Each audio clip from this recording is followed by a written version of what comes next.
og hjartanlega velkomin að Rauðaborðinu. Ég heiti María Lilja og hjá mér Sigurjón M. Egilsson, samstarfsmaður minn. Já, hér á samstöðinni. Hér á samstöðinni, okkar allra. Jú. Hvað hvernig syngur það? Þú fékkst þín reynslubolta? Já, ég fékk til mig 4 reynslubolta. Þar af 2 sem hafa ekki komið svona þátt áður.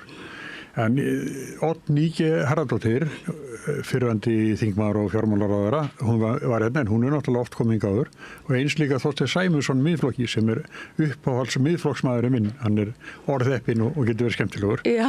Svo voru 2 hérna sem hafa ekki komið og það sem sagt Ómar Valdimarsson sem var fyrrum formaður blaðamannafélagsins og svona sem svona nestor í þessu og svo hérna Guðrún Alda Harðardóttir, leikskóla og háskólakennari.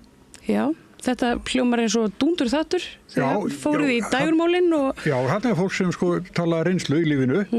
Nei, við talsvært Ásthildi Lóu Þórsdóttur,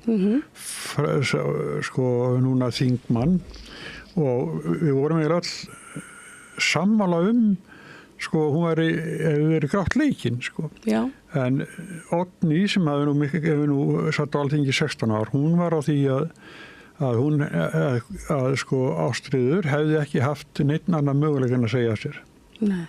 Að hún hefði aldrei fengið vinnu fyrir þetta mál, hefði alltaf verið ofar yfirvinni, þannig að það var eina leiðin fyrir hann að segja sér. Við vorum ekki alveg öll sammála það, en öll sammála að þetta væri sem sagt aðför aðinni eins og Ómar sagði bara hvað varðar okkur það hvað hún gerði með einhverjum strák fyrir 35 eða 40 árum bara hvað ég var að gera Já, þetta svolítið svona, það virðist vera svolítið erfitt að aðskilja þetta persónulega líf fólks og svo pólitíkina.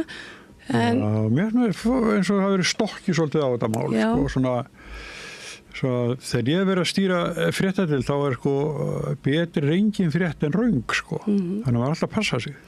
Loka öllu.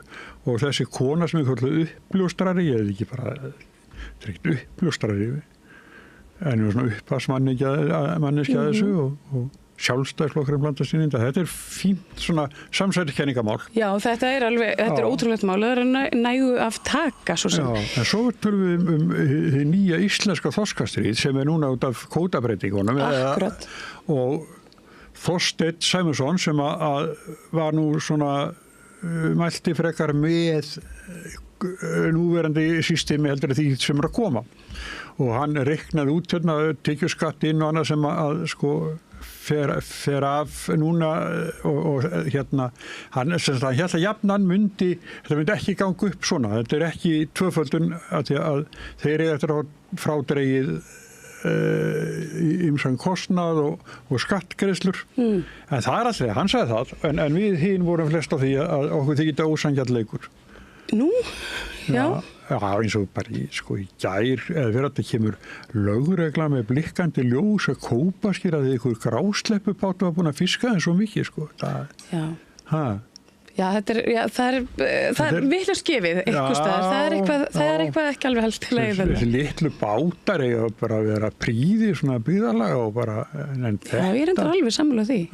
Mér reyndar alltaf dreymt að vera svona trillusjómaður. Já.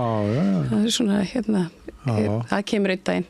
Ég var lengi til sjósing. Ég var aldrei á svo litlu bátum að geti kallast trilla. Nei, hef ykkur svona rómantíska hugmynd að fara út svona árla morguns og koma aftur eftir middaginn og Egill bróður mín sem var lengi sjómaður í 30 ára eða meira hann talaði hann og þá var hann á trillu og þá var hann að þakka fyrir bananana, bananar voru hannaði fyrir trillukalla því að þeir þurfti ekki að taka sér hanskan til að borða á. Þegar hann segir þetta, þá var það bara getur bara étið hann. Þeir eru bara í umbúðunum. Já, þeir eru í umbúðunum og hann var mjög ánægður með banana. Já. Bananana.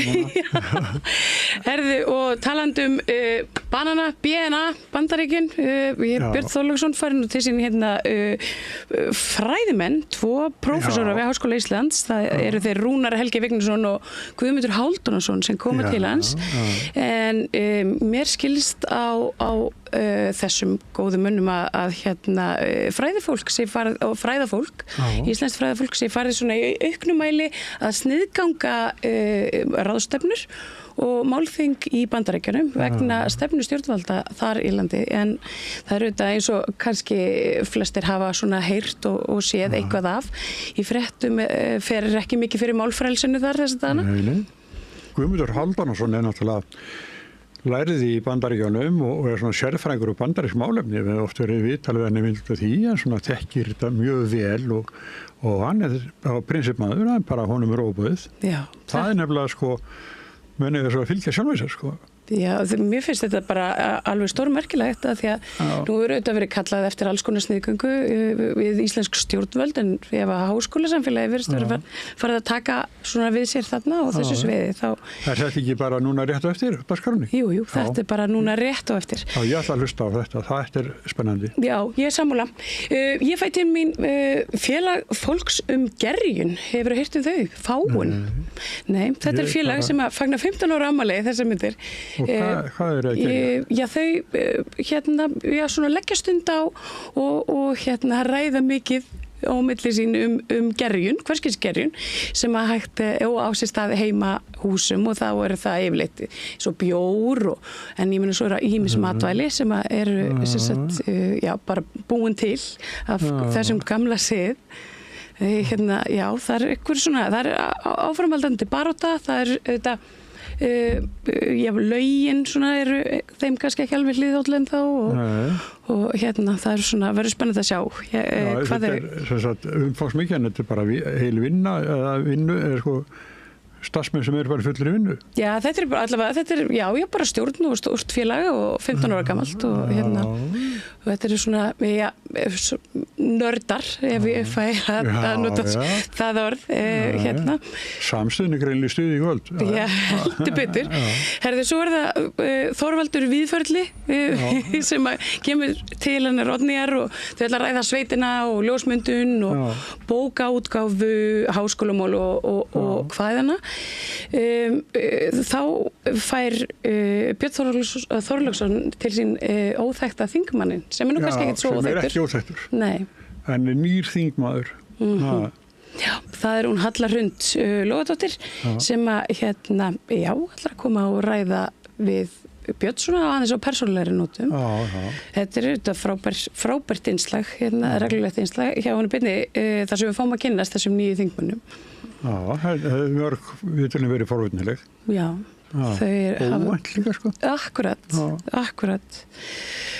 Svo er það, önnur nokkuð þekkt kona, Elísa Reid, fyrrverandi forsetafrú sem að svona slær botnin hér í kvöldið hjá okkur í kvöld, en hún var að skrifa bók, gefa út bók, Diplomati deyr, sem er hennar fyrsta skáldsaga. Hún kemur hérna á eftir og ræðir svona aðkomu Guðna meðal annars að þessari ágætu bók. Þannig að einmitt, eins og þú segir, það verður líf og fjör við borðið. Já, hún er merk kona. Já. En þá bara, ef við ekki bara vinda okkur í svona fyrsta hvað ég var að segja, fyrsta númer kvöldsins. Jú. Og það er sniðgangan, íslensku fræðimennir hjá Birni Þorláksinni, og við biðjum ykkur að sitja sem fastast og hlýða nokkur auglýsingar, og svo er það Björn Þorláksson hér með íslenska fræðimenn. Hjálpið okkur að byggja upp dreifikerfi samstöðvarinnar með því að læka síður samstöðvarinnar á YouTube og Facebook. Samlokubrauð, maltbrauð, tékkneskt-brauð, súrdeigsbrauð, brauð ársins, Bernhöfts bakari, íslenskt handverk síðan 1834. Með því að ganga í leigjendasamtökin styður þú baráttu leigjenda. Leigjendasamtökin eru fyrir öll þau sem vilja vinna að réttlæti og öryggi á húsnæðismarkaði. Leigjendasamtökin.is Þarft hann að tala borgarfulltrúa. Borgarfulltrúar Sósíalistaflokksins eru með viðtalstíma alla mánudaga klukkan 13:30 til 14:30. Það þarf ekkert að bóka tíma, endilega kíkjum við í Bólholt 6, 105 Reykjavík.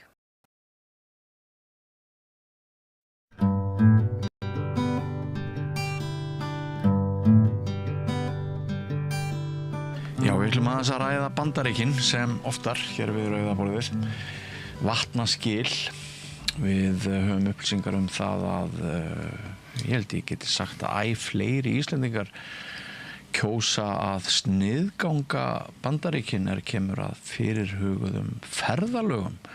Það er kannski ekki skrítið því við erum ekki öll velkomin til Bandaríkjana og þetta eitt af því sem hefur sett stóra spurningar frelsi og tveir herramenn eru komnir hingað, báðir fræðimenn úr Háskóla Íslands hér á Rauðaborðinu. Þeir eru báðir fyrirverandi nemendur í Bandaríkjunum, báðir prófessorar. Verið velkomnir, Rúnar Helgi Vignisson, þú ert prófessor í ritlist og Guðmundur Hálfdanarson, sagan þitt forte. Já. Sælir. Já. Sko, það má ég að segja að upp af þessarar umræðu hér megi rekja til þess að ég rak augun í það að þú skrifaðir smá færslu á Facebook. Geturðu sagt mér aðeins af henni? Já, það þannig að það sem sagt ráðstefna sem ég hef átt aðild að og fékk til Íslands árið 2017. Hún svona flakkar svolítið á milli landa og borga innan Bandaríkjanna. Heitir Non-Fiction Now. Og hún verður haldin núna miðjan júní næst í Notre Dame háskóla í Bandaríkjunum. Og eftir að mér langaði auðvitað til þess að fara, en það átt hérna mikla aðild að þessu eins og ég segi, þannig en þegar ég sá þessa fréttir á netinu að frönskum vísindamanni hefði verið snúið við og síminn hans skoðaður og fundist þar einhver samtöl sem að Bandaríkjastjórn hugnaðist ekki, sem voru gagnrýnin á Trump-stjórnina. Þá fór nú renna á með 2 grímur hvort ég ætti að fara að standa í þessu og svo í kjölfarið þá fór að koma fleiri sögur sambærilegar frá Bandaríkjanum og sumar enn svæsnari þar sem að menn voru bara teknir og settir í einhverja búðir jafnvel í nokkrar vikur og fengu ekki að kalla í lögfræðing eða það var engin í rauninni ekkert ferli til þess að losna úr þeim búðum þannig að það var nú ekki spennandi og ég vissi náttúrulega þegar ég var búinn að skrifa þessa færslu sem var gagnrýnin að þá var þarna náttúrulega komið kannski tilefni fyrir landamæraverði til þess að sýna vald sitt þegar ég kæmi og ég var nú ekkert spenntur fyrir því að risikera andlegri og líkamlegri heilsu minni í þetta maður náttúrulega partur af hinnum skrifandi stéttum og það alltaf sérstakt eftirlit með þeim og það getur verið hættulegt fyrir rithöfund að fara til sumra landa þannig að það má alveg búast við því að það sé skoðað en betur hjá rithöfundum. Þetta eru hættulegt fólk sem getur slysast til þess að segja eitthvað satt eða varpa einhverju ljósi á sannleikann sem menn vilja ekki sjá og þannig að já, mér finnst líka ég vildi bara gefa út ákveðna yfirlýsingu sem að þá kollega mín líka í Bandaríkjanum sæju að ég ætlaði að sniðganga þetta og beita þarna þessum litlu efnahagsþvingunum af minni hálfu. Þetta sniðganga? Já, þetta eins konar sniðganga. Mér líkar ekki það sem ég sé, þetta viðhorf gagnvart öðrum. Það svona svolítið búið að stilla þessu upp eins og Bandaríkin á móti heiminum einhvern veginn, við erum hin og mér líkar það ekki og svo náttúrulega hefur við séð hvað verið að gera við sannleikann í Bandaríkjunum, hvernig hann orðin eiginlega bara söluvara og sá sterkasti og ríkasti ræður yfir sannleikanum einhvern veginn og þetta svona eiginlega sannsagna ráðstefna sem svolítið hlálegt þetta kannski ekki auðvitað þörf á að segja sannleikann í Bandaríkjunum og ég hvet mína kollega til dáða en þetta samt allt mjög tvíbent sannsagna ráðstefna í Bandaríkjunum núna. Hefur fengið viðbrögð frá kollegum þínum í Bandaríkjunum? Já, ég hef rætt þetta sérstaklega við einn sko sem að var reyndar að kenna hjá okkur í haust og stofnandi þessari ráðstefnu og hann skilur mjög vel mína afstöðu og í rauninni hvatti mig bara til þess að stilla þessu svona upp og vera heima. Og væntanlega margir Bandaríkjamenn miður sín vegna ástandsins. Já, ábyggilega helmingur þjóðarinnar hefur ekki meira miður sín yfir þessu og það er ekki allir republikanar heldur sáttir, þeir eru að púa niður sína eigin þingmenn ofta á fundum. Þannig þetta er sérstakt ástand og svo náttúrulega tengjast háskólarnir inn í þetta og það hefur verið gripið til ákveðina aðgerða gagnvart háskólum, þeim hótað. Það er alltaf aðferðin sem er notuð af þessari stjórn að það er alltaf hótað og það er því miður mjög öflug leið til þess að fá fólk til þess að hlýða. Columbia háskóla, þeim þekkta háskóla var hótað að draga af þeim eða halda eftir $400 milljónum sem ég held að sé eitthvað 55 miljardar íslenskra króna. Þetta er allavega stórar upphæðir og ef þeir gerðu ekki ákveðna hluti þarna tækju til í sínum ranni og svo áttur að setja sem sagt miðaldanámi hjá sér, ekki miðausturlandanámi hjá sér í einhvers konar gjörgæslu og taka til sem sagt í reglum mótmæli á háskólasvæðinu og svo þetta með antisemitisman sko, þannig að Trump er mjög umhugað að uppræta hann greinilega sko. Og maður hélt nú þá kannski að háskólarnir í Bandaríkjunum myndu taka sig saman að andæfa þessari árás á tjáningafrelsið. Já, hafa þeir ekki gert það? Mjög veikburða andmæli en sem komið sem að eru talsverð vonbrigði finnst mér og meira segja bárust af því fréttir í gær að Columbia háskóli hefði ákveðið að gefa þarna eftir og koma til móts við Trump ríkisstjórnina þarna hvað þessi atriði varðar. En maður hefur líka séð sem sagt menn hvetja til þess að þessi stóru háskólar að þeir noti frekar bara sína miklu sjóði, þeir eiga alveg sko svakalega milljarða sjóði þessir háskólar sem eitthvað skona varasjóði, endowment er sem sagt orðið sem að nota á ensku þessa sjóði og menn halda því fram að þeir myndu alveg duga til þess að sko komast í gegnum þetta Trump tímabil.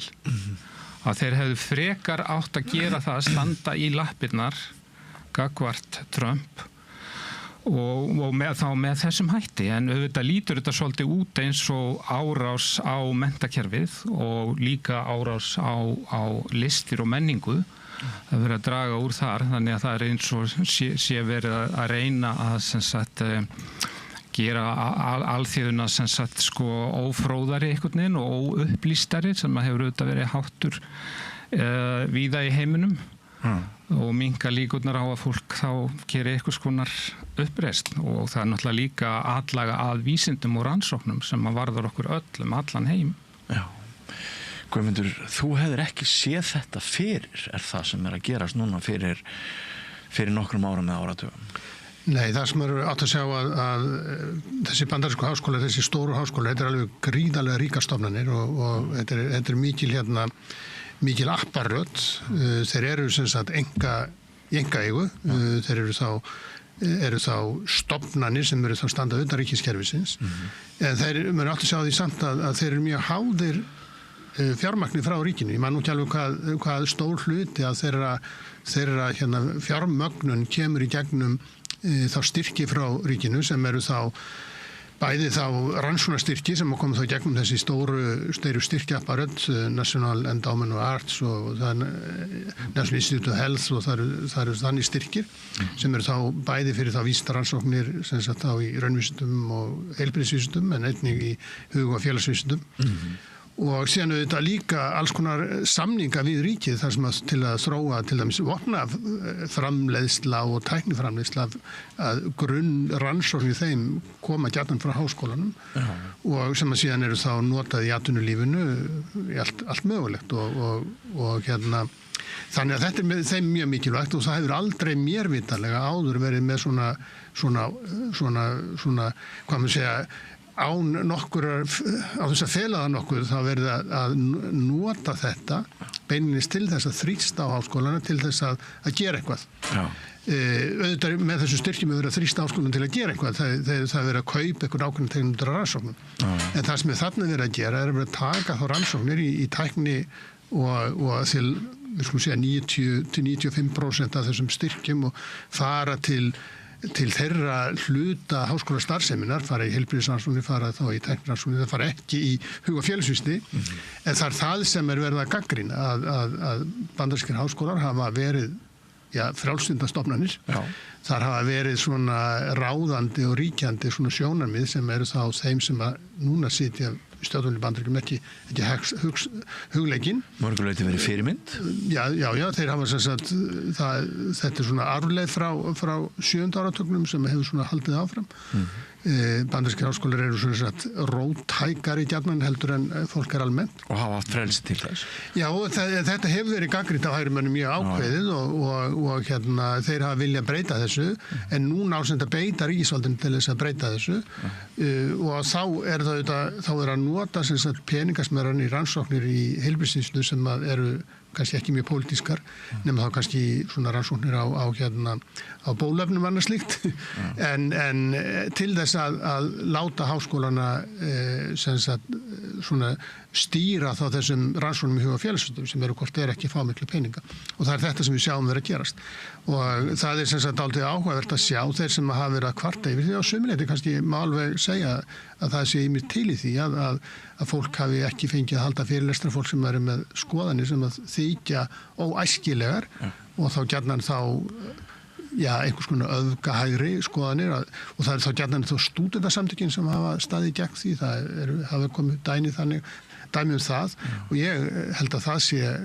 líka rangt, en núna verið að beita ríkisvaldinu fyrir það öfuga að hafa áhrif á það hvernig stúdentar mótmæla ákveðnum hlutum og það finnst mér í raunverulega auðvitað mun verra því að það er verið að beita þá valdi ríkisins til þess að hafa áhrif á skoðana og það er mjög alvarlegt skref og það er það skref sem við erum að stíga núna.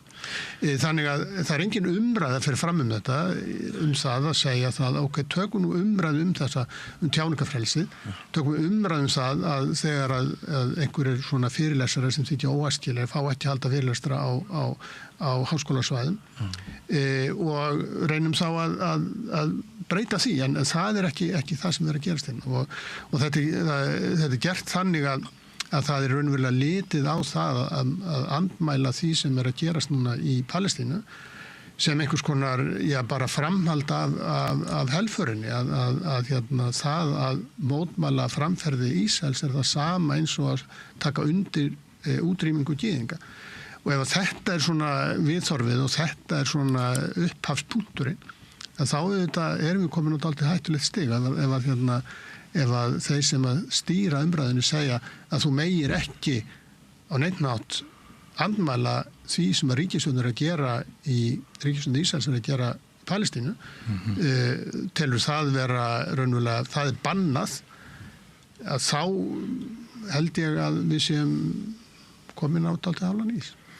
Þetta það er náttúrulega munur á því hvort að þessi þrýstingur kemur frá ríkisvaldinu eða er einhvern veginn sjálfsprottin upp úr samfélaginu og þetta hafa menn eins og segir verið mjög uppteknir af þessum þrýstingi sem að hefur verið beittur og fólk, háskólar hafa verið beittir og háskólakennarar jafnvel reknir úr störfum fyrir að vera ekki á réttri línu en það kemur þá eins og ég segi utan að það er slaufunarmenningin sem hefur verið beitt þannig að það er kannski ekki nýtt eins og segir að það sé þrýstingur á háskólafólk og þeim mun meiri ástæða til þess að spá svolítið í akademískt frelsi og hvers virði það og fólk nú reyndar að spá í það líka hérna á Norðurlöndum. Það var bara gerð skýrsla í fyrra sem kom út í fyrra akademist frelsi í norrænum háskólum og þar sjá menn líka blikur á lofti og við höfum alveg séð dæmi það á undanförnum árum hvernig ríkisvaldið hefur líka reynt að hafa ákveðin áhrif inn í íslenska háskóla, hafa áhrif á nemendur í hvers konar nám til dæmis þeir fara og það hefur verið ótrúlega auðvelt fyrir þessa stjórnmálamenn að hafa viss áhrif inn í Háskóla Íslands. Þannig að við þurfum að taka þá umræðu hérna líka og hvers virði þetta akademíska frelsi. Ýmsir kollega mínir hafa kínogað sér við til dæmis að tjá sig ýmis mál á undanförnum árum þegar þessi slaufunarmenning hefur geisað þegar við má nota og ef við má skjóta inn í það eru til kannanir sem hafa mælt svona rétt 50 háskólakennara hefur sagt að þau taki ekki þátt í opinberri umræðu af ótta við afleiðingarnar. Já og það bara mjög alvarlegt sko, þannig að það þá ákveðin ritskoðun og bæling sem á sér stað og menn þori ekki að fara fram með rannsóknir og niðurstöður sem eru kannski eitthvað á skjön við annarkvort áherslur ríkisvaldsins eða áherslurnar í samfélaginu á hverjum tíma. En á sama tíma erum við markvisst hvött innan Háskóla Íslands til þess að taka þátt í samfélagsumræðunni. Gagnrýnu umræðu. Já, gagnrýnu umræðu og það auðvitað mjög mikilvægt fyrir íslenska þjóð sem fjármagnar þetta menntakerfi og það gerir það meðal annars til þess að svona sjónarmið komist á framfæri. Já, hér hefur setið fólk, fræðifólk, fólk með doktorsgráðu sem heldur því fram að svo stund sé runnin upp að ef nemandi fær hugmynd að rannsóknarspurningu í lokaverkefni sem getur verið mjög óþægileg þá ráðleggi leiðbeinandi honum að finna nýja rannsóknarspurningu ef hún viðkvæm þessi spurning vegna þess að það getur orðið erfitt fyrir hann að fá vinnu ef hann ætla að leita svara við þessu. Þetta svona sjálfsritskoðun sem og þetta hefur áhrif á alls konar vegu sko. Ég hætti við að fara á ráðstefnu skilur þannig að það það sem við getum gert. Það tæki sem við búum yfir það að mótmæla með þessum hætti. Já, borgaralegu óhlýðni við þurfum að dusta rykið af þeirri frægu ritgerð eftir Thoreau sko, þar sem hann talar miðja 19. öld sko, talar borgaralegu óhlýðni og hvað hún sé mikilvæg. Ég tek nú alveg undir það. En af því að þú ert svo mikil sérfræðingur í sögunni sko, þetta sem við erum að ræða núna þessi upptaktur, hann kunnulegur sem undanfari hræðilegra tíma.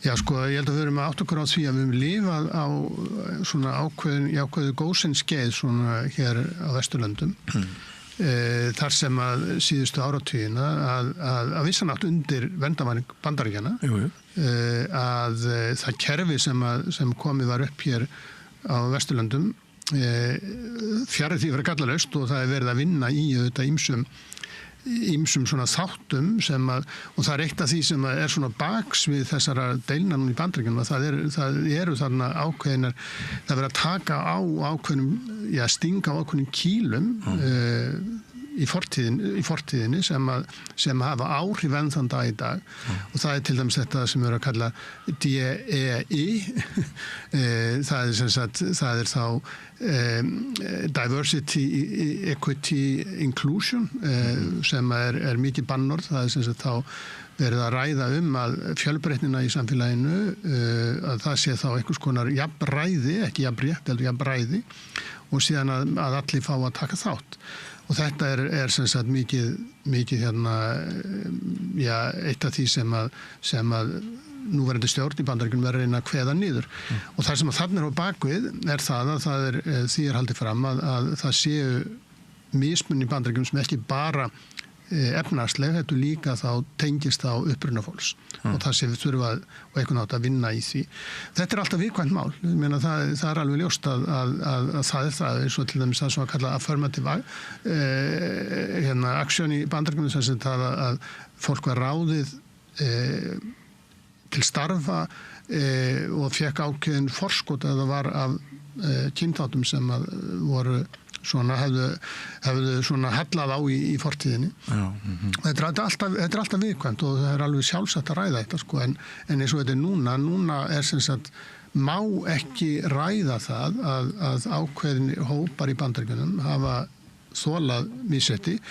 Það má ekki ræða það að í Bandaríkjunum hafi verið þrælahald til dæmis og það hafi á einhvern nátt áhrif enn þann dag í dag á það bæði hvernig fólk hugsar og hvernig auðnum í Bandaríkjunum er skipt upp. Hvað áttu við þú að segja það má ekki ræða? Já, það er það sem er kallað þessi hérna umræða svona þetta skipulega hérna hvað maður segja kynþáttamismunum sem er ómeðvituð og það er semst ekki fyrir ásaka fólk það að þú ert rasisti, það er þannig sem menn skilja þetta, heldur það að það eru ákveðin svona þættir í okkar menningu sem að gera það verkum að fólk á mismunandi með að fram, og það til dæmis, það var New York Times, að blaðamaður hjá New York Times sem að skipulaði svona ákveðið söguprósjekt sem var kallað 1619 sem fjallaði það þá einmitt sem sagt raunverulega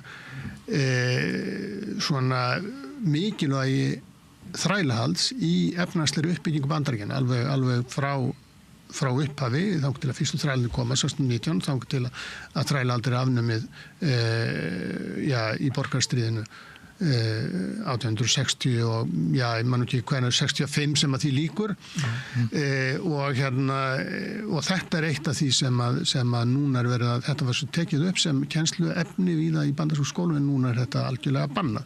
Þetta þykir vera vók og þetta má ekki ræða. Þannig að það má ekki og það er sem sagt lagt áherslu á það að ræða þrælahald það skapi svona ákveði samviskubit og hvíti nemendur verði fyrir óþægindum.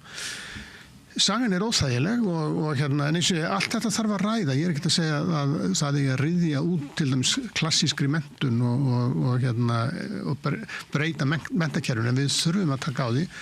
Það er alveg ljóst að í Bandaríkjunum eiga þeir sem eru á afrískum uppruna þeir eiga erfiðar uppdráttar í bandarísku þjóðlífi almennt. Þeir eru fátækari, þeir lifa skemur og þeir eru minna menntaðir heldur en þeir sem eru á öðrum uppruna. Og hversin er það? Er það vegna þess að þeir eru það er eiginlega bara tvær skýringar, annarkvort eru það þá einhver svona samfélagslega undirliggjandi samfélagslega kerfi sem að gera það verkum að þeir eiga erfiðar uppdráttar eða þeir eru bara svona heimskir að eðlinu. Er það sem við erum að ræða að þeir sem eru með svartan húðlit að þeir einhvern veginn heimskari heldur þeir sem er hvítan húðlit. Ég held að það eru bara tvær skýringar á þessu ef þú mátt ekki ræða þetta. Þessi áhrif sem að sagan hefur á nútíman, sem fortíðin hefur á okkur núna, að þá erum við á svolítið vondum stað. Og háskólarnir eru strax byrjaðir að bregðast við þessum þrýstingi, þessu eiginlega banni við að ræða það sem að við heldum að væru heldum flest að væri framfærir, að jafna rétt fólks og þeir hafa sumir haft það sem hluta af inntökuferlinu að umsækjandinn skrifar einhvers konar ritgerð sem að tengist fjölbreytileikanum og fjölmenningunni, Statement of Diversity og nú eru þeir semst að hætta þessu og sleppa því að láta þau fjalla þetta þannig að þetta gerist alveg ótrúlega hratt og það finnst mér svo óhugulegt því að háskólar eiga að vera griðastaður ákveðina hluta, þeir eiga að hluta til að vera íhaldsamir og varveita ákveðna menningu og þekkingu en að hluta til að sækja fram og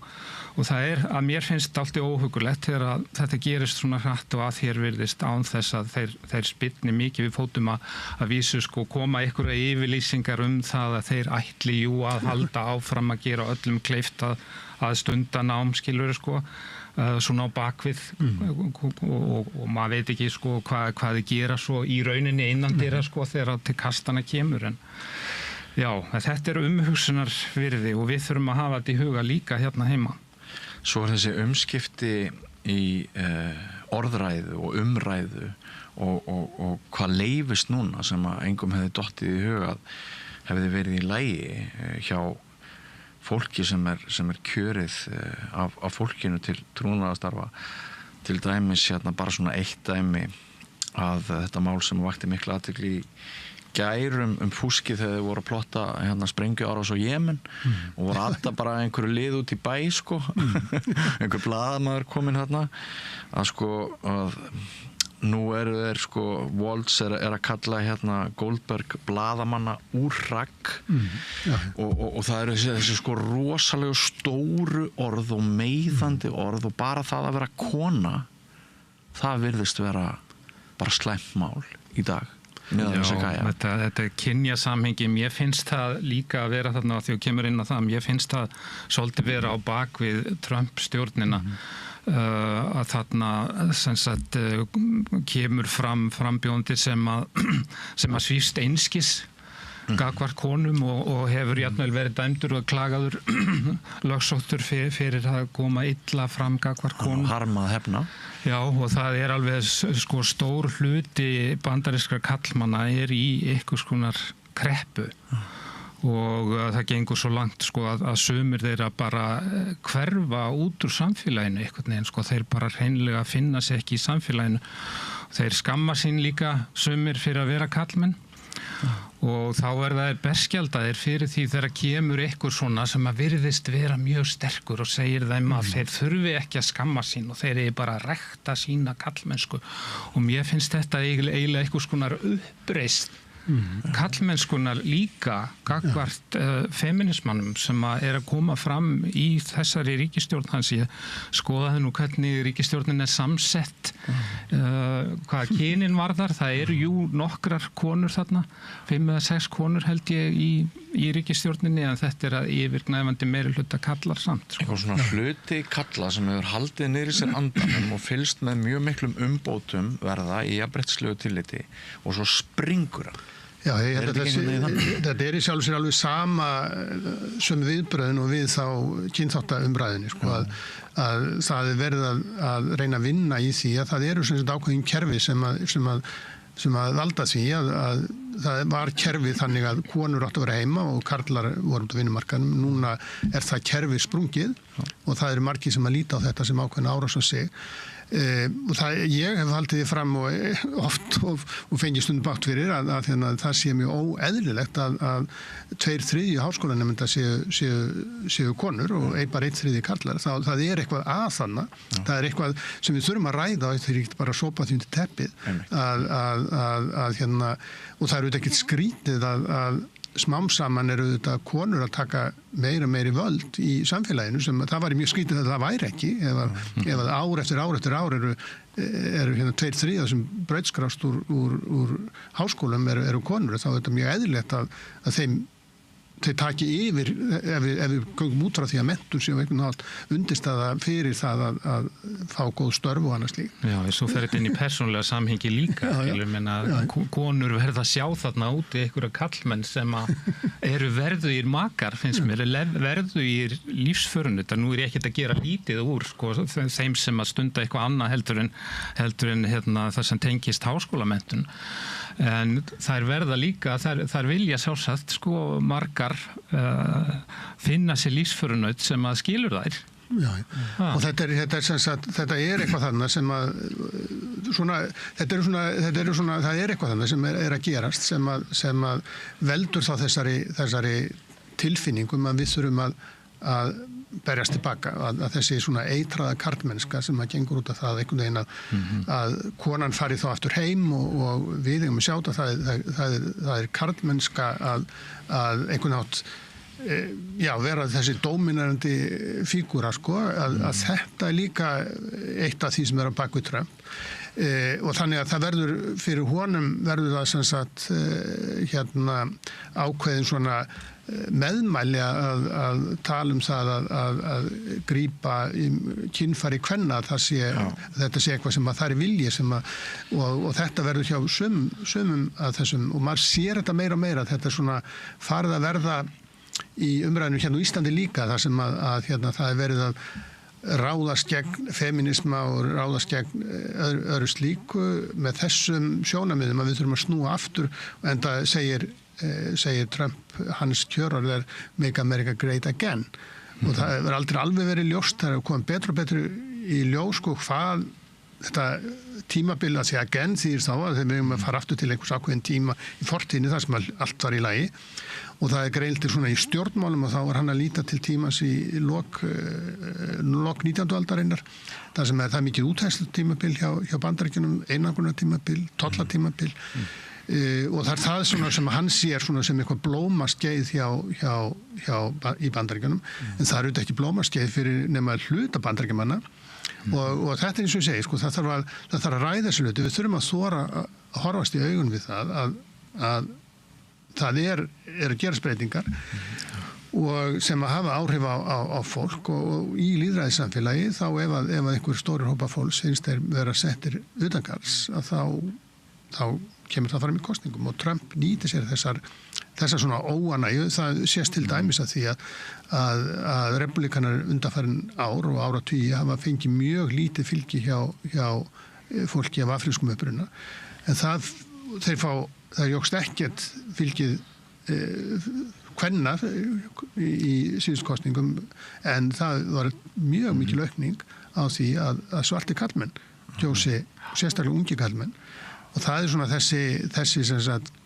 þessi hreyfing sem að ég held að sé mjög hættuleg og þetta ekki og ég segi oft sko að Trump spyr ofta tíðum réttar spurninga en svörin eru alröng að það eru þannig að þetta líka kemur fram í því hvernig landfræðilega Bandaríkin að breytast að það sem ákveðin svæði sem að fara gríðarlega illa út úr þeim efnahagslegu breytingum sem fylgja hnattvæðingunni það ekki svarið að taka upp kolaframleiðslu aftur sko. Það alveg ljóst og þannig að það fólk í Bandaríkjunum sem að finnst að hafa verið sett til hliðar og þetta uppreist þess en það sem að sem sagt raunverulega sem við sjá núna að Trump og Trump-stjórnin ekki að hugsa þetta fólk þeir að hugsa það hvernig getum við beitt valdi okkar til þess að annars vera að græða meira eins og Musk þessir foxríku einstaklingar sem reyna að komast inn í reyna að vera ennþá ríkari og kveða niður samkeppnina og hins vegar að beita ríkisvaldinu til þess að breyta því hvernig fólk hvernig þessar stofnanir starfa. Til dæmis þá núna Trump að beita ríkisvaldinu til þess að fá lögfræðiskrifstofur til þess að neita að taka að sér mál sem að eru gegn ríkinu. Og það látt undan það er lögfræðiskrifstofu sem hefur til dæmis og eitthvað nálægt því að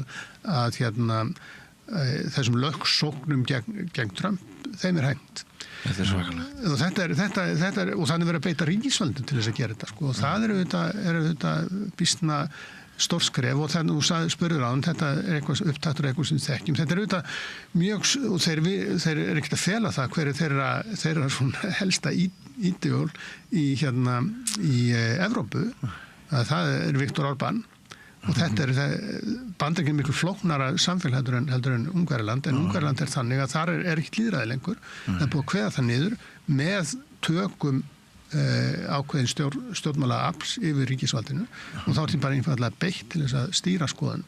Þetta það sem að menn eins og Trump vilja en eins og segi, þetta svolítið flóknara. Við erum að sjá, núna sem sagt bara það eru svona 3 armar þessu ríkisvaldi sem eru kallar co-equal, það eru sem sagt jafn réttháir, að það sem sagt framkvæmdavaldið og það löggjafarvaldið og síðan dómsvaldið og löggjafarvaldið núna algjörlega bara stýrt af framkvæmdavaldinu sem að stundum vilja bara á Íslandi. Það stundum við rætt fyrir að reyna að ná tökum á dómsvaldinu líka sko. Það spurning hvort hann ætlar eitthvað að hlíta því eða hvort hann fer yfir það. Og svo ráðast þeir á fjölmiðla sem aldrei fyrr. Og það svo fjórðavaldið. Upplýsingin einnig í voða. En sko, ég nú ekki sérfræðingur í hugmyndasögu herramenn, en ég veit að við tókum tyggjóið frá þeim og popmúsíkina hluta og herinn kom og breytti hann sem miklu á Íslandi. Einhver hætt á því að, svo ég spyrja þið bara sem rithöfund að sá dagur renni upp að við hættum að gagnrýna það sem að gerast í Bandaríkjunum núna og við fengja það og við tökum bara upp sem að hætti. Já, við ekki farin að sjá jafnvel svolítil merki það sko, að fólk fara að tala að þessi viðskipti við Bandaríkin séu mjög mikilvæg og samskiptum við Bandaríkin séu mjög mikilvæg sko, og ég hef þá tilfinningunni að fólk sé ekki að segja allt sem að vildi segja í þessu samhengi en ég finnst nú sagan sýna að áhrif frá Bandaríkjunum koma hingað fyrr eða síðar sko.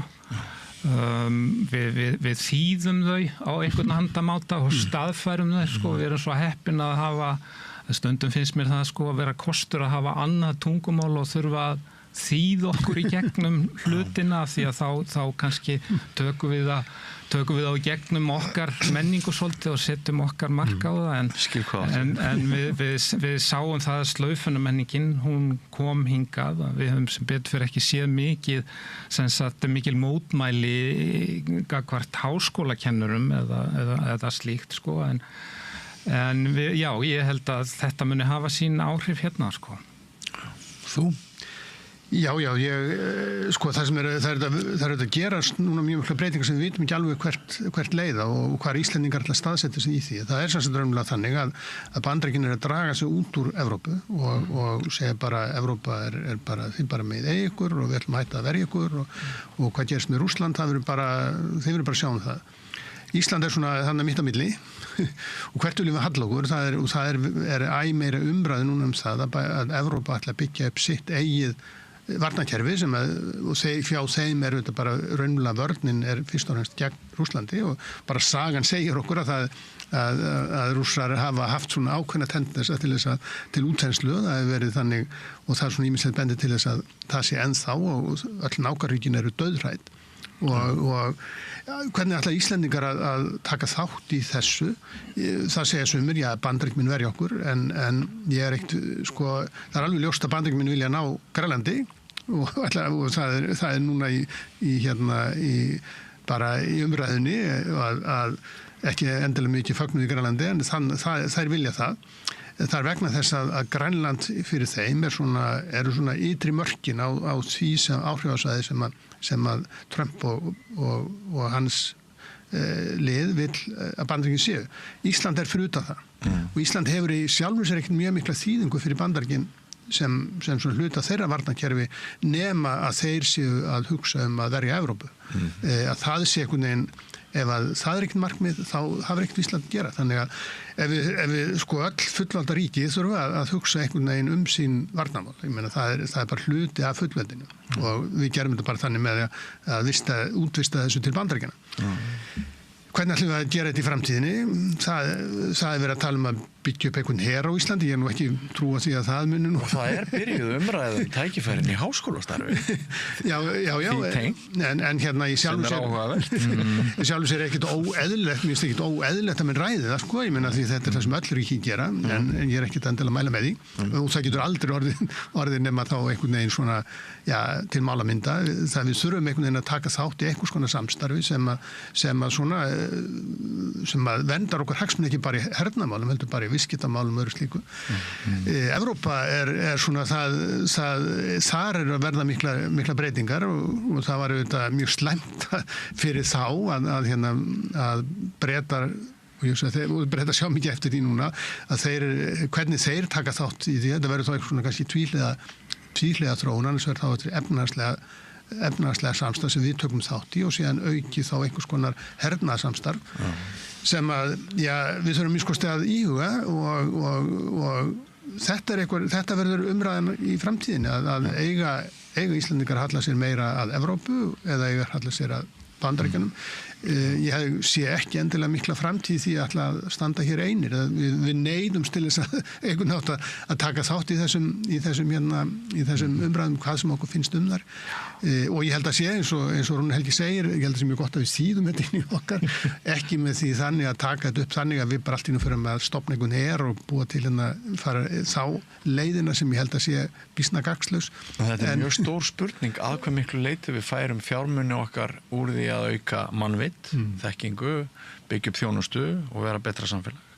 Já, sko, ég er ekkert alveg fara til hermál. Ég er ekki alveg samfærður að þetta sé svona einfalt vegna þess að hernaðaruppbygging sem sér í Bandaríkjunum er getur verið mjög, ég held að það getur verið mjög atvinnuskapandi, hún skapar tækni og annað slíkt, það ekkert þó þú setjum eitthvað aukið fjármagn í hernaðar uppbyggingu, þá ekkert endilega víst að þú þurfir að draga úr hinn, að það ekki víst. Ég held að það sé pólitíkin sem við þurfum að hugsa að þessi hernaðar uppbyggingu verður að gerast. Ef að Bandaríkin myndir dragast tilbaka, þá er bara augljóst að Evrópa verður að gera eitthvað. En þá er þetta einn pólitísk spurning, hvað kemur með því, sko. Nú fæ ég Kristrúnu Frostadóttur til mín á næstu dögum og ég mun spyrja hana hvort það sé hennar mat að við höfum að flýta stjórnarspurningunni aðild að ESB vegna þessara mála. Hvað finnst þér? Já, sko, ég er búin að vera Evrópusambandssinni í 20-30 ár, en ég sé alltaf leið að við höfum ekki að ganga inn í Evrópusambandinu með vilju það. Og enn það held ég að það sé ekki það sterkur vilja á Íslandi til þess að ég held að við höfum að ræða þessa spurningu og hún kemur meira og meira upp, en við höfum bara að gera það ef við teljum það að þetta sé eitthvað sem við viljum gera og meðan það ekki alveg ljóst að þetta svona 50-50 að þá held ég að það sé nú hálfgerð feðaflan að vera að ganga inn í. Ekki þörf á því að flýta þessari spurningu? Já, sko, ég held að sem sagt raunverulega við verum að fylgjast með hver þróun verður. Ég held að við verðum neitt til þess á næstu svona 5 árum að taka afstöðuna. Og hérna ég held að við höfum að taka hana afstöðuna þá í samhengi við þær breyting sem að verða. Ef að þetta bara gengur yfir sem við höfum að gera þá hefur EES-samningurinn sjálfur sér alveg henda okkur ákveðlega. Við höfum ekki verið neitt sem að þrýstir á okkur neitt rosalega að ganga í Evrópusambandið. Þó svo að eins og segja ég sé fylgjandi því þá er það ekki þannig að við búum í lýðræðissamfélagi, það er bara meirihluti sem að ræður og þannig er það. En ég held að spurningin komi til með að verða óhjákvæmileg á næstu 5 árum ef þetta heldur áfram sem horfir. En nú getur vel verið þetta sem bara eftir 2 ár verða kosningar í þinginu og þá getur vel verið þetta í Bandaríkjunum og það getur vel verið að Trump-blaðar springi, sko, þeir eru að flýta sér að koma sem flestu í gegna áður en að almenningsálitið breytist, sko, þannig að en við erum náttúrulega einhvern veginn föst þarna mitt á milli þessara stórvelda núna og við vitum eiginlega ekki á þessari stundu hvernig þetta mun þróast að því við höfum þurft á báðum að halda og hver er okkar nánasti bandamaður er stór spurning samt þegar upp staðið, sko og hafi ekki Bandaríkjamenn verið að auka viðveru sína hérna á Keflavíkurflugvelli aftur á undanförnum árum svona hægt og rólega, sko, en ef við ætluðum að kannski að gefa Trump eitthvað séns, sko, þá mætti benda á að eina ástæðan fyrir þessum aðgerðum sé að bandaríska ríkið er mjög skuldsett og að mér skilst bara vaxta greiðslurnar á hverju ári séu hærri heldur en framlög til hermála. Þannig að og það er auðvitað mjög sorglegt á þessum tímapunkti í sögunni að við skulum fara að herfa eðast hérna aftur og eyða gríðarlegum fjárhæðum í það bæði í Evrópu og Ameríku þegar við þyrftum að setja okkar besta fólki í eitthvað allt annað sem að, bara ég bjarga jörðinni, sko, sem að það er til lítils að vera að slást hérna á jörðinni, sko, ef að það verður ekki lífskilur fyrir okkur hérna. Já, það er auðvitað þetta sem að þessi árás Rússlands á Úkraínu undirstrikaði að við héldum við fall múrsins að nú varum við komin inn í tíma þar sem að þessi svona hernaðar hyggja myndi væri undanhaldi og við gætum nota til dæmis þetta svigrúm til þess að byggja upp þessi samfélag í Austur-Evrópu, þar á meðal Rússland. Innrásin í Úkraínu 2014 og aftur 2022 hún eiginlega undirstrikaði að við erum ekki komin á þann stað en þá. Það er alveg ljóst að Bandaríkin hafa haldið uppi vörnum Úkraínu samt sem áður án þess að passa sig án þess að stíga það langt að fara út í kjarnorkustríð. En við erum á þessu sem sagt raunverulega á þessu svona í þessum erfiðu stöðu og það er ekki öll nágrannaríki Rússlands, Finnland, Pólland Eystrasaltsríkin, þau eru allir algjörlega nálum að þau verið næst. Og þannig er þetta bara að þú getur ekki treyst því að það bara, það við lítum á söguna, þá getur ekki treyst í hvorki Rússland eða Þýskaland, öll þessi ríki sem eru þessi aggressívu útþensluríki, að ef þú býrið nálægt þeim, þá þarf þetta að búast við því að þá þarf þú einhvern nátt að byggja upp sína varnir, að þannig að það kosti eitthvað að ráðast á þig, eða það kostar ekki neitt, þá gera það bara, það kostar ekki neitt að ráðast á Danmörku til dæmis, bara tók hana. En Ísland eins og Rúnhildi segir, við erum hérna mitt á milli, við erum eigi út í hafinu, sko, þannig að... Já, svo ef að Trump nær Grænlandi, þá breytast aðstæður okkar heilmikið, þá erum við allt innum bara við hliðina á þessu mikla veldi þannig. Þá er alveg spurning hvernig það þróast. Þau samskipti öll og sagan sýnir okkur og heila vísindina einhvern veginn að við höllum tilhneigingu til þess að halla okkur alltaf að hinum sterka og fylgja hinum sterka og vera partur af hópnum. Það er eitthvað í heilanum sko bara mjög gamalt að við fáum einhverja umbun, einhver þæginda hormón sko eða við erum partur af hjörðinni. Það er að skilja okkur frá henni sem er miklu hættulegra sko yfirleitt fyrir einstaklingin og hópa sko, ekki síst svona litla hópa sem mega sín lítils eins og við hérna sko. Já, það verður samt sem ára átt okkur á því að við lifum í svona skiptum heimi. Við höfum sem efnahagslega og menningarlega höfum við tengt okkur Evrópu gegnum þá Evrópsamstarfið. Hernaðarlega höfum við tengt okkur Bandaríkjunum. Þetta hefur verið sem sagt svona þessi hernaðarlegi hluti fullveldisins hefur við útvistað til Bandaríkjana en við höfum ekki það hefur dregið úr svona okkar efnahagslegu tengsl í Bandaríkjunum miklu sterkari á kaldastríðsárum heldur en núna. Þannig en núna ef þessi hernaðarlegi hluti er semst að breytast þannig að við verðum að velja annarkvort að það verði þá Evrópa fer að byggja upp sinn hernaðarmátt og svona sinn þá varnarmátt eða Bandaríkjunum er réttara sagt draga úr honum að þá verðum við að velja að ef við ætlum að hafa yfirleitt eitthvað samstarf og það getur vel verið að við erum sett upp að þessum vegg og ef að áhrif Bandaríkjunum í Grænlandi aukast og þá kannski bjóður okkur að vera með sér hvort viljum við vera með þeim eða viljum við vera með Evrópu og það getur vel verið að Evrópa þróist bara í sömu átt og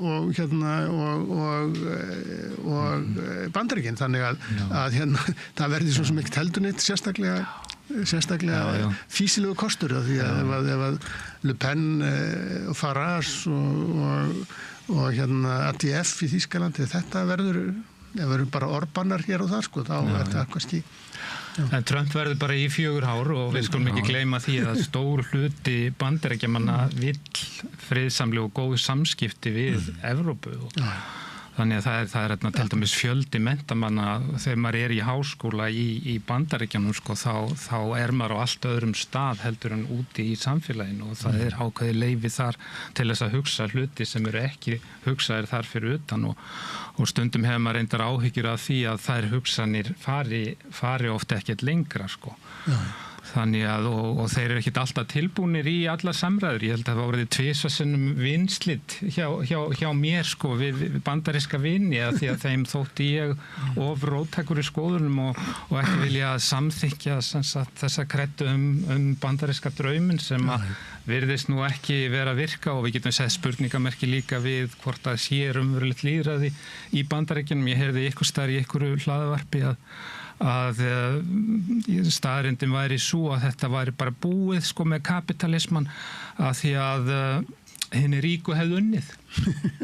Þetta væri bara búið og við sjáum það svolítið á þessari samsetningu þessara ríkisstjórnar í Bandaríkjunum. Þeir eru búin að éta upp samkeppnina og þeir ríku verða ríkari þannig að þeir eru kannski komnir á svipaðan stað þeir voru sko áður en að bandaríska byltingin var gerð þar sem þeir voru undir einhverjum kongi skilur og kannski sjáum við á forsíðum íslensku blaðana í dag þegar við skoðum viðbrögð kvótakongana við hóflegri auka gjaldtöku eða meira réttlæti í veiðigjöldunum kannski eru við líka búin að tapa Hver veit, ég er ekki nú djúpur á þessu hagfræðisviði til þess að geta kveðið upp úr það sko. Átt okkur á því að Trump segist að hafa unnið með sem kalluðu landslide en það var auðvitað alls ekki sko, hann rétt marðið þetta sko, þannig eins og hún hefði segir, þetta er auðvitað mjög jafnt og ég heyrði einmitt einn svo í einum podcasti, Ezra Klein sem hefur gagnrýnt mjög mikið, það var einn af þessi fyrstu talað að Biden ætti að segja, ekki að bjóða sig fram. Að hann sagði það ef Biden hefur verið 60 þá hefði Biden unnið sko. En þetta var annars vegar viðbrögð við efnahagsástandinu að þessari verðbólgu og því sem henni fylgir og síðan það var alveg augljóst að Biden var ekki færum, honum hafði hnignað mjög mikið sökum aldurs og Kamala Harris fekk einfallega ekki mikið tíma til þess að vinna sér inn í þetta svo framboð.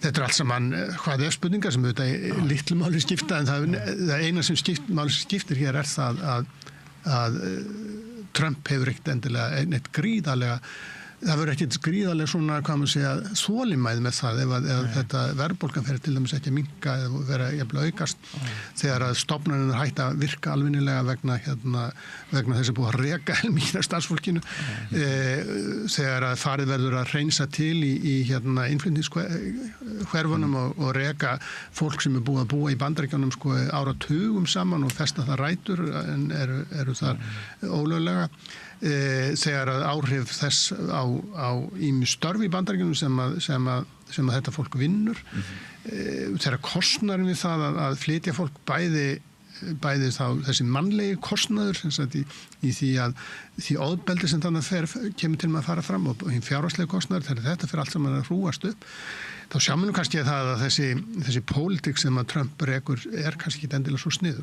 en ef hún tekst að stýra umræðunni og það er það sem við gerst í bæði Rússlandi og gerist á Ítalíu líka á dagum Berlusconis að þessi menn stýrðu umræðunni að þá leifismönnum mjög gegnum skáldskap eiginlega sko. Ef að samstöðin leggst af til dæmis þá er einn af þessum andmælaröddum horfin við þurfum á þessum andmælaröddum að halda og svo er þarna hugmyndafræði á bakvið sem að bara vill í rauninni ekki sjá ríkisvaldið svona stórt og viðamikið og finnst bara velferðarkerfið í rauninni vera fyrir bara burt með þetta velferðarkerfi að því að við viljum bara geta stjórnað hérna og haft bóðleiðirnar styttri og allt þetta þannig að fólk að bara bjarga sér sjálft einhvern veginn sko og ekki hafa neitt öryggisnet til þess að grípa sig sko. En við höfum nýtt tíma núna síðustu klukkustund til þess að við höfum nýtt tjáningarfrelsi okkar og skoðanafrelsi okkar. Nú komast við kannski ekki til Bandaríkjanna, engin okkar. Kannski ekki. Mér leið svolítið þegar ég fór til New York í febrúar að það yrði í síðast skipti í svolítið langa tíma. Þá var einmitt ég var á Manhattan og það fór þarna bíll með svona 10 risavaxna hátalara og það var níð gegn Palestínufólki. Það var einhver svona áróður Ísraels manna sem er óleyfilegt að breiða út á skilst mér en það gerði enginn neitt í því þess að það var komið samþykki fyrir því að það væri í lagi að þetta væri á þennan veginn en hefði ekki verið talið náttúrulega í lagi á hinn veginn og þannig að mér leið þannig svolítið þá eins og að Bandaríki bernsku minnar væru komin á ís, væru komin til hliðar kannski komaði aftur Já, Bandaríkin hafa skipt okkur tvo náttúrulega mjög miklu máli sko, bandaríska menntakerfið er náttúrulega í heimsklassa ég var ekki í mínu starfi sennilega ef ég hefði ekki numið þarna í Bandaríkjunum ég er að ljúka viðtal, ég er að koma til dyrana Takk Heyrðu strákar, ég þarf að kveðja ykkur kærar þakkir fyrir að koma hér til mín og nýta tjáningar og skoðanafrelsið. Þetta byrjaði allt á nokkrum orðum að þú sniðgengur sannsagna ráðstefnuna sem við hófum þennan þátt á. En Já, gangi ykkur vel í ykkar störfum og þið eru að fara að kjósa rektor. Já. Spennandi. Einmitt. Upp með tjáningafrelsið. og nýtu það vel. Já. Og áhorfendur og hlustendur góðir, við höldum áfram hér með Rauðaborðið eftir andartak, ekki fara langt. Þú ert að hlusta á Samstöðina. Róttæk.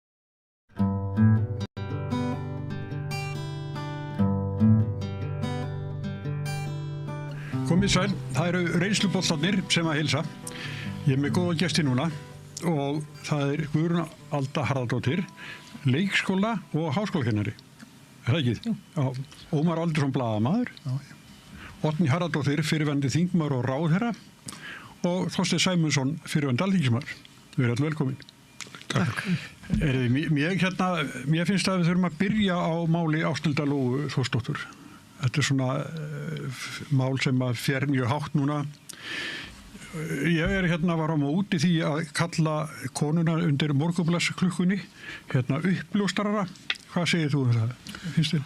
Mér finnst þetta allt saman alveg stórundarlegt. Ég sé ekki hvaða máli það skiptir með hverjum hún átti barnið eða hjá hverjum hún svaf þegar hún var ung kona. Ég bara sé ekki að þetta manni komið þetta yfirleitt við. Nei. Já, og það er ekki vont að finna því. Þetta er eitthvað sem varðar mann bara ekki dum. Já, mér kemur þetta ekkert við. Nei. En hún hefur sjálfsagt átt í ýmsum svona sálarvanda miklu fyrr á ævin fyrir 35-40 árum eða hvernig þetta var. Já. Og er það bara ekki ágætt. Hún er bara, þetta er hennar mál algjörlega. Já, ég er mikið samræður. Mér var það ekkert þetta. En það sem mér finnst alvarlegt í málinu, það er meðferð hvernig Ríkisútvarpið, sem sagt, ef við segjum í speglinum fyrsta fréttin, að þá er þarna ráðherra, nafngreindur og hún sem sagt er vænd að hafa framið glæp, sem er ekki fótu fyrir. Þetta finnst mér mjög alvarlegt sem Ríkisútvarpið þarf að horfast augu við. En við erum ekki alltaf að gera það. Við sáum Silfrinu í fyrrakvöld. Nákvæmlega. Og þá Helgi Seljan sagði þarna, í Silfrinu fannst mér nú falla mjög á Silfrið. Það var bara alveg svart. Já, það voru nokkri sem segja það, já. Og Helgi Seljan sagði að þá var hann að tala stjórnmálafólk. Að það væri samsagt að maður hlyti að geta gert þær kröfur til góðra vinnubragða hjá stjórnmálafólki og maður ætti að gera það. En ég segi þetta varðandi fjölmiðla. Já. Maður á að geta gert kröfur. Já. Og mér skilst að í síðanefnd blaðamanna að þar sé ekki hægt að taka fyrir svona mál nema að það kæri sem sagt einhver hlutaðeigandi kæri. Já, það er hún sem sagt Ásthildur Lóa. Já, hún eða sonur hennar og ég ætla bara að vona að þau geri það. Það vona ég. Þarna mistum við góðan ráðherra. Já, þetta er mjög töff og gerist hratt. Já, en ég er þeirra skoðunar að það hafi verið hárrétt ákvörðun hjá henni að segja af sér. Af því hún fór? Vegna þess að mennta- og barnamálaráðherra er æðsti embættismaður yfir málefnum barna á Íslandi. Á að sjá til þess að menntunin sé tryggð og allur aðbúnaður, velferð barna, vinnur með mál sem varða ofbeldi gegn barnum og svo framvegis. Mér finnst það mikilvægt að þetta sé í forgrunni. Það er að segja þessu mikilvægi og viðkvæmi málaflokkur og það megi ekki allt snúast bara persónuna sem að sinnir embættinu. Og stjórnmálumenn eiga fátt annað en traust og trúverðarleika. Og þegar að fellur á það í þessu embætti, og ég held að Ásthildur Lóa hafi bara átt að segja á því að þetta gæti ekki gengið og þess vegna fannst mér það virðingavert og rétt ákvörðun í henni að segja af sér. Hún myndi ekki yfirsetja málaflokkin? Já, af því þetta hefði aldrei verið látið vera. og það er bara þannig sko. Nei, þannig það væri skrattast í þessu sko langt fram á næstu öld ef hún hefði ekki farið frá. En mér finnst hún þurfi ekki að segja af sér sem alþingismaður og hún hefði geta verið næstu því hvaða ráðherra. Já, hún hefði alveg geta verið innviðaráðherra. Ég veit ekki hvort hún geti verið dómsmálaráðherra eftir það sem hún sagði dómskerfið. En bara þetta ráðuneyti með þessi viðkvæmi og mikilvægu verkefni sem að snúa velferð barna og menntun þeirra, þá gat hún ekki verið annars. Þannig að mannorð hennar var sært bara að ósíkju.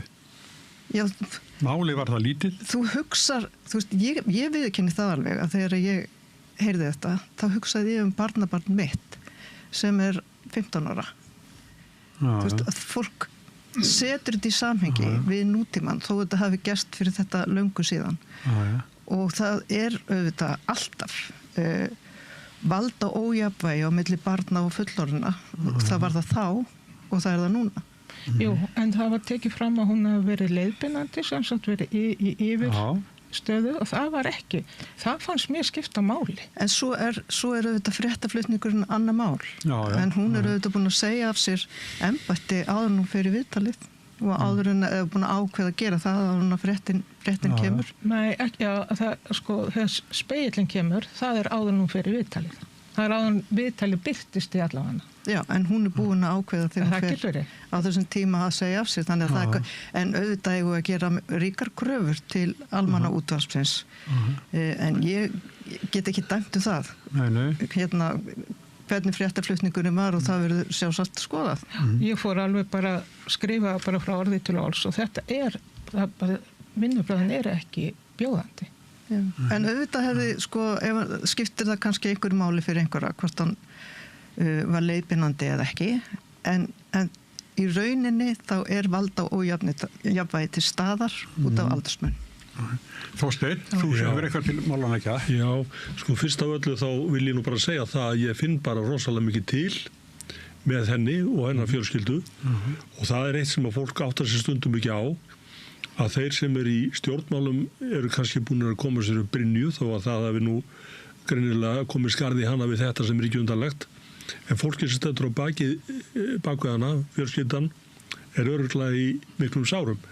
Ég vona hins vegar að hún komi tilbaka sem þingmaður að ég er ekki viss hún gerir það vegna þess að ef við horfum á tímalínuna hún segir af sér í kjölfar 3 tíma fundar með formönnum stjórnarflokkana það segir mér að fyrst hún gerði það þá naut hún ekki skilyrðislaust trausts þeirra það er alvarlegt mál fyrst mér og ef að mál af þessum toga eða svona svipuðum kemur upp þá hefur yfirleitt verið fyrsta reglan er það að fólk stendur með sínu fólki þó það gangi ekki fram og hérna hvað ég segja, afsaki eða taki undir með því sem gerst hefur þá stendur það með sínu fólki þarna var greinilegt að hún átti ekki stuðning þess að tryggja stjórnar flokkaformanna og þess vegna vona ég að hún komi tilbaka aftur sem þingmaður ef hún getur treyst sér til þess að vinna með fólki sem greinilega treysti henni ekki þá fullkomlega og var ekki sér tilbúið í að verja hana. Síðan er hitt að ég verða að viðurkenna það og ég er nú ekki í vinafélagi RÚV og við verðum að gáfa því líka RÚV er ekki stofnun. Það er mikið á reiki. RÚV er opinbert hlutafélag. Stjórnskipulegu bastarður. Og við höfum fleiri slíka.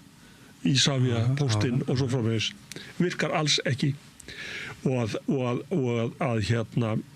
að þessi fjölmiðill sem er, við getum alveg bara fullir stærsti fjölmiðill á Íslandi, hann tekur allavega til sín örgulega mesta peningar sem til eru í fjölmiðlaheiminum á Íslandi og að fréttastofa, opinber fréttastofa því hún er það þó félagi sé ekki stofnun skuli koma fram með eins óvöndu vinnubröðu sem þarna var finnst mér algjörlega forkastanlegt og nú verður maður að spyrja ég er ekki bjartsýnn á að RÚV hóst upp afsökunarbeiðni eða einhverju eftir þetta silfur þar sem menn voru að þvo hendurnar hver og öðrum í mesta bróðurni. Ég er ekki Ég er ekki viss að það gerist.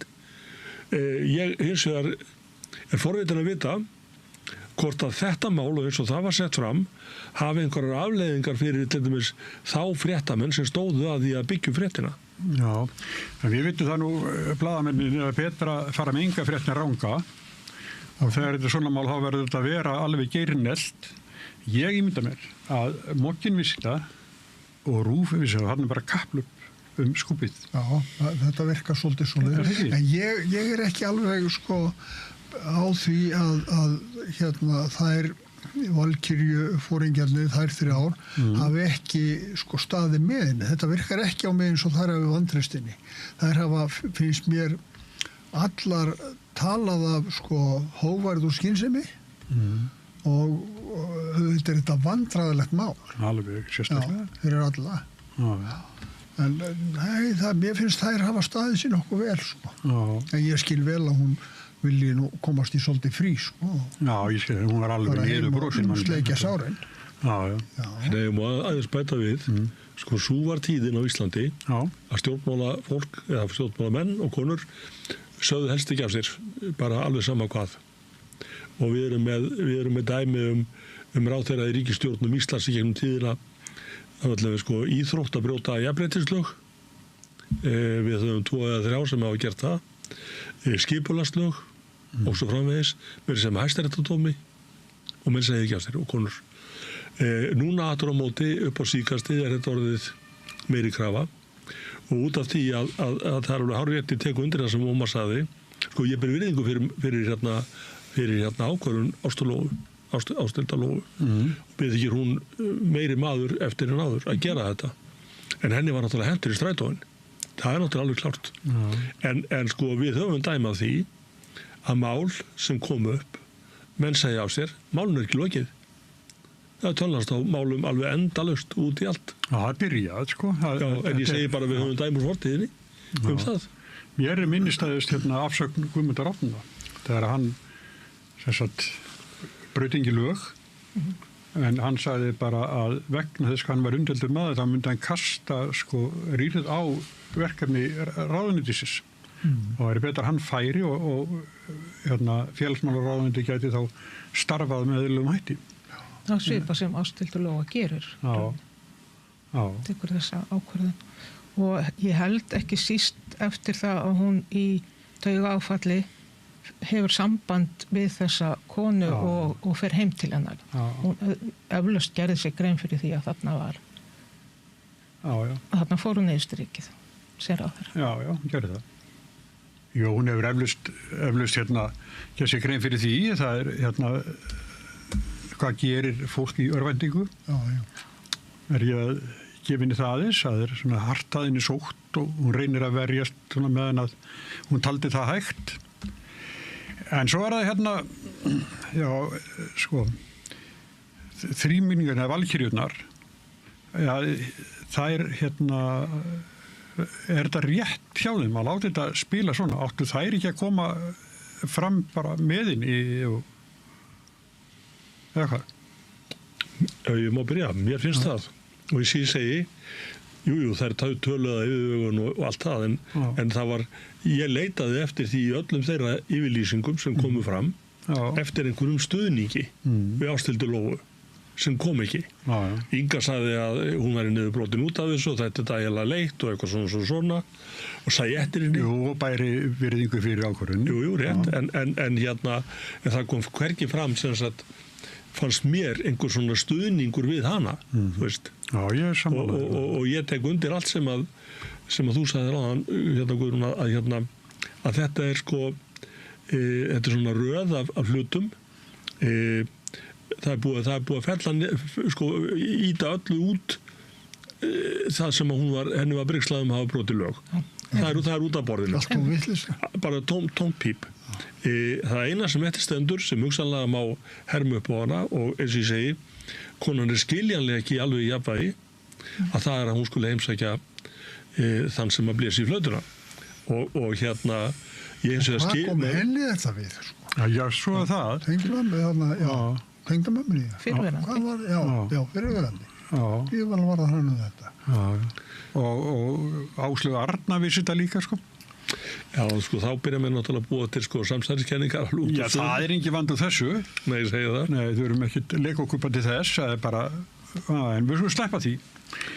En eigum þá að hérna, arftækin hennar, Guðmundur Ingi Kristinsson, sem að ég hef fylgst mjög vel með á þingi og svona, skil hann mjög vel.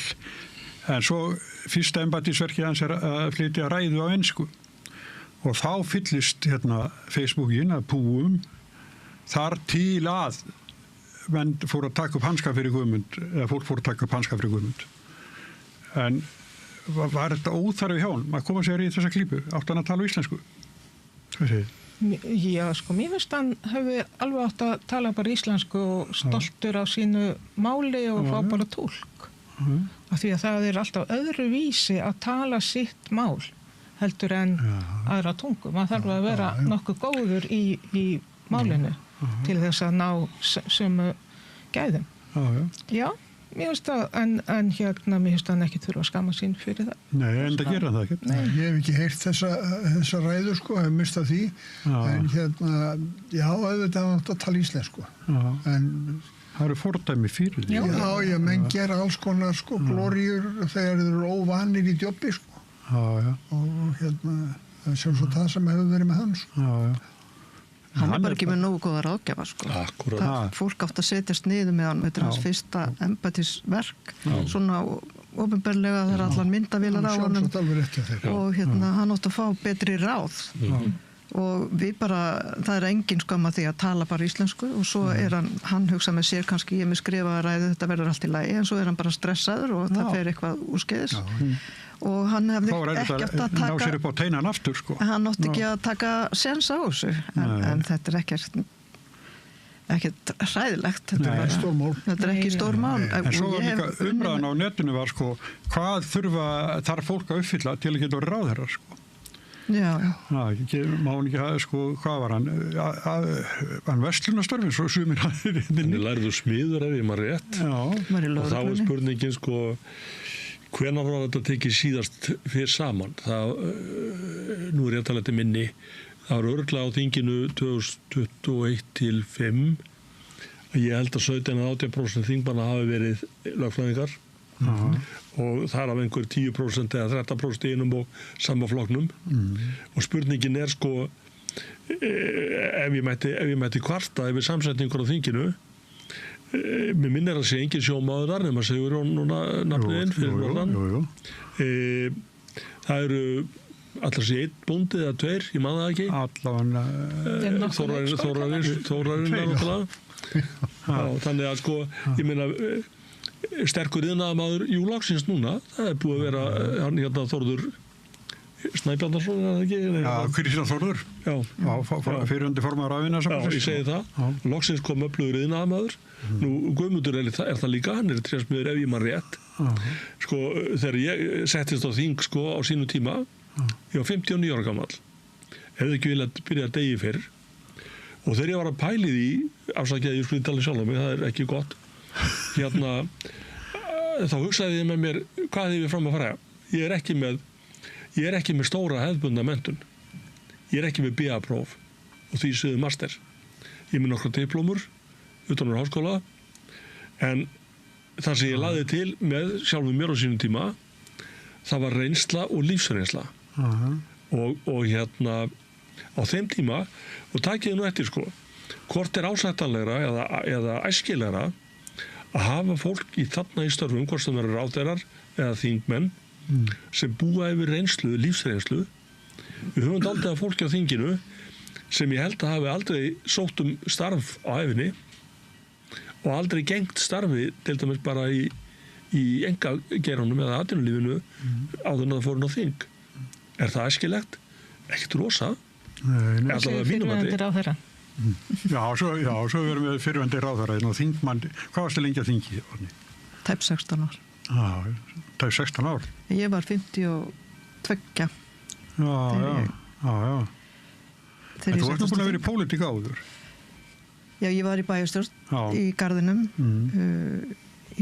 og var bæjarstjóri í 3 ár, sko. Svo hrundi allt saman og ég fór í prófkjör hjá Samfylkingunni, gekk í Samfylkinguna 2009. Er ekki svona eiginlega lágmarka fólk sé einhvers þar í kringum 50 þegar það fer inn á því? Það svona hefur það... Nei, yngri mig nú eiga málsara. Gott að góða blöndu, ég held það. Það skiptir mála að vera með góða blöndu. Já. En það er engin gaman sem er komin á eftirlaunaldur eitthvað. Núna, það var talað um einhverja konu í flokki fólksins í mann ekki hvað heitir. Já. Hún væri elsti þingmaður. Ég sé það fyrir mér, já. Hún hefur líklega, að því ég komst ekki inn þá hefur hún líklega haft það af mér. Já. En bara gott er hana. En hérna, ég er sammála Ómari, það þarf að vera blanda og góð blanda en hérna, það var þú sem sagði það, var það ekki, við ekki að hérna, og ekki er ég á móti því að ungt fólk hvað er ábyrgð, það síðan er svo, en hérna, ég held að það sé augljós kostur að fólk hafi einhverja reynslu úr atvinnulífi og bara einhverja lífsreynslu. Ég meina að maður er ekki sami maður en 50 og 30. Nei. Þá var eitthvað sagði Muhammad Ali, ef maður er á sama stað 50 og 30. Ekki frekar en ástalóða. Það er að segja. Akkurat. Sko, málmálanar núna, það eru veiðigjöldin. Já. Honni, þetta er hérna tvöföldun frá því í fyrra. Já, þetta er í rauninni, þetta er engin kerfisbreyting. Það er bara viðmiðunarverðið sem er hérna, tengt við markað, annars vegar í Noregi og hins vegar hér. Og ég held að það sé bara leiðrétting sem var nauðsynleg, sko. Það hefur engin svona utanakomandi held ég, eða fáir verið sáttur við það að miða væri við verð sem að útgerðarmennirnir ákveða sjálfur sín á milli. Með beinni sölu. Bara, til sjálfsins. Já, og þannig að þetta er bara, það er engin kerfisbreyting, það er ekki breyting á formúlunni sem að undir er. Það er bara verið að miða við markaðsverð og mér finnst það gott skref. En núna þegar þeir verjast og segja bara vinnslan fer úr landi, það hlýtur þetta takmarka hvað mikið á óunni fiski megi fara úr landi. Já, og Íslendingar eiga fiskvinnslur bæði í Pólland og Þýskalandi og þegar sko. Ég veit ekki hvort þeir hafa farið út af þessum veiðigjaldi sem nú er. Ég efast um það. En hérna, ég held að það sé ekkert meiri hætta á því við þetta og það er ágætlega farið yfir þetta mál í greinargerð með frumvarpinu. Farið bara yfir hver staðan er í sjávarútvegi og stórútgerðirnar bara mala gull og þannig er það. Það er ekki ræða alveg nóg sko eins og þetta er. Og munum gera eftir hérna þessa breytingu. Minka kannski bara arðin svolítið. En arðurinn sko, já, hann fer niður í 20%, það sem er svona venjulegt fyrirtæki er í 9% hlutfallið. Þannig að eins og ég held að það hafi verið atvinnuvegaráðherrann sem sagði þeir fara úr 95 milljörðum í 85. Ræðilegt. Það var ebitan. Já, ebitan. Þannig að hérna, en mér langar samt sko að því að ég segi að þetta er skref. Ég held að verði aldrei sátt um þetta stjórnunarkerfi allt saman og útreikninga fyrir við bjóðum út. Tökum afturköllum, innköllum bara hóflegan hluta og bjóðum út á hverju ári og gerum tímabundna samninga. Því að við, sko núna er veiðigjaldi fyrir þorsk 29 krónur tæpar á kíló og fer þá upp í 46 krónur við þessa breytingu. En þegar að útgerðarmenn er að leigja sín á milli, þá leigja þeir kílóið á 480 krónur. Er það líga? Er það ekki sal? Er það líga? Jú, eða þú veist, það er bara, þú kaupar það, það er ekki kaup, þú leigir bara í ákveðin tíma. Landssamband smábáta eigenda hefur boðist til að borga 100 kall á þorskkílóið bara til að fá að komast inn og auka nýluðin í kerfinu. Kerfið er náttúrulega lokað í dag. Og samtök fiskframleiðenda og útflytjenda bjóðast til að borga 150 krónur fyrir kílóið. Þannig er verið að leggja til að það fari upp í 46 krónur tæpar. Mér finnst að það þurfi að fá svör við því hjá ráðherranum. Þú veist, hvernig er hægt að neita svona tilbúðum? af hverju á ekki að gera neitt annað en þetta? Er þetta skref eins og mér finnst það ætti að vera? Eða ætlum við aðeins að skoða auðlindamálin okkar bara í heild? Og að því við erum við svo margt undir. Og við erum alltaf bregðast við. Og svo þegar við loksins við áttum okkur á því að það hefur verið að hlunnfara okkur illilega, að þá allt orðið með seinan og allt orðið erfitt, sko. Þetta á vindinn og fiskaldið og allt mögulegt, sko. Og raforkuna. Við gætum ekki að okkur. En við þurfum að gera það. Hvað segirðu? Grátkórinn, hann byrjaður. Já. Hann náttúrulega... Grátt allir í kór núna. Já. En það bara, nú finnst mér mikilvægt að stjórnmálamenn sem að styðja þessa ríkisstjórn standi í lappirnar. Því að þetta bara, það sér hver maður að þetta sanngjarnt. Auðvitað átt ekki miða við verð sem þeir ákveða sjálfur sem að þurfa að borga. Þannig að það lágmark að miða við markaðsverð, en síðan held ég að það verði áfram deilt hvort þetta er 33% eða þetta hitt á að vera inn í reikniformúlunni. Hefur þú trú á því að stjórnarliðið standi við þetta, standa baki sínur ráðherra í þessu? Það vona ég. Og ég held þessi skilningur meðal almennings á þessu. Það að hefjast íslensk páskastríð. Við fórum náttúrulega í gegnum þetta þegar við hækkuðum veiðigjaldið þegar í ríkisstjórn Jóhönnu Sigurðardóttur. Það varð allt brjálað. Flotunum var siglt í land. Já, mikið er. Og þeir komu á rútum, sko, á Austurvöll til að mótmæla þá. Og mörg fiskiskip komið til Reykjavíkur með sínar áhafnir. Já, og þá var að vísu önnur reikniregla undir og það var talað auðlindarentuna og ákveðin hluta af henni. Og fyrsta verk nýrra ríkisstjórnar 2013, sumarið 2013, var að lækka veiðigjaldið eftir. En nú, þessi ríkisstjórn, hins vegar, þessir flokkar, allir þrír, lofuðu því að taka á þessu máli. Og ef að maður skoða bara kannanir þegar fólk spurt út í kvótakerfið og veiðigjöldin og arðin á auðlindinni sem er gangað í ríkissjóð, þá næstu allir sem segir þetta er ekki sanngjarnt, það er eitthvað sama við þetta, við þurfum að skera þetta upp. Og það að gera þessa breytingu, að miða við markaðsverð, bara frábært skref sem ég vona að verði sannlega tekið. Það er ekki eins og þessi arður fari allur beint tilbaka inn í greinina. Þessi menn að fjárfesta í öllu skrattanum, sko, hinga og þanga veröldina. Bæðir heima og erlendis. Og alveg stórkostlega, sko. Já, það er nóg til, sko. Ég sagði nú eins og Vestmannaeyingar þegar ég var þar að ef það væri ekki til rafpeningar eins og við erum með núna, að það kæmi alltaf, þegar Herjólfur er að fara, kæmi alltaf bretti að 5.000 kollum frá Ísfélaginu til að flytja upp á land, til að fara að kaupa majónes og flera. Þá bryðið með sæju peningana að fara. Ég held það. Já, sko, ég er ekki búin að lesa þetta frumvarp, tekka skýrt fram. En að því að Oddný segir lækkað 2013 þá var gerð breyting. Og hún fólst í því að menn ætluðu sér að reyna á því að stærri útgerðir borguðu meiri þátt í veiðigjaldinu heldur en áður. Þetta leiddi til þess að 10 stærstu fyrirtæki þá borguðu 75% öllu veiðigjaldi á Íslandi. Þessi breyting var þannig að þetta er miklu mótþróa, sérstaklega frá Vinstri grænum. Og formaður þeirra, ég held að hann hafi verið formaður en þá, sagði á sínu tíma, við vorum mjög að hnotabítast á þinginu og hann sagði við mig, ég held ég munið þetta orðrétt og það þá að þetta bara flettis upp að því þetta er tekið upp. Eiga það þeirra borga mest sem standa sér best.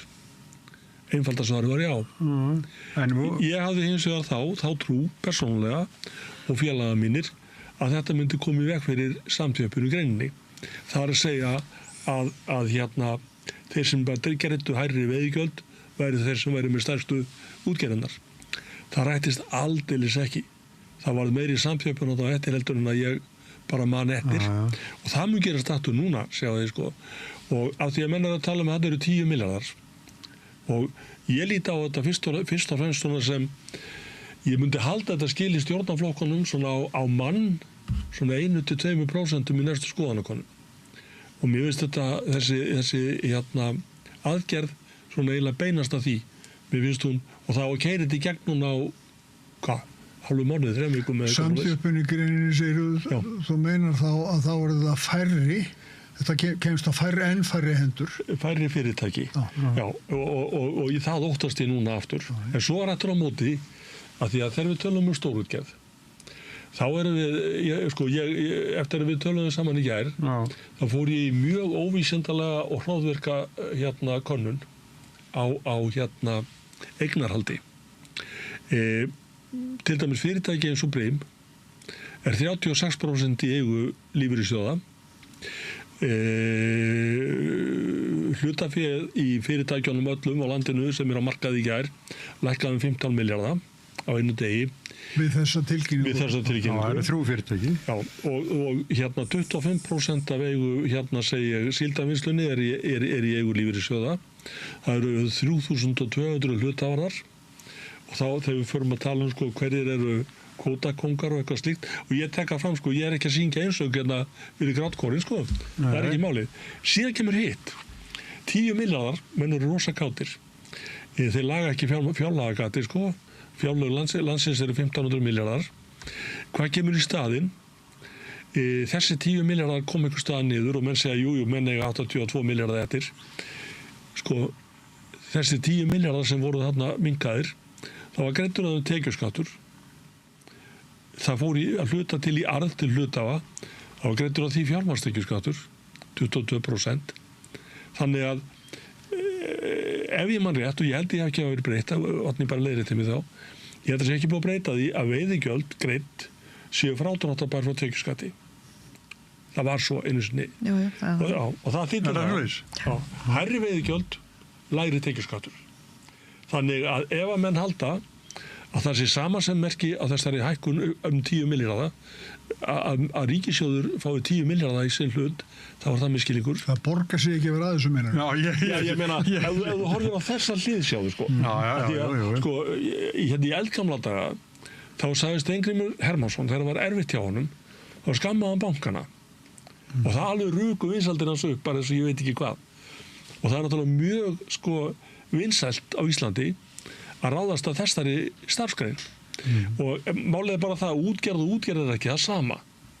Og svo ég veit aftur í þess að 2013 reynslu, þá var þetta þannig að það voru svona fjölskyldufyrirtæki, stöndu fjölskyldufyrirtæki, og ég man eftir að við hittum nokkra eftir á búið að samþykkja þetta. Og eins og ég segi, við heldum að við verðum búin að láta stóru kallana bera byrðarnar og hinn eru léttar undu og þeir byrjuðu strax og sagði, við lifum þetta ekki af. Maður var náttúrulega bara hissa. Eins og ég segi, stöndu fyrirtæki með kannski svona 2-3 báta í rekstri.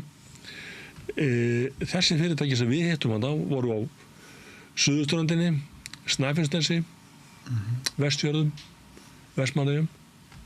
Öll þessi fyrirtæki voru seld af þessum sem töluðu við okkur. Þetta hafa örugglega verið svona 8-10 fyrirtæki, mjög stöndu eins og ég segi.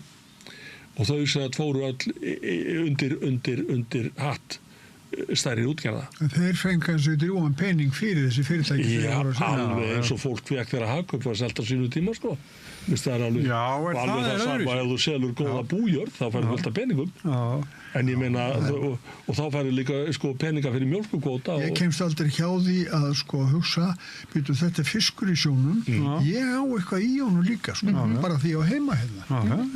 Ég á eitthvað í þessu. Ég er sammálaður. Já, það er líka, það er sjálfur sér ekki mikill ágreiningur það. En Oddný, þú vilt koma það? Já, það er alveg rétt að vera orðin mikið samþjöppun í greininni. Mjög. Og við höfum lögfest kvótaþak uppi 12%. Það megi enginn eiga meira en 12% og þess vegna skiptir svo miklu, og það hefur ekki verið gegnsætt og Fiskistofa hefur bara sagt við getum ekki fundið þetta út hver og hvað og eða þá en það er annað frumvarp í þinginu sem er tengda aðila og einmitt þess að auka gegnsæið svo að það sé hægt að sjá hver á hvað og þannig að 12% kvótaþaki verði virt sem á að vinna náttúrulega gegn samþjöppuninni. Þannig að það er það sem að er gott að það skuli líka vera í leiðinni þetta gegnsæi sem að kallað hefur verið eftir. En það er samt þannig að auðlindarentan, þar að segja rentan sem kemur út af auðlindinni sérstaklega, þú ert búin að taka frá allt annað og svona venjulegan arð, þá hún var á árunum 2010 til 2020 519 miljardar króna. Þannig að það er það bil 52 milljónir á ári. Miljardar, 52 miljardar á ári. Já. Og auðlindarentan, ef hún er ekki, hún bara fer í vasan á þeim sem hafa nýtingarréttin, nema við tökum fullt verð og látur renna í ríkissjóð, og það er það sem við erum að reyna að gera núna, að það er að miða að leiðrétta verðið, miða við markaðsverð, láta ekki þá sem að borga gjaldið ákveða sjálfur hvað þeir eiga að borga. Þannig að og það er sanngjarnt, og þess vegna finnst mér þetta sanngjarnt skref, og það er auðvitað hægt að fara alls konar reikni aðferðir sem ég hef líka mjög gaman af, og reikna út hver fær hvað þegar upp er staðið, en það sem að skiptir líka máli er að almenningur hafi það á tilfinningunni að það sé verið að stíga réttlátt skref. Og ég held að það sé það sem við verðum að gera núna. Og jafnvel, þó það verði ekki nákvæmlega 10 milljarðar eða 8 milljarðar sem að ganga í ríkissjóð, þá er það gott. Já, sko, það vill svo til, eins og ég segi, þegar ég fór í þessa óvísendalegu rannsókn mína, þá komst ég í upplýsingar frá einu fyrirtæki sem heitir Síldarvinnslan, og frá 2014 hafa þeir hagnast 70 miljardar.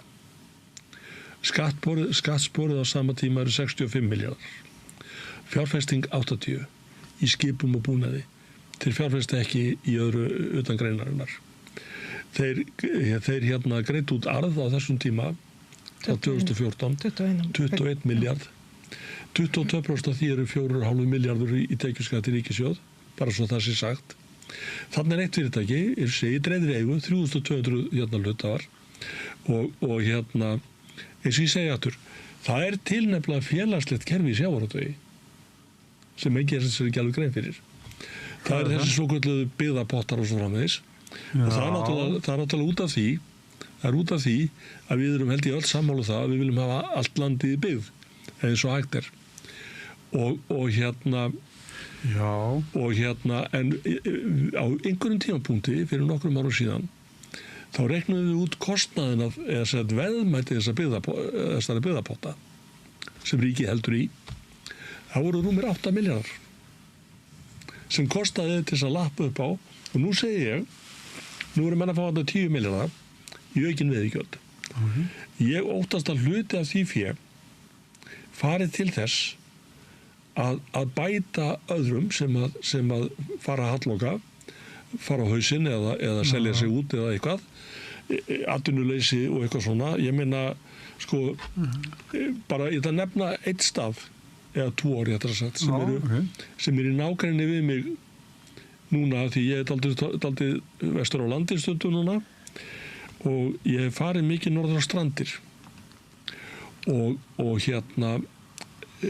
strand, Hólmavík til dæmis, er núna orðin útvörður byggðar. Sko, hún var það ekki. Hún er núna útvörður byggðar. Og þar eru... Vegurinn er ekki lengra, meinar þú? Já, nei, ég meina, sko, þú veist, sko, fyrir norðan Hólmavík búa hugsanlega 100 manns, þegar maður rétt. Þar af 36 í Árneshreppi. En Drangsnes er ekki? Drangsnes, jú, það er Drangsnes 200 manns. Á þessum tveim stöðum eru líklega 3 fyrirtæki sem halda uppi atvinnulífi. Og það varð uppi fótur og fyrt til dæmis á Hólmavík af því að menn lokuðu rækjuverksmiðjunni sem þar var. Og sem betur fer þá fóru menn til og settu þar upp saltfiskuvinnslu, þannig að vinna einhverja 20 manna í þessu 300 manna byggðarlagi, hún fór ekki. En ég segi sko, þetta sko, staðin eins og þessi tveir eru til út alland. Norðausturlandi, allstaðar. Já, en sko, þetta kvótakerfið og skiptingin á aflánum ekki bara Excel-skjal. Þetta líka sko tilfinning. Við höfum öll hérna geta nefnt dæmi eitthvað svona óhóf í sölu út úr kerfinu. Eitthvað stjarnfræðilegt. Og bara í gær, var ekki í gær, sem að lögreglan, húsæklögreglan keyrir austur á Kópasker að því að grásleppubátur var búinn að fara yfir kvóta sér, nú búið sér til kvóta og mikið minni heldur. Þrefaldan sko afla. Já, eitthvað sem hann hafði alltaf veitt sko, en núna má hann bara veiða þriðjung af því sem hann áður gerði og þá bara blá blikkandi ljós á bryggjunni þegar hann kom í land. Drónar yfir trillum á sömrin. Já, okkur finnst þetta skrítið sko, hann maður með úthald sko á Kópaskeri, það nú ekki burðugt atvinnulíf kannski, og hann að gera þetta út, en nú má hann bara fá einhvern hluta því sem hann fekk áður og hann hlýðir ekki og þá bara löggan kom inn með blá ljós og tekin á henni skýrsla og stungi í steinin. En já, það bara út að sækja netin sko, eins og ég segi, þetta kerfi sem við búum við núna, höfum við búið við það sko langt í frá gallarlaust, alveg langt í frá en sko, þess vegna held ég að það þú svolítið að verja kerfið samt. Já, ég að segja sko, tökum okkur kannski meira en 3 vikur til að gera grundvallar breytingar á því. Og nú segi ég aftur, ég sko, ég viðurkenni það bara persónulega að ég óttast svolítið sömu afleiðingar á 2013 þegar að menn heldu og voru bara í góðri trúum það að þeir væru að koma í veg fyrir samþjöppun, að þeir væru að láta þá sem veri burðugastir bera mestan kostnað eða þess að greiða hæstu gjöldin og þetta var þannig sett upp eins og ég segi 10 fyrirtæki sem greiða 75% á bæðinni en það duði ekki til sjáði þannig að það sem ég svona aðeins hræðist. Ég eins og alveg sammála þessu fyrirgjöðu Oddný mín, ég alveg sammála þessu elementi milliverðlagningu og allt þetta, ég alveg sammála því skelfileg. Oddný Nú bara glemdi ég hvað ég ætla að segja þegar hann sagði Oddný mín, þá var ég bara stilt Já, en það þannig að sko það ástæða fyrir því að við erum með kvótaþak í lögum sem þessi 12% eru og það líka ástæða fyrir því að við erum með afslátt af veiðigjaldi fyrir litlar og meðalstóðar útgerðir og í þessu frumvarpi sem ég er búin að lesa og prentaði út af samráðsgáttunni þetta mjög skýrt og ágætar greiningar sem ég hvet hlustendur til þess og áhorfundur til að lesa og kynna sér að þá gert ráð fyrir 50% afslætti á veiðigjaldi upp á 10 milljónum og svo 30 borgar ekki meir en 30% upp á 20 milljónum þetta milljóni núna þannig að það stendur reyndar í greinagerðinni að það þurfi að máta þetta á fleiri útgerðir en búið að gera og það gæti verið að þau myndu hnika þessu frítekjumarki eitthvað til. Þannig að það í rauninni verið að leggja þyngstu byrðarnar á þá sem að geta borðar. Ég heyrði hérna í Guðmundi Kristjánssoni, ég held í Hálftíðsfréttum, forstjóra í Brimi. Hann fann þessu náttúrulega ýmislegt til foráttu. Já, hann grét mikið. Já, hann kann það alveg, en samt ber hans alltaf vel. Ég þekki Guðmund, þetta skemmtilegu maður. En hann var að tala að sko, hann hafði borgað 500 milljónir, eða Brim, 500 milljónir í veiðigjöld fyrra, sem farið þá upp í 1000 milljónir núna, svona cirka vott, sko. Þannig að hann fannst það svona svolítið stórt stökk. En hvað mikið eftir hjá honum? Alveg hellingur. Já, það ekki. Jú, það alveg fullandi hagnaður. Ég ætlaði að vunni, það mjög góður hagnaður að Brimi, vel ekki fyrirtæki. Þá kemur spurningir, sko, eigum við að refsa fólki fyrir það. Ég hlakka til þess að við tökum annan þátt hagnaðinn í versluninni. Vegna þess að við erum með kerfi í versluninni hérna á Íslandi.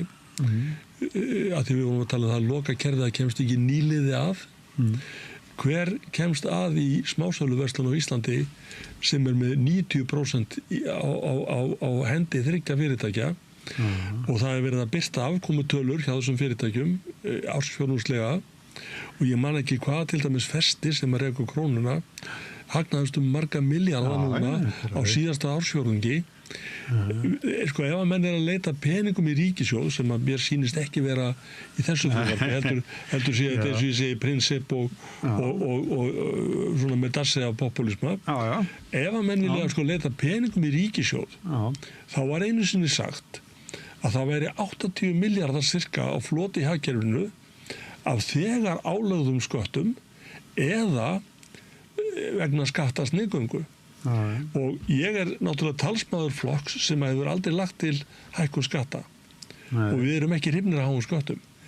Ég hins vegar mjög ákafur, ég gamall innheimtumaður ríkissjóðs meðal annars og ég mjög áfjáður í það að fólk og fyrirtæki greiði álagða skatta og skattrannsóknir og skatteftirlit á Íslandi náttúrulega í tötrum því miður og samkeppniseftirlitið líka þess vegna eru þessi 3 fyrirtæki þetta fjársvelta stofnanir og ráða markaðnum á Íslandi ekki beilinnis fjársvelta maður hefur valla efnaði að kaupa sér í matinn eftirlitsaðilarnir eru samkeppniseftirlitið það eru fækka starfsmennu þar og þeir eru með 1 eða 2 menn sem geta farið í frumkvæðisathuganir. Það er Páll Gunnar Pálsson, hann hefur sagt þetta, að þeir hafa ekki mátt til að fara í frumkvæðisrannsóknir og þeir eru kvarta yfir okkur einast ári og fá aldrei áheyrn. En hitt annað, verðlagi hérna, þú ferðar svo mikið, ekki, verðlagi hérna hefur...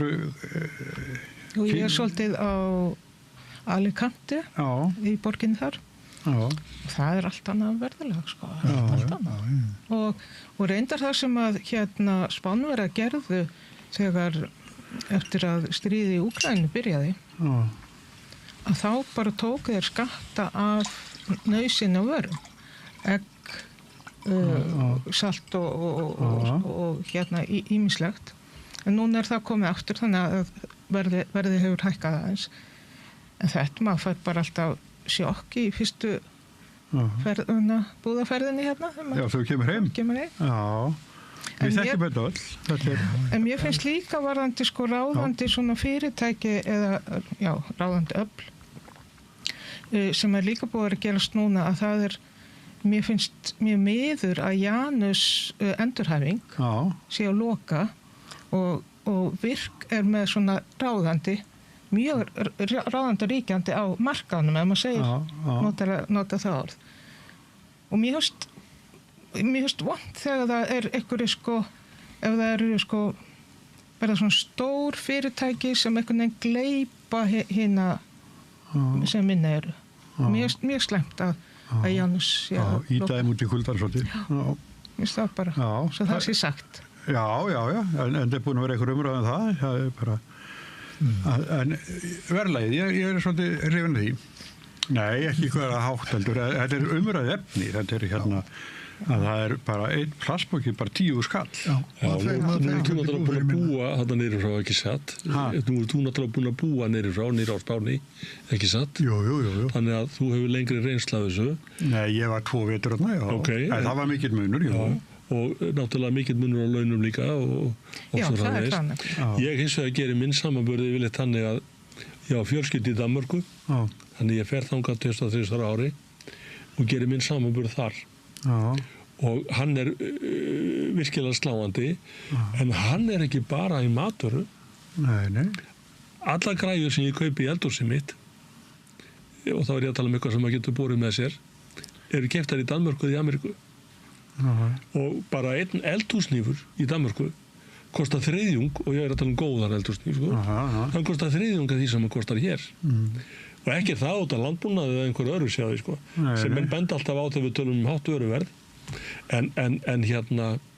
en beriði líka bara saman vörur svo bara þvottalög þú veist af því að hér á Íslandi eru engir tollar á matvöru nema þessir tollar sem er á landbúnaðarvörunum sem eru náttúrulega gagnkvæmir því þeir eru líka í Evrópusambandinu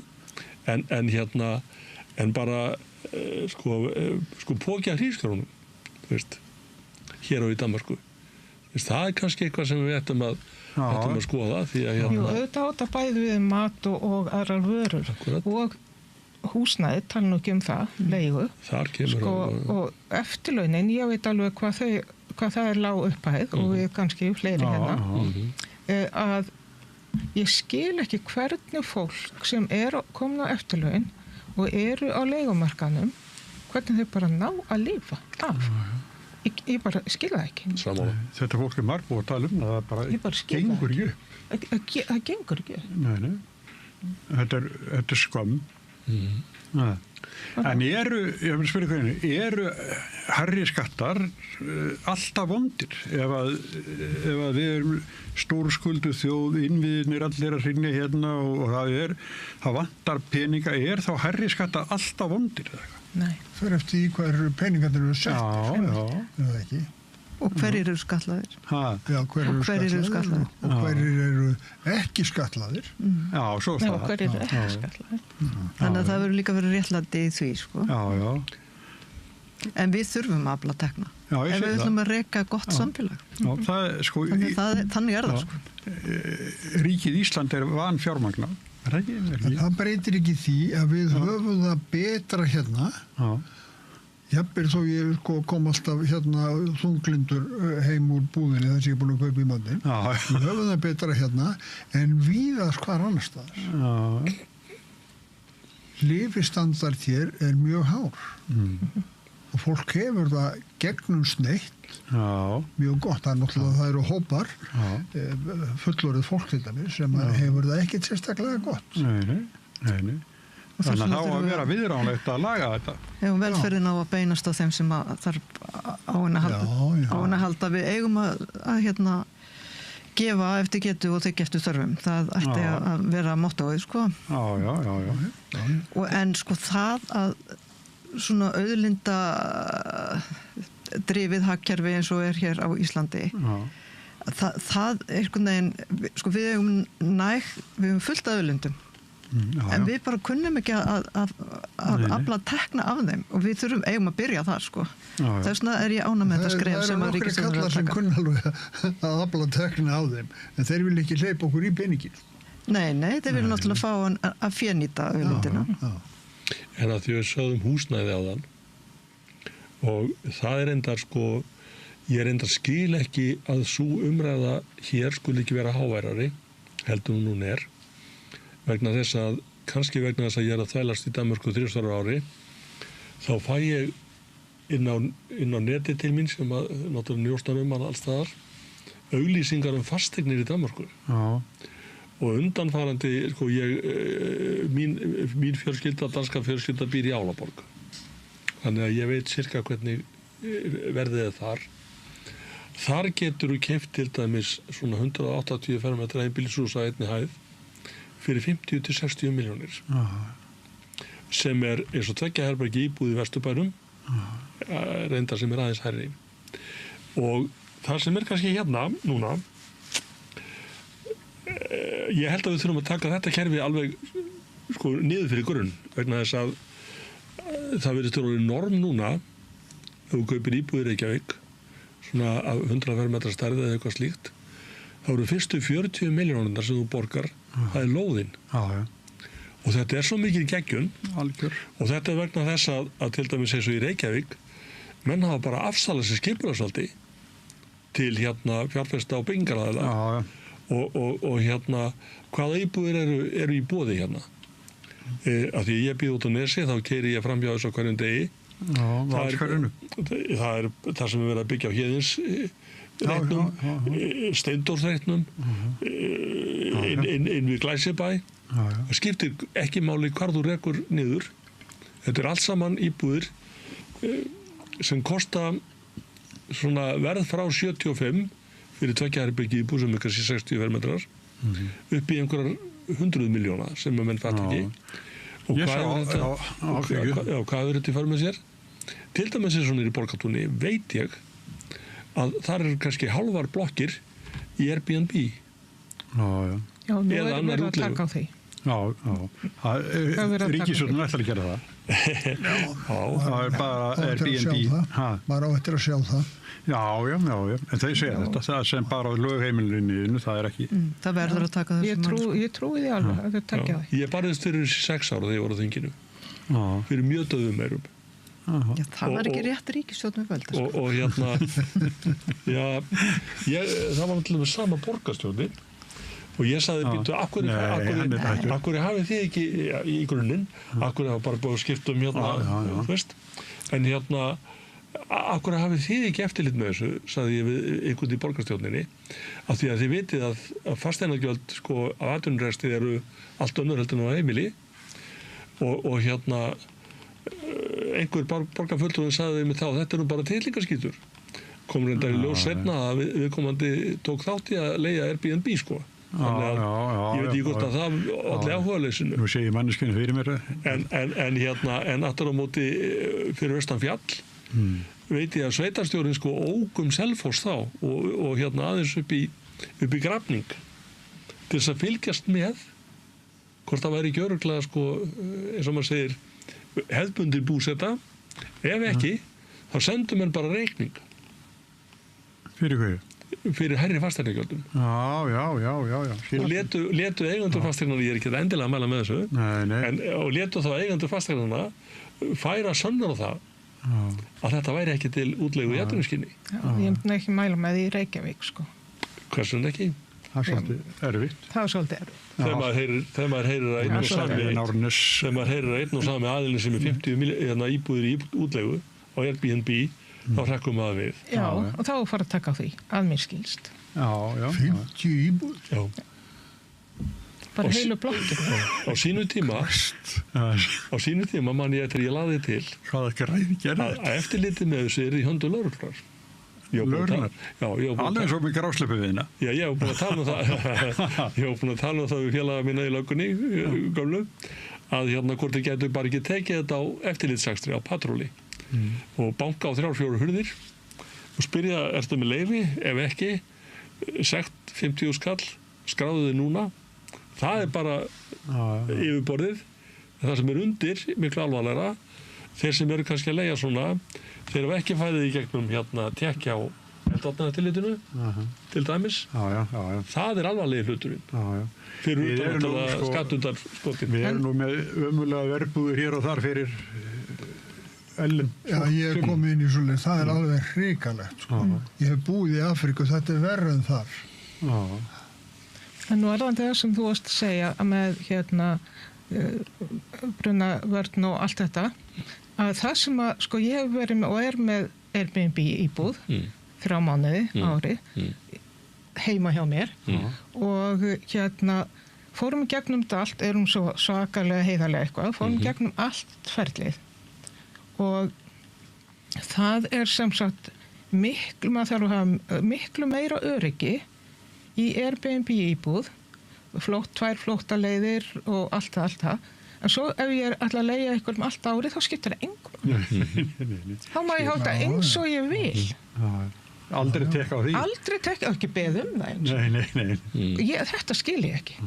Það er ekki sama öryggi fyrir þann sem er 1 nótt og þann sem er í 1 ár. Já, það eru sko, þau tala ekki saman þessi 2 puttar. Sko. Nei, hljóðamynd. Herri, ég verður búin að sitja inn í 60 mínútur. Já. Ég var bæta öðru í sögunni. Ég er það bara setna.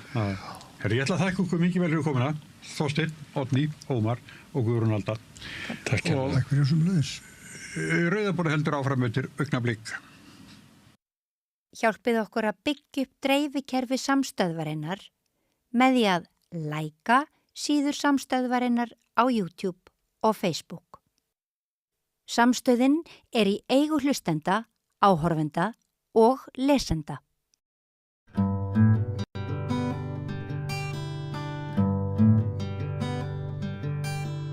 Já, komiði sæl og blessuð. Við ætlum að halda áfram með eiginlega uppáhaldsliðin minn á þessari samstöð okkar. Það er liðurinn óþekkti þingmaðurinn. sem sumir vilja meina að geti verið óþekki þingmaðurinn, það geti farið saman í einhverjum tilvikum. En þessi viðtöl eru kannski svolítið öðruvísi en flest önnur viðtöl sem við tökum. Maður reynir að komast aðeins undir skinnið og þetta eru ekki yfirheyslur, þetta eru ekki gagnrýnin viðtöl, þetta eru ekki viðtöl þar sem maður flysjar stjórnmálamenn af þeim skinnið til þess að reyna að finna einhverja skandala. Þvert á móti þá viljum við bara reyna að finna mannlegu hliðina á nýju þingmönnunum sem sumir eru okkur að litlu leyti kunnir eða bara engu. Við þekkjum aðra nýja þingmenn, kannski vegna þáttöku þeirra í öðrum störfum og þannig háttar til þá þingkonu sem að verður óþekkti þingmaðurinn þessa vikuna. Hún heitir Halla Hrund Logadóttir. Komdu sæl og blessuð Halla. Blessaður og sæl. Og velkomin hér í þennan ágæta lið okkar óþekkta þingmannin. Takk fyrir. Þú ert náttúrulega í hugum okkar Íslendinga óþekkt sem þingmaður, það frekar stutt síðan þú varst kjörinn í fyrst skipti á þing. En við kynntumst þér nokkuð vel í fyrra sumar þegar þú tókst þátt í forsetakjöri og ég man fyrst þegar ég kynntist þér, þá var ég blaðamaður á Fréttablaðinu og ég hringdi í þig út af einhver álita efni, hafði ekki heyrt þér áður. Og mér fannst merkilegt að tala við þig sem blaðamaður vegna þess að mér fannst þú tala mannamál og mér fannst þú ekki víkja þér undan spurningunum sem er svo klassískt meðal embættismanna og einhver með málefnið er viðkvæmt og ég man að ég pikkaði í kollega minn, félaga minn, annan blaðamann og sagði hún er svolítið öðruvísi þessi, hún er ekki svona embættismannaleg og þá komum við kannski bara að fyrstu spurningunni. Hver ertu? Hvernig manneskja ertu? Já, þegar stórt spurt. Ég kannski bara eins og þú lýsir reyni að segja hlutina eins og þeir eru og mun gera það áfram sem þingkona eins og í fyrri störfum. Nú er ég forvitin, var þetta þegar ég var orkumálastjóri eða jafnvel á undan? Akkurat, þú varst orkumálastjóri. Akkurat, það var nú að nægu að taka þar. Maður hélt nú kannski að það er svona einhver rólegri tími, ég hefði verið að flytja heim frá Bandaríkjunum. En það var bara slæm staða í lónum og nokkur eldgos og auðvitað uppselt kerfi, stríð í Úkraínu, alls konar krísur sem að tóku við. Þannig að það var mikið lærdómstími og þörf á því að tala skýrt. Já. En var lagt upp úr því snemma á þínu heimili og þínu bernsku slóðum og í þínu bernsku barnæsku að þú fengir að vera þú sjálf og það væri bara betra að vera maður sjálfur heldur en að fela sig inn í einhverju hlutverki og vera veltaði fyrir sér hvað er nú skynsalegast að gera? Já, alveg klálega. Bara segja hlutin eins og þeir eru, tala skýrt, vera heiðarlegur. Þetta eru svona lykilgildi sem að hafa fylgt mér frá þeim tíma. Bara í uppeldi hjá foreldrum mínum. En líka var ég svo heppin, ég var svo mikið með ömmin og afa, bæði fyrir austan og í bænum. Þannig að þessi svona, kannski þessi heiðarleiki og hvað ég segja, já, bara vanda sig, vera vandvirkur í því sem maður gerir, segja satt og rétt frá og allt þetta sem ég held að sé ágætis grunnurinn í þingmennsku. Það sem eru alls konar hagsmunir og skiptir ótrúlega miklu máli að geta tala skýrt. Já, mér fannst þú einmitt leggja fram ákveðna einlægni og heiðarleika þegar þú bauðst þig fram sem forseta. En það voru allmargir sem að gerðu grín að þér og fannst líka kannski að það væri bara eitthvað svona sell þegar þú gerði myndbönd upp í sveit og svona soldið eins og álfkona það er eitthvað pínleiti álslegt við þig reyndar. Hefur ekki heyrt það einhvern tíma? Ég var aðeins heyrt það í tengslu þarna bíómyndina, hvað heitir hún aftur? Game of Thrones, Akkurat, bara í góðum skilningi, í ákveðum skilningi. En nú alveg uppi töluverða álfatrú.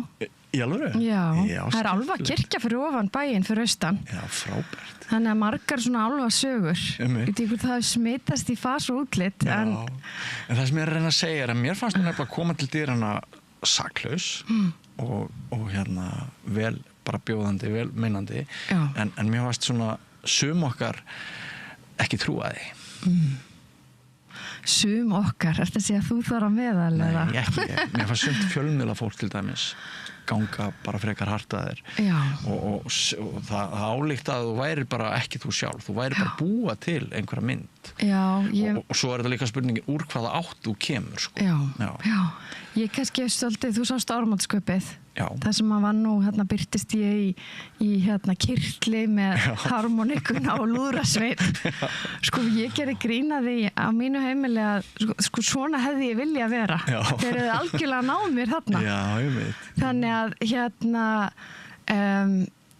þessi auðvitað sko skiptir miklu máli bara í framboði yfirleitt eða og tala þegar þú stígur sko fram í svona stóra vegferð að bara þessi að koma fram eins og til dyrana eins og klæddur og þarna var ég bara kannski að deila sem svona minn bakgrunnur og mín sýn og hvaða mín gildi koma og þau koma auðvitað mikið úr sveitinni og líka eins og ég segi ég kannski svona smá gamaldags að því leiti að ég svo mikið alin upp með og afa og það voru bara gildi sem ég hef nýtt mér í starfi í dag gildi þess að fara vel með hlutina bera virðingu fyrir landin okkar Ertu að japla á matvælum í ískápnum löngu eftir þau renna út að Nei, alls ekki en ég held ekki svo nýtin Nei, en svona ísboksin sko þú veist, þetta þessi, fara vel með hlutina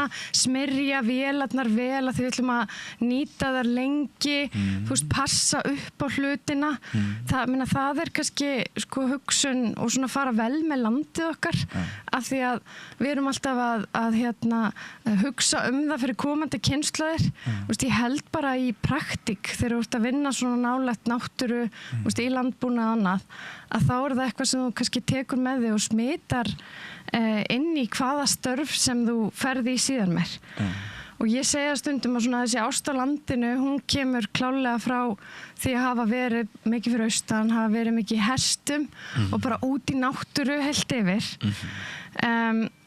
og síðan kannski svona þessi alþjóðlega reynsla og svona það ferðalega því ég hef þetta búið mikið erlendis og þar kannski kemur það sem að maður alltaf að spegla hvernig Íslands samfélag miða við Bandaríkin eða miða við Evrópu eða miða við Afríku og þá kannski kemur þessi sko áhugi og ástríða fyrir því hvað við eigum hér á landi og hvað við þurfum að passa upp á og það ástæðan fyrir því að ég á þingi í dag að ég veit hvaða verðmæti við eigum í auðlindunum okkar og samfélagi og ég vil passa upp á að við höldum í svona ákveðin gæði sem við eigum og eiginleika sem að svo auðvelt fyrir okkur líka að glutra niður En þetta sem sagt að þora að vera þú sjálf og svona treysta fólki og er það til marks að lífið hafi farið í mjúkum höndum og þú svona sért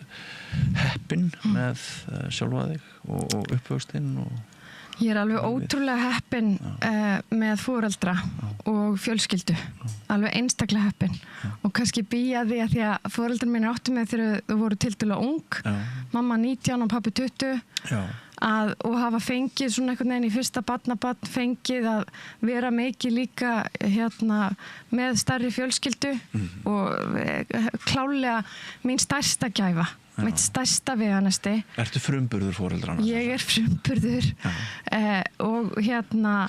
og bara hef notið ótrúlega mikið góðs af því að eiga góða fjölskyldu ekkert efna fólk en bara öll þessi ást og væntumþykja mikil ást og bara það að vera styðjandi og þorðu foreldrar þínir að sýna þér þá ást sem þeir höfðu að þér já en ég af því að sko mín kynslóð þurfti oft svona hún var svolítið kótuð þessi ást sko maður þurfti svona maður þurfti dálítið sko ég líka alveg uppi bara mjög sterk gildi þess að hafa fyrir hlutunum og leggja sig fram og bara mikla vinnusemi og það var ekki snemma langur vinnudagur og það var ekkert mikil smetið og það að sko vera fyrstur út í fjós eða koma síðastur inn þannig að það að skila góðu verki eitthvað sem að ég lærði snemma afi í Reykjavík var kennari var duglegur, hann var síðan bæði venjulegur kennari og líka smíðakennari. Hann bara það að vera alltaf að sjá hlutina gerast og það kannski líka annað. Ég einhvern veginn ólst mikið upp við það að þetta að láta verkin tala og kannski þegar þú ert að vinna mikið tengt sveitastörfum eða líka eins og ég fekk mikið að fylgja og afa í bænum, þá ert alltaf að vinna í því að sjá eitthvað verða til. Fylgjast með afa, vera kannski einhverjar teikningar og svo var hann að smíða þar og það var einhver afrakstur. Og ég held að þetta, að vilja sjá einhvern afrakstur, sé eitthvað sem að kannski svona leiðaljós og eitthvað sem að mig langar núna að beita mig fyrir þingi. En ef maður skjóta inn í þetta er sagt það sem að sviftir embættismenn ríkisins oft á tíðum geðheilsunni og bara alls konar starfsmenn hins opinbera að þú sérð ekki afrakstur verkaðina. Mál að þvælast fyrir í einhverju ferli árum saman. Héðinn Unnsteinsson sem hefur mikið rætt geðverndarmál, hann hefur lýst þessu svona úr ráðuneytunum. Að menn þú hlýtur að missa vitið þegar þú ert alltaf að brasa við eitthvað en þú sérð ekki afrakstur verkaðina, það klárast ekki. Þannig að ég skil mjög vel það sem þú ert að segja. En ég verð nú að segja að því ég nú verið embættismaður og ég hef tvisvar unnið fyrir ráðuneyti, annars vegar fyrir utanríkisráðuneytið og síðan ekki fyrir ráðuneyti heldur sem orkumálastjóri hjá hinu opinbera að í bæði skiptin alveg hægt að gera ótrúlega margt og bara þó að það sé nú oft svona kannski neikvæð umræðan stjórnsýslu og annað. Þá séu stundum afraksturverkað. Já, til dæmis við veittum leyfi fyrir fleiri megavöttum hefði verið gert 10 ára undan. Það eru auðvitað alls konar kærumál og allt þetta en það var samt bara sterk liðsheild sem að vanna þeim verkefnum. Og þegar ég var í Brussel þá settum við fót þetta á þeim tíma sem að það var verið að reyna að fá ferðamenn til Íslands. Þá settum við á fót menningarverkefni sem að var í raun og veru gert til að fá fólk til þess að heimsækja landið, markaðssetja íslenskar sjávarafurðir líka. Og það varð mikill afrakstur af þeim verkefnum. Þannig að mín reynsla kannski svo að alltaf ef þú nærða að stilla saman strengi með góðu fólki að þá þetta að gera ótrúlega hluti og það það sem að kannski minn drifkraftur að það að sjá eitthvað hluti gerast. En ég skil þessa sögur sveitinni mjög vel til dæmis þegar ég fer austur í Mývatnssveit sem Mývatnssveit, keyrið þarna 400 kilometra, komast þangað og svo fer ég að hugsa hvar ætla ég að leggja netin í kvöld í Mývatni. Svo ákveði hvar ég ætla að leggja netin, svo fer ég á næ netin, ég greiði netin og svo fer ég á aðtöku hvort það er bensín á vélinu og svona og svo sigli ég út og svo set ég netin einhvers staðar og svo fer ég daginn eftir og ég veit netin og það eru nokkri fiskar og þeir eru búin að gera fiskunum og silungurinn er komin í pottin eða pönnuna og ég borða hann svo þá er ferlið hófst, ferlinu lauk og það er alveg gríðarlega gott og gefandi og skapandi en stór hluti af vinnu okkar í dag hann er einmitt ekki svona. En veistu, ég held þú sért að lýsa akkurat kjarna þess sem að við kannski glímum við í dag er það að fólk er ekki upplifað að það sé að leggja eitthvað mörkum sem að ég held að sé svona grunnurinn af því að bara líða vel sem einstaklingur er að finna að þú skiptir máli, finna að þú sért að vinna einhverju sem hefur áhrif á samfélagið þitt og þetta bara í samhengi við bara andlega heilsu og líðan held ég að sé lykilmál er bara að fólk finni með svona áþreifanlegum hætti. Það er ekki eins einhvern veginn að segja frá einhverju á samfélagsmiðlum eða pósta einhverju eins og að finna það að þú hafi gert þetta og jafnvel eins og þú ert að lýsa. Ég mynda mér að stundum sérstu með einhverjum þú ert í einhverju vinnu, þú veist það er svona eins og ég tengi við bara heiskap þannig að þú ert að áorka einhverju saman og það er líka sem ég gleði í því að áorka einhverju saman. Dæmisaga við heiskapinn í forstaframboðinu að gera hlutina saman. Þetta var nákvæmlega sama pæling og hafði farið minn koll og ég hafði notað í bók sem ég skrifaði dauðan. Það sem var svona aðeins annars hamingi. Bókinu dauðan var þannig að hún fjallaði líf sem væri þess virði líka að lifa því og hvað gerir lífið þess virði að lifa því og svona. Akkurat. Og ég tengdi mjög sterkt við þessa heiskaparlíkingu en það var hellingur af fólki sem hefur ekki alist upp í sveit, kannski bara blaðamenn félagið mínir sem ólst upp hérna á Mölinni sem náðu ekki þessari heimspeki og þannig að mér dettur það bara í hug þegar þú nefnir þetta. En mér finnst þetta mjög gott hjá þér. Ég held að flest okkar höfum áttað okkur á því að einstaklingshyggjan hefur hrakið okkur út í horn og við verðum aftur að fara að gera hlutina saman sem við höfum reynt að gera sitt hvoru lagi. Algjörlega, og ég held að það bara aftur sem að tengist auðvitað vinnu og þú veist, driftun og árangri og svona hvert ég manni áfram bara sem einstakling í samfélagi. Já. En auðvitað það líka þannig bara maður hugsar þegar maður glímir með einhverja erfiðleika, veikindi eða áskoranir eða fyrir gegnum einhverja erfiða hluti í lífinu. Sko það fyrsta sem maður einhvern veginn horfir til, eða sem að stendur mann nærri, auðvitað þú veist, líka samvinna og þetta net sem nálægt manni. Þannig ég held einhvern veginn að það að leggja meiri rækt við samvinnu umfram einstaklingshyggju, sama hvort það sko tengt fjölskyldu eða vinnu. Við þurfum einhvern veginn að ná þeim rauða þræði aftur. Já, ég er sammála því. Og fínt hjá þér að ávarpa þetta, bara mjög fínt. Þótt ekki eru forseti. Já, voru það vonbrigði? Auðvitað fer maður í allar vegferðir til að ná árangri og þannig að ég fór ekki í þessa vegferð nema með það í huga að bjóða frá mína krafta og síðan það þjóðarinnar að taka ákvörðun. En ég get hins vegar sagt að ég lagði mikil áherslu á mál eins og samvinnuna, ég lagði mikil áherslu á mál eins og bara almannahagsmuni og landið okkar og auðlindir og í dag fæ ég tækifæri, síðan gerðust auðvitað þessir óvæntu hlutir í stjórnmálunum, þannig að mín leið hefur leiðið núna á þing og ég finn talandum sko að skila verki. Nú ég var að leggja fram mína aðra þingsályktun til í gær, svo fyrri var orkuöryggi almenning sem að ég séð hvað stendur höllum fæti sem orkumálastjóri og svo seinni var annað sem að stendur hjarta mínu mjög nærri sem að ég mælti fyrir í gær sem eru jarðarkaup, að takmarka jarðarkaup erlendra aðila af því þetta eru vatnsréttindin, jarðhitinn og bara aðrar auðlindir sem við erum að selja með. Þannig að nú held ég áfram að geta reynt að hafa áhrif á og afla þessum málum fylgis. Þannig að ég þakklátt fyrir að hafa fengið stuðningin á þingi kjölfar forsetaframboðsins og ætla svo sannarlega að láta til mín taka. Ég vona að ég kom ekki baki það þér og þér finnist þetta ekki óþægilegt umræðefni og viðkvæmt. En nú langar mig að spyrja þig út í eitt kvöld í forsetabaráttunni. Útsendingun á RÚV. Já. Þegar þú hafðir fyrr þann dag farið í að ég hef 2 mjög stór viðtöl. Já, þú ert að tala fyrir kappræðunar. Já, fyrir kappræðunar. Og maður finnur það, ég er náttúrulega sem vanur fjölmiðlamaður, búin að vera í þessum bransa í 40 ár. Já. Ég finn það bara mjög snemma að þú ert ekki alveg í lagi. Það er eins og eitthvað sé off og þú endurtekur þig og bara líkamstjáningin og allt. Það kom mér ekki óvart ef ég segir alveg eins og það fylgið skildi hrynja eftir þessa framistöðu. Við skulum segja síga. En þetta var sko hvað gerðist? Hvað var að þennan dag?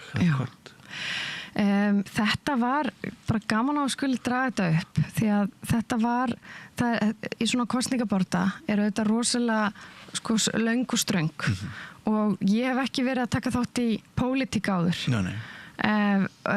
Þó ég hafi verið í alls konar öðrum störfum sem hafi reynt á og reynt á fjölmiðlun eða þátt ekki fjölmiðlum þá ekki með sama hætti. En þarna hafði ég verið fyrir norðan og þetta í raun og veru, ég var fyrir norðan með fulla dagskrá. Ég flýg, ef ég man rétt, hvort ég flýg annað hvort seinta kvöldi eða hvort ég var ekki bara að fljúga með morgunflugi sem sagt til Reykjavíkur.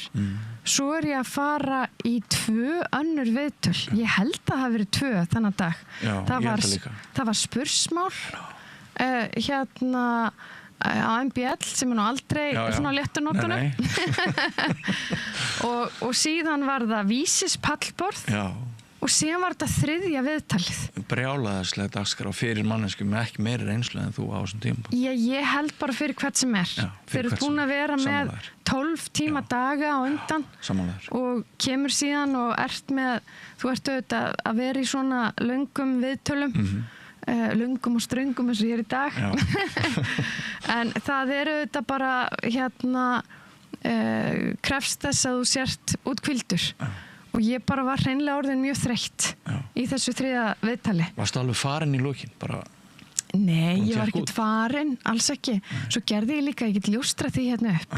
Af því að ég er nú alltaf ekki mikið fyrir að vera á mjög háum hælum. Nei.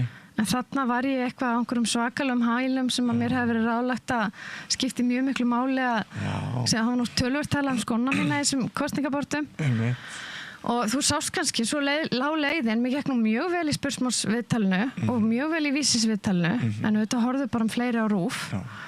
Hvet allar að horfa á hin viðtölin sem ekki búnir að því. Og svo gekk mér bara vel í viðtalum eftir. Heldur ég hafi ekki bara verið á flatbotna, það sem eftir er. Þú varst á flatbotna sem eftir er. Já. Og þú þurftir að standa svo það sé árétta. Þetta var líka sem að er ákveðin lærdómi líka fyrir fjölmiðla. Við vorum 12 frambjóðendur. Og þetta var, vissi ekki hvort við stóðum ekki 2,5 tíma. Já, þetta brjálaði. Þetta var alveg, ákveðin, list hvað það var þar. Þannig að lærdómurinn vera útkvildari og ég hefði sannarlega geta átt framistöðuna sem ég átti í spursmálum fyrir daginn.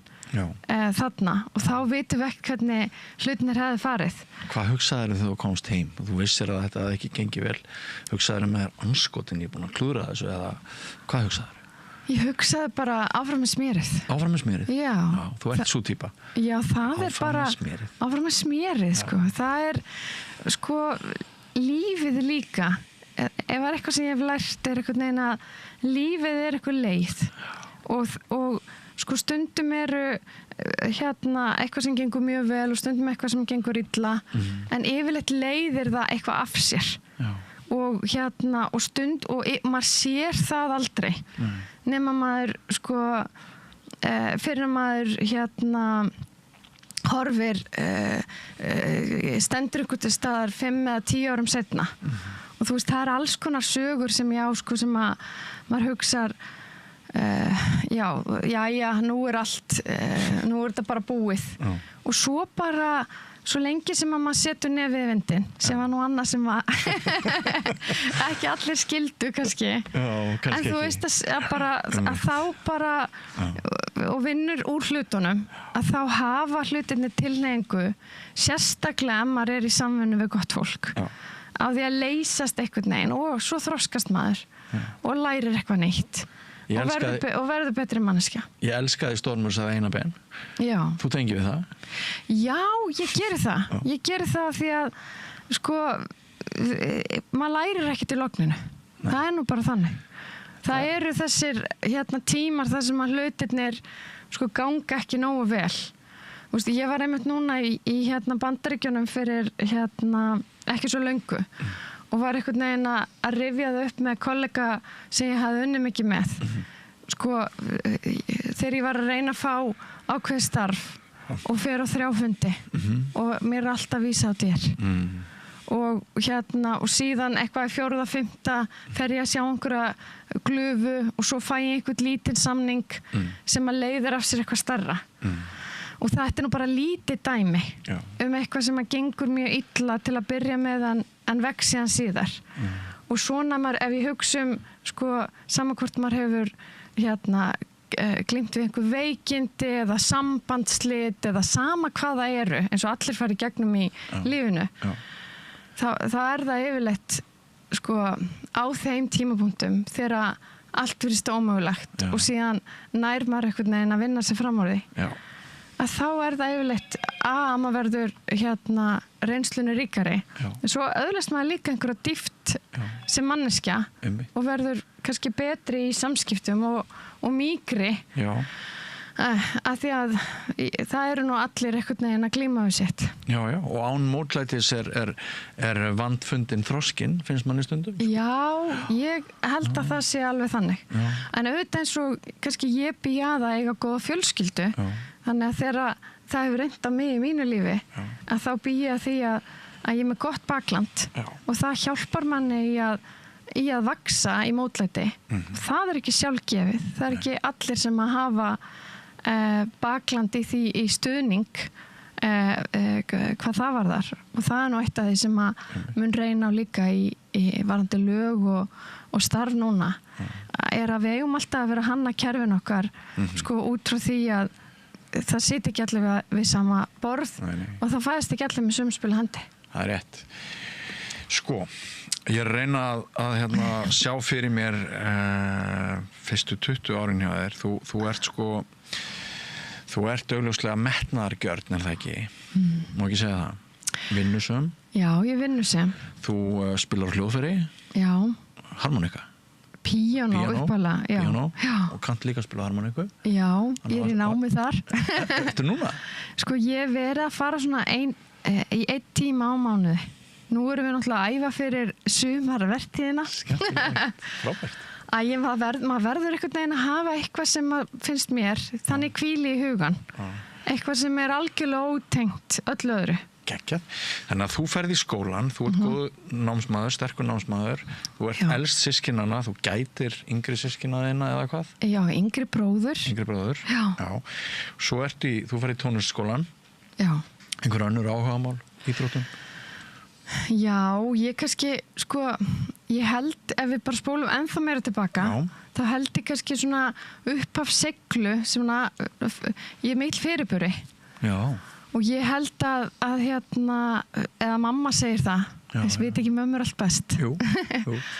Að því að svona sá tími, ég held að, sko, þar byrjar þessi svona segli, þessi hitakassatími. Einmitt. Hvað fættist mörgum vikum fyrir? Ég fæðist ekki nema einhverjum 5-6, en ég er 7,5 mörg og er í einhvern mánuð í einhverjum hitakassa. Já, þú stendur varla fram á hnefa. Ég veit það ekki, en svona, þú veist, ég held að þessi karaktereinkenni að vera einhvern veginn alltaf hvað ég segja, að þurfa að hafa fyrir hlutunum. Það hafi kannski byrjað þar. Einmitt, áhugavert. En síðan bara elst ég upp í Hraunbænum, Hraunbæ 108 og 40. Mamma og pabbi í námi, pabbi vinnur á steypubíl, mamma í hjúkrunarfræði, við búum rétt við afa, ég fyrir í Árbæðaskóla, þar sem afi kennari. Og ég alltaf hjá ömmu og afa í sveitinni mjög mikið. Þar áhugin á hestunum, síðar verði í hestum á stóra markmiði núna er að fara aftur í hestana. Og síðan byrjaði ég bara ég var alltaf rosalega í mörgum áhugamálum. Ég var í dansi og píanói og leiklist og svona skapandi vinnu alls konar. Og síðan eftir Árbæðaskóla og eftir Kvennó sem ég fyrir næst í að þá svona togar í mig þetta bara svona þessi alþjóðlegi vettvangur. Þannig ég eyði miklu tíma þar í kjölfarið. Var aldrei ómikið að gera hér? Jú, allt og mikið að gera. En ekki stress, þeir eru ekki liðið eins og eru að kikna undan öllum skildunum sem að snemma Ég hefði alveg stundum átt hafa minna að gera en það er kannski eitthvað sem ég bý alveg ótrúlega vel að bara síðan. Ég er góð í að skipuleggja mig og ég er góð í að forgangsra, vita hvað skiptir máli og ég get verið óttalegu slugsi þar sem ég má vera slugsi. Þú veist, ég er ekki einhver fullkominn kokkur eða, þú veist, börnin mín er ekki klædd eins og einhverjum tískutímaritum. Þú veist, ég get verið bara í sikkurum soknum og haft það gott, sko. Og alltaf nýtir þér náttúruna sem orkustöð? Já, það hefur verið. Ég hef alltaf verið mikið í útivist, hestum og skíðum og bara fjallgöngum. Og ég er mikill svona, kannski introvert. Ég fer mikið bara ein í göngutúra. En það hlýtur að vera áskorun að vinna við það stundu sem þú ert að gera. Já, kannski... Ertu bæði intro og extravert? Já, ég kannski á auðvelt með hina hliðina líka. Ég alveg félagslynd.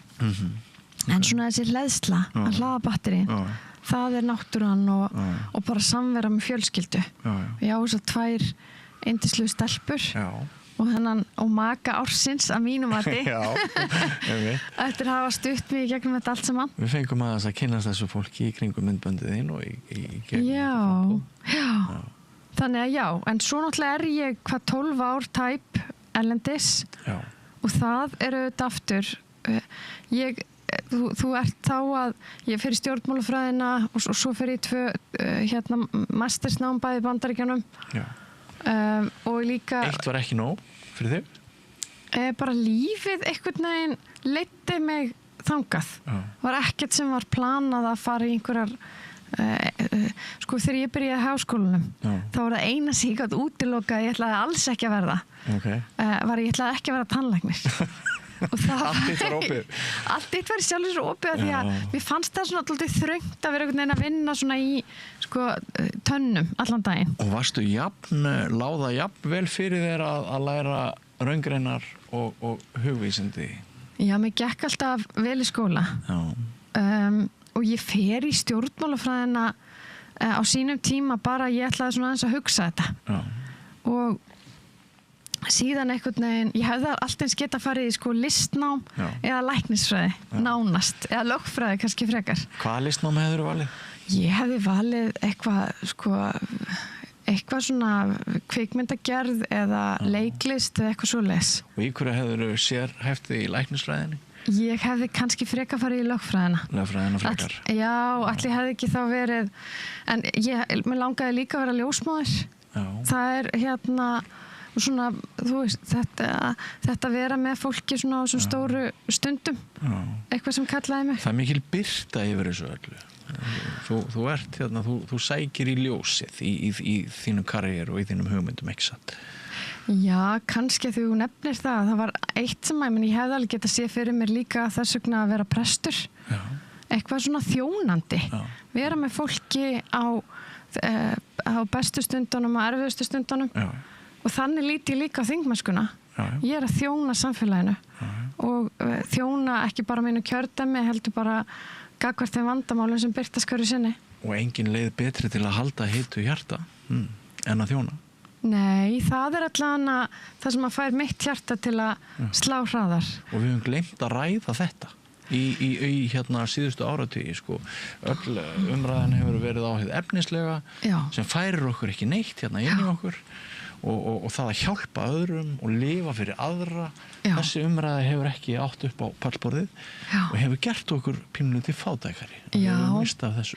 Ég get alveg tekið undir þetta og ég held við séum kannski smá svona krossgötum þarna. Ég held það líka, við séum aðeins að rofa til. Já, varðandi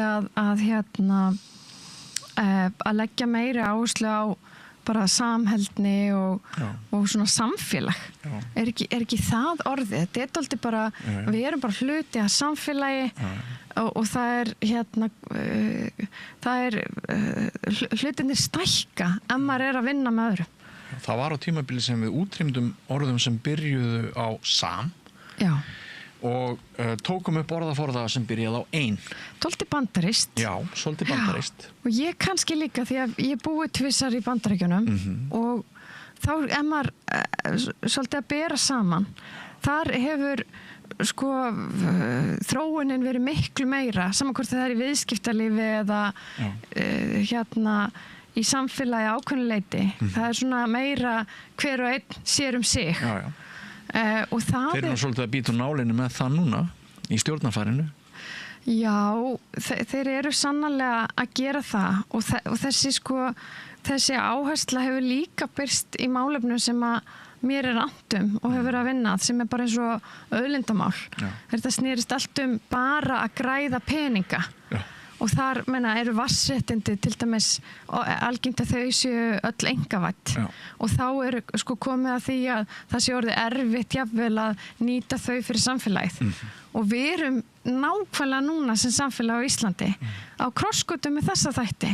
Ætlum við að hafa þannig fyrir okkar afkomendur að það sé bara jafn auðvelt og sjálfsett að nýta jarðhitann og vatnið og orku bara með svona samfélagshugsjón eða átt að bara snúast það að geta selt frá sér gæði fyrir eitthvað gróða sem að kannski virkar rosalega vel núna en svo maður horfir 10, 20, 30 ár fram í tíman að þá sér maður einhver aðra sviðsmynd og þetta það sem maður græðir á því að vera erlendis að maður sér hvernig önnur samfélög hafa þróast og sér þær áskorunir sem að við getum lent í ef við vöknum ekki núna og versta að þessi máli yfirleitt ekki bundið við kjörtímabil.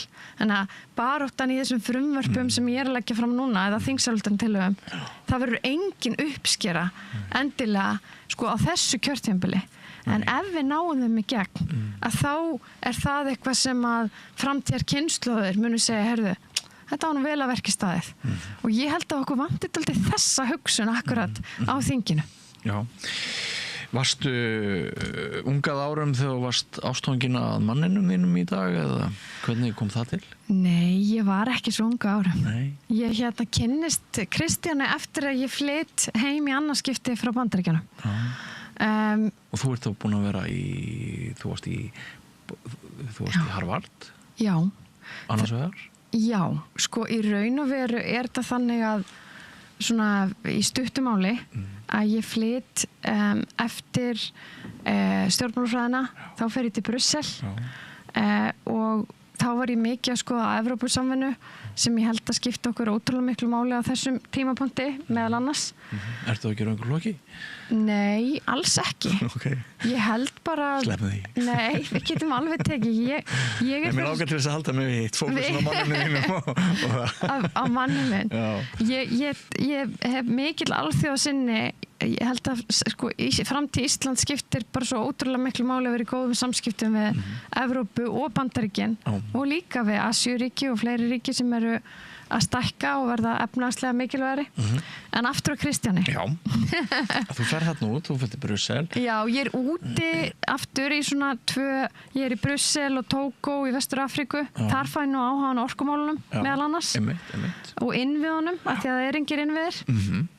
Og svo kem ég heim eftir þessa svona fyrri lotu þegar ég búin að vera á töluvert miklum flækingi og þá kynnist ég Kristjáni og ég hefði bara hitt hann einu sinni þegar ég hitt hann að labba yfir dansgólfið á þjóðutíð Eyju og þá bara rekst ég í einhvern mann, ég á leiðinni bara svona yfir dansgólfið og hann snýr sig við og við höfum hist einu svona áður og við byrjuðum að dansa. Við erum alveg bæði elskum að dansa og síðan þá hefur dansinn dunað. Frábært. Þannig að þetta ekki, ég alveg orðin komin undir, nánast, ég 30.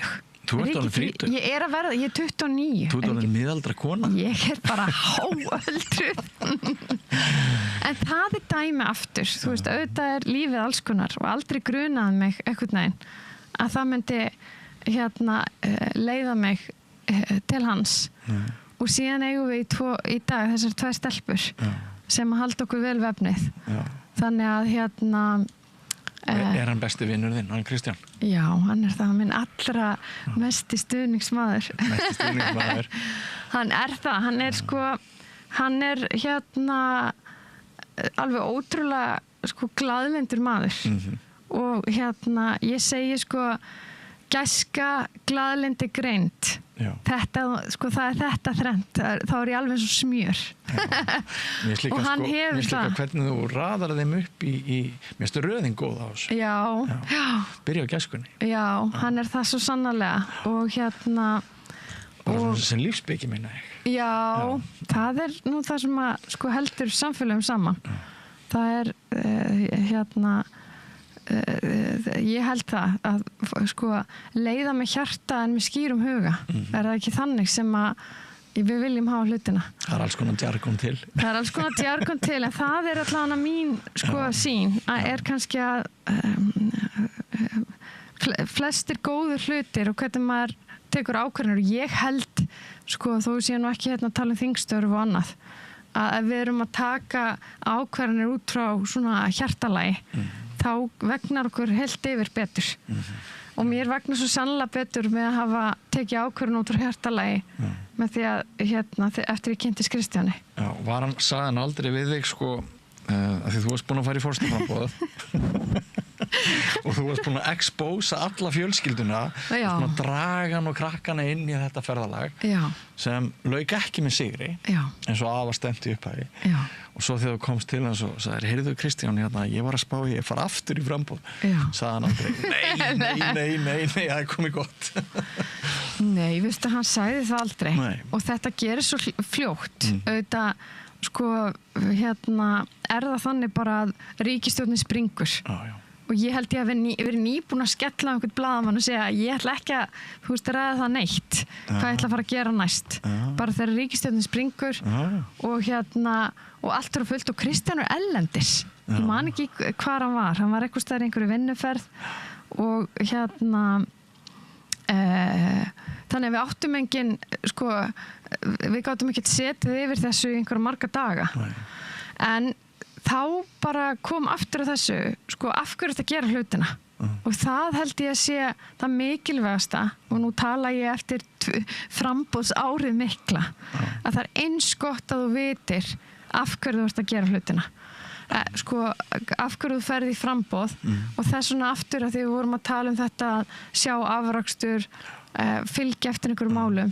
Fyrir mér var það, ég vildi fylgja eftir auðlindamálunum, mér fannst skipta máli, það eru stór verkefni framundan sem snúa að orkumálum, umhverfismálum, auðlindamálum og bara mér finnst Íslands samfélag vera ákveðnum krossgötum í þessari, sko, vegferð einstaklishyggja versus það að styrkja okkar bara samvinnu og svona samkennd og ég hugsaði að ef ég myndi ekki taka skrefið og leggja mitt á mörkum þá var ég bara svíkjast undan. Og þú hafði náttúrulega naust þess að við vissum öll hver þú varst.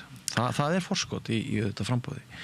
Að ef maður hefur lifað þannig og komið þannig fram að það skadar mann ekki þannig getur verið tvíbent þú getur verið alræmt en þú varst það nú ekki Nei, ég auðvitað nauti góðs að þess Þú smíða ofan á, sko, forsta frambúð sem tapaðist og byggja ofan á það þá ertu búin að breyta, sko, þeim ósigri í sigur með því að þú byggðir ofan á það og náðu svo árangur og varst þinguna ekki satt?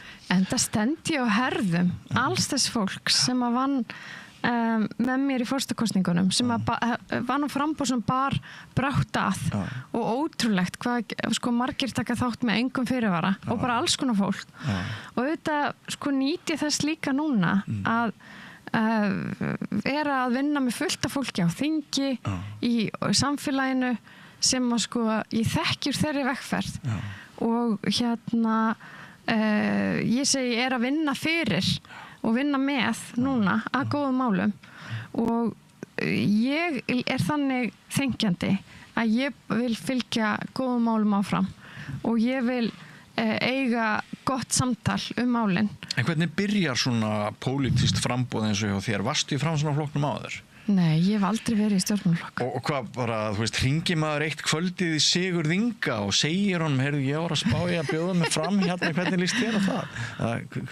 Hvernig gerist þetta? Þú færð símtöl og svo bara ert að vega og meta og Sigurð Ingi nú ótrúlega svona traustur og góður maður og sem ég tengi við auðvitað bauðst manni alls konar tækifæri en það sem og ég í eðli mínu sko, ég bara í eðlu mínu samvinnu manneskja.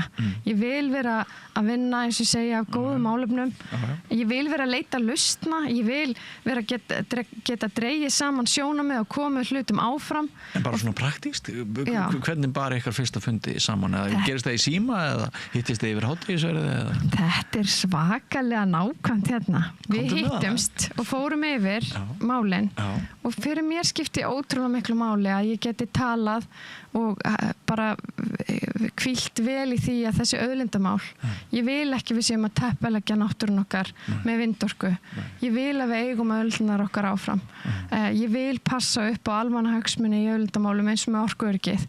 Þessi málaflokkar, þeir verða að vera á réttum stað og svo vil ég þessa samvinnu hugsjón og það að geta unnið í báðar áttir, því að ég lít ekki á það þannig að ég sé vinstri eða hægri, ég bara að koma góðum málum áfram og það lífsýn sem að hefur þegar nýst mér vel á þingi, að reyna að fara úr því sem að nú heldur betur að slíta, því við vorum að tala um Bandaríkin áðan, þessi polarisering, að vera með eða móti þessu, frekar bara þetta eru viðfangsefnin, hérna eru ólíkar sýnir á þau, reynum að finna lausnir og það er þannig sem að ég að vinna inn á þingi og auðvitað er ég stjórnarandstöðu en ég hik ekki við að styðja góð mál sem koma frá ríkisstjórninni. Það mjög gott, ég vona að þú haldir þig við það sem að væri reyndar mjög sjaldgæft. Og hrósa þeim þingmann sem að gera góða hluti. Svo betra bara að leggja til þær breytingar sem maður vill sjá. En ég get líka alveg sagt þér að í þeim málum sem að til dæmis ég nefnt hérna dæmi, menn ég líka mjög sterkar skoðanir á alþjóðamálum, mentamálum, að ég verð ekki teka við að draga lín í sandinn og berjast fyrir þeim. En ég til vera óþarfa að í okkar samfélagi að vera einhvern veginn sem stjórnarandstöðu þingmaður á móti öllu af því bara. Það er ekki góð pólitík að mínum mati. Ég hef alveg tekið eftir þessu hjá þér. Þú ert örlát, þú ert ekki að flokka fólk sérstaklega eftir því hvort hann með þér í liðið eða ekki. Þú ert bara örlát típa. Ég tekið eftir því. Það er gott hjá þér. Ég vona að halda því áfram.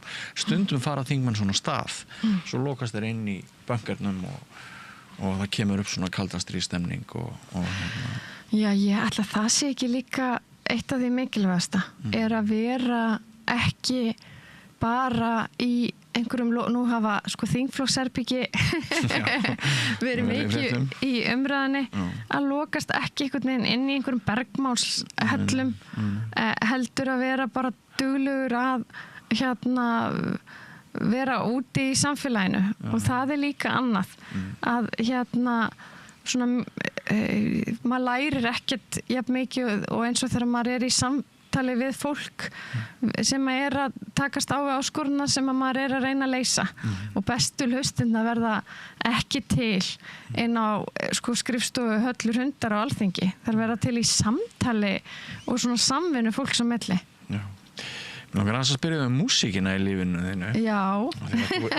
Þú ert að taka harmoniku tíma og byrjar á píano, segir ég. Já. Og hvernig músík hlustar þau mest? Ég hlusta á alls konar. Ég veit að var tölvöld lengi samkvæmstansi. Þannig að ég, mér finnst alveg ótrúlega gaman að dansa.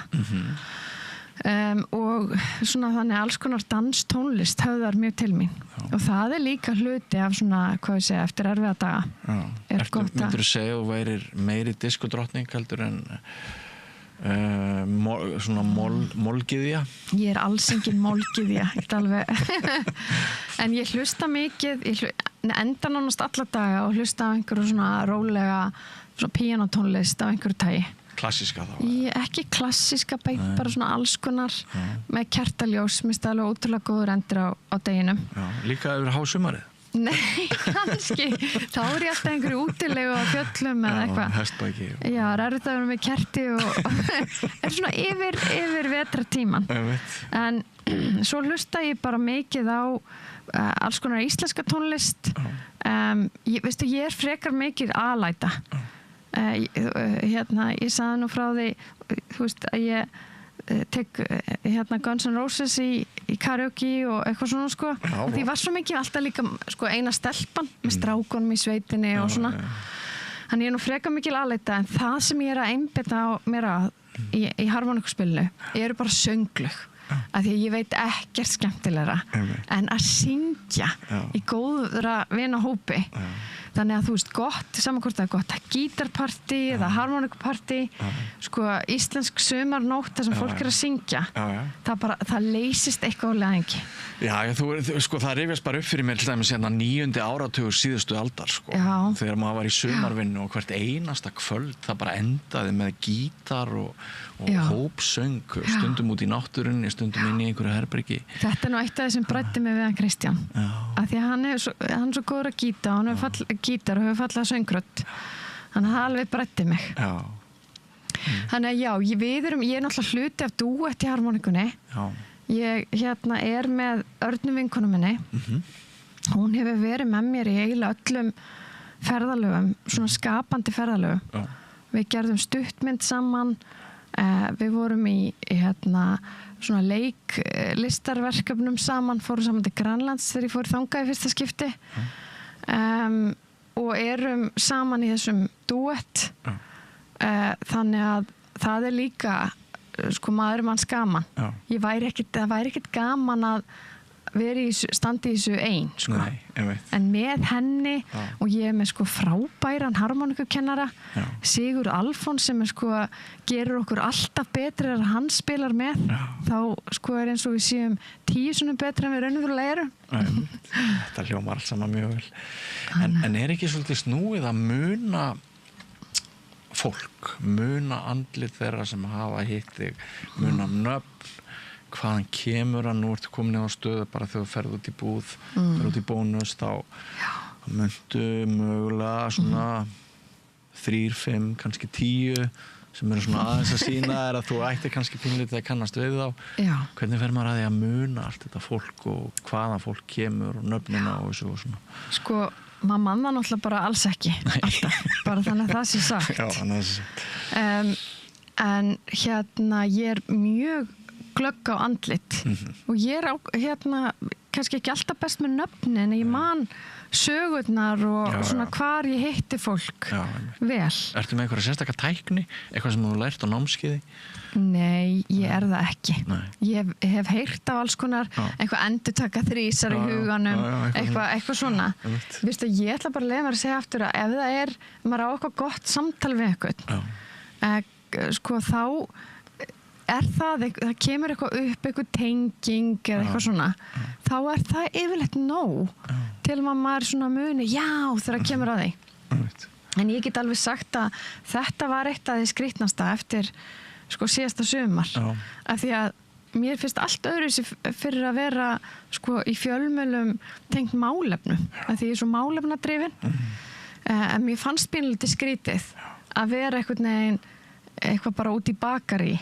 En mér þykir bara í dag þykir mér ótrúlega sko vænt það og kannski koma sko bestu hugmyndirnar er bara það að fólk gefur sér að tala við mig. Þú ert að einhverju leyti í almanna eigu á meðan þú ert í þessari þjónustu. En ég er líka í almanna þjónustu og þannig að mér þykir bara vænt það að fólk sé til í að segja, heyrðu, þetta brennur á mér og þannig oft verða líka til verkefnin eða ég enda á að fara í heimsókn eitthvað að einhver býður mér bara hreinlega út í bakari. Þetta er eins með okkur fjölmiðlafólk að almenningur er alltaf að pikka í okkur og ef maður ætlaði að væli yfir því þá væri maður líka að gleyma því að mörg af bestu fréttaskotunum og hugmyndunum fyrir hinn og þessa fjölmiðlavinnu sem maður þarf að sinna, þau koma einmitt bara frá einhverjum sem pikkar í þig út í bónus. Það verður lítið í fréttum. Þú varst búin að heyra það að, veistu, má ég hringi þig, hver er símiðin?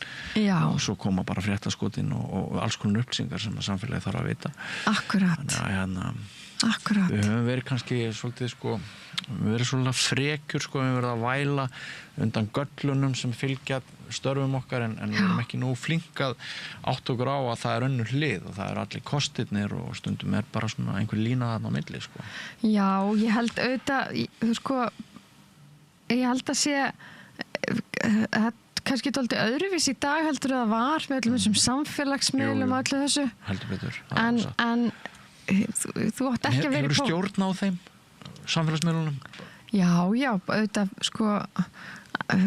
svona að stærstu leyti auðvitað alls konar ykkur fólk hefur skoðanir á alls konar hlutum en ég held að aftur þú eru að vita fyrir hvað stendur að hverju þú að vinna þú eru að vita þitt leiðarljós ef þú veist það, að þá getur verið alls konar rok og rigning á leiðinni, en þú veist hvort þú ert að fara.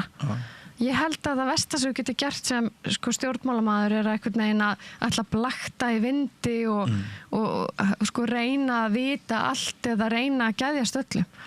Þú eru að sko, aftur koma til dýran eins og þú ert klædd eða klæddur og þú verður að vita hvaða málum þú ætlar að vinna og fyrir hverja og svo lengi sem að það er kristaltært að þá getur verið alls konar veður á leiðinni en þá er bara að setja nefið í vindin eins og amma sagði alltaf og þá hlýtur að byrta til. Já, þú sagðir að maður lærir ekkert í logninu. Maður lærir ekkert í logninu. Þetta er orðið ágætt slagvart. Sko, var þetta bara kviknaði á þann? Þetta var bara kviknaði sem þætti. Svona gerist bara ýmislegt. Þetta verður mögulega það eina sem að fólk man úr sem þætti. Vegna þess að þetta stuðlar, þetta er bara ansi góð speki. Já, ekki held í hana.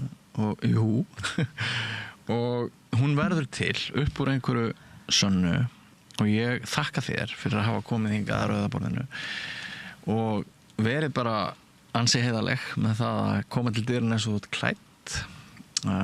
Við sjáum ykkur flytja þingræðurnar en við vitum ekkert meira ykkur. Við vitum svona einhver leiti fyrir hvað þið standið, við sjáum ykkur á mannamótum, þá er ég að tala um almenningur, ég er ekki að tala um okkur fjölmiðlamenn. Ég vona það að fyrir pólitíkus eins og þig sé að þetta bara kærkomið tækifæri að vera bara í öruggu rými og geta bara klætt úr frakkanum og verið þú sjálf. Mér er allavega fundið gaman að hafa þig hér í þessu spjalli í liðnum óþekkti þingmaðurinn. Takk fyrir að bjóða mér, segi ég bara. Og gangi þér rosa vel í öllum þínum framtíðarstörfum. Takk fyrir og bara, já, ég segi bara nánast við heyrumst og sjáumst, er það ekki þannig? Jú, engin spurning. En þessi þáttur verður ekki lengri, kæru áhorfendur og hlustendur, en ef mér gengur vel þá næ ég að dorga upp nýjan óþekktan þingmann fyrir ykkur í næstu viku. Ekki fara langt, þátturinn er ekki búinn. Þú ert að hlusta á Samstöðina. Róttækt sjónarhorn á atburði dagsins. Allir þættir Samstæðuverinnar eru á YouTube.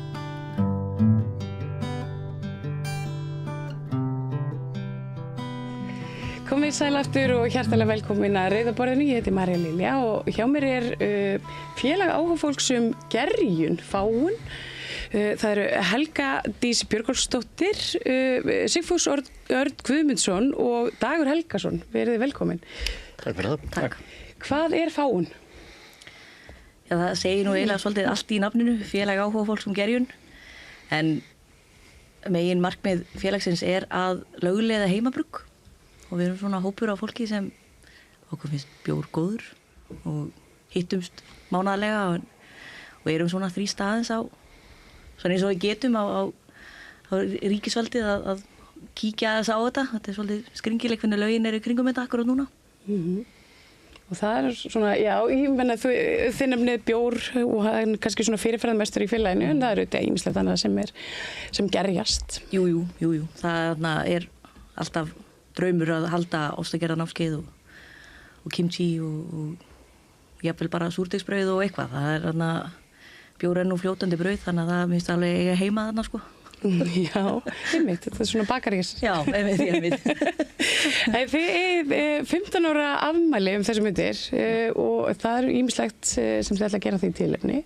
Já, við ætlum að halda upp á það með pomp og prakt í Fríðarhúsinu og það sem við ætlum að bjóða öllum stofnmeðlimum félagsins að koma og hafa gaman með okkur. Þetta verður svona Pálínubóð þannig að við vonumst til þess að fólk komi með heimabrugga? Já, og bara eitthvað sem því finnst gott sko. Má alveg vera matarkyns líka en þetta er aðalega að hittast og sjá svolítið kannski hvað fólk er farið að gera sem var þarna stofnað þetta félag fyrir 15 árum og margir sem hafa verið í félaginu eru bara professional bruggarar í dag og hafa opnað sín eigin brugghús og þannig að þetta er svona stökkpallur. Já, það voru orðið ákveðin gerju. Svo er þetta líka svona svolítið einmitt af því að þetta er, þú veist, þetta er einhver 10 manna hópur cirka sem að stofna þetta á sínum tíma og þú veist, þau eru náttúrulega bara hér og þar út heiminn, það eru liðin 15 ár að verða síðan þetta var gert og þú veist, mikið af þessu fólki hefur ekki hist í kannski 12-13 ár þú veist, þannig að það var líka svona svolítið, þú veist, við sem erum í þessu núna að draga þá sem voru í þessu þá saman aftur og svona bara, þú veist, þetta er fólkið sem stofnaði þetta, þú veist, þið hafði ekki hist geðað lengi mörg hver og þú veist, nú getur þið líka kynst fólkinu sem eru í þessu núna og svona aðeins að tengja, þú veist, þá sem eru núna og þá sem að voru þá. Þetta er alveg svona lítið á þetta sem bara félagskap yfir kannski 2-3 kynslóðir sko, félagafólk kemur og þetta er mjög svona lausnýttur félagskapur þannig að fólk svolítið svona detta inn og út úr félagskapnum kringum árin en heldur samt alltaf svona sambandi lætur sjá sig annars lægið en kannski hefur aldrei verið gert svona sérstakt átak eins og núna til þess að kannski reyna að ná öllum saman aftur einhvern tímann.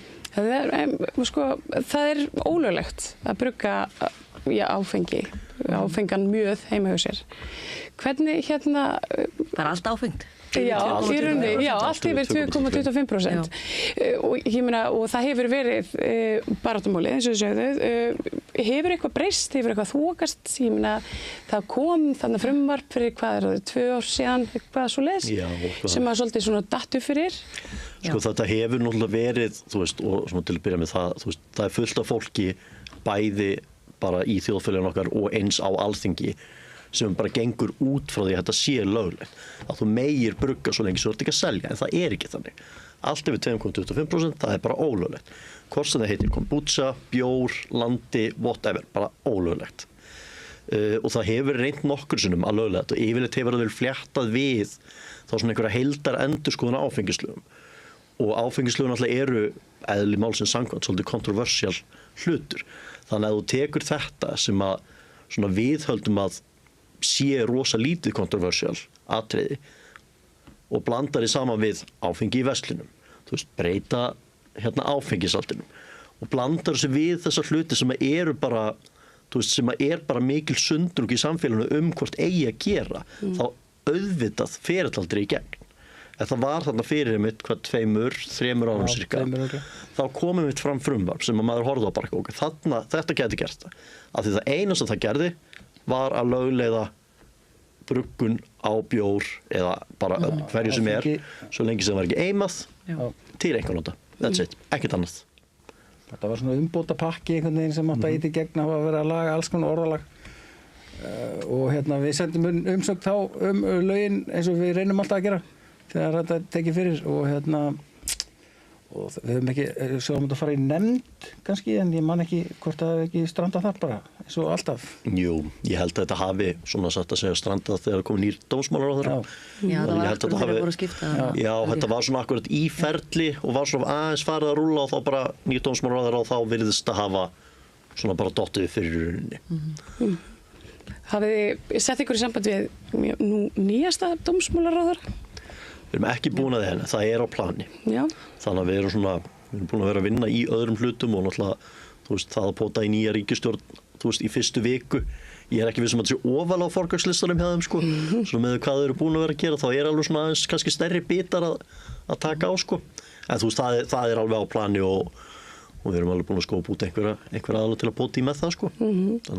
En nú er alltaf talað sko að aukinn sveigjanleiki í áfengismálum, hann kalli á aukna neyslu og misnotkun og jafnvel unglingadrykkju.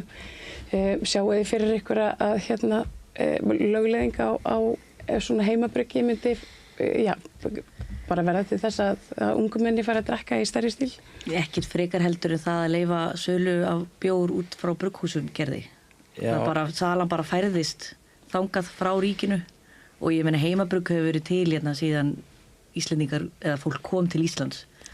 Þannig að þú veist, fólk hefur alltaf verið að brugga, þetta har alltaf verið til þó þetta hefur verið ólöglegt síðan 1915 allavega, sennilega fyrir það. Þá kannski eitthvað smá spæk til að byrja með en samt ekki. Það tekur bara tíma og þeir sem eru ungir og eru að flýta sér að drekka og vera fullir þeir sennilega bara gefa sér ekki tíma í að vera gerja bjóri 2-3 vikur og býða eftir honum. Nei, þetta er nefnilega, þú veist, þetta er líka svona, þú veist, þetta er hobby sem þú verður svolítið að nostra við, þú veist, þetta er ekki bara, Þetta er ekkert eitthvað svona sem maður er með undir rúmi hjá foreldrum sínum. Ekki með góðum móti. Sódastrím bara. Þú veist, eins og hérna sem þú segir, þú veist, þetta er 2, 3, 4, 6, 12 vikna prósess að gera þetta. Þú getur gert landa á 4 dögum. Þú veist, ef að pointið er að drekka og vera fullur, þá gerir þú landa. Það er alveg jafn ólöglegt í dag, sko. Þannig að þetta snýst kannski meira það, þú veist, ég horfi svolítið á þetta bara eins og afglæpavæðingu. Þú veist, þetta er hobby sem að fullt af fólki stundar og það er, þú veist, það er í rauninni enginn á móti og það, þú veist, þetta er bara svona, þú veist, þetta er bara eitthvað sem fólk er að nostra við heima á sér, bara fyrir sig og sína og þú veist, mér finnst þetta ekkert vera öðruvísi heldur en á baki brauð eða búið til jógurt eða eitthvað slíkt, sko. En hvernig, sko, núna allavega, síðustu 15 árin hafa einmitt verið, það hefur verið mikil þróun í svona bjór- og bruggmálum á Íslandi. Það hafa opnað svona innlend brugghús og það eru kraftbarir út allan bæ. Og svo þetta líka í þessu sem er ekki áfengi, það er, eins og það er súrdegið og kimchiið og allt þetta sem er tengt gerjun og er svona, svona fólk nostrar við heima. En hvernig leiðist maður út í svona hobby?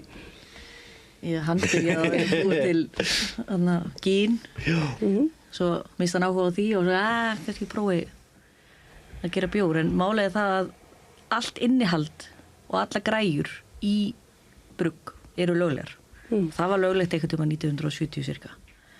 Og ég man nú ekki alveg hver ástæðan var að leyfa að innflutning á korni og geri og áskonar ekki leyfa heimabrugg.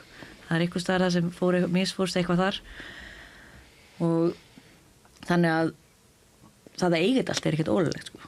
Það er bara, og það er auðvelt að komast í þetta. Það eru nokkri staðir hérna í Reykjavík sem getur keypt þetta bara á verslanir einmitt. Já, og hann keypti bara svona póka með svona sulli.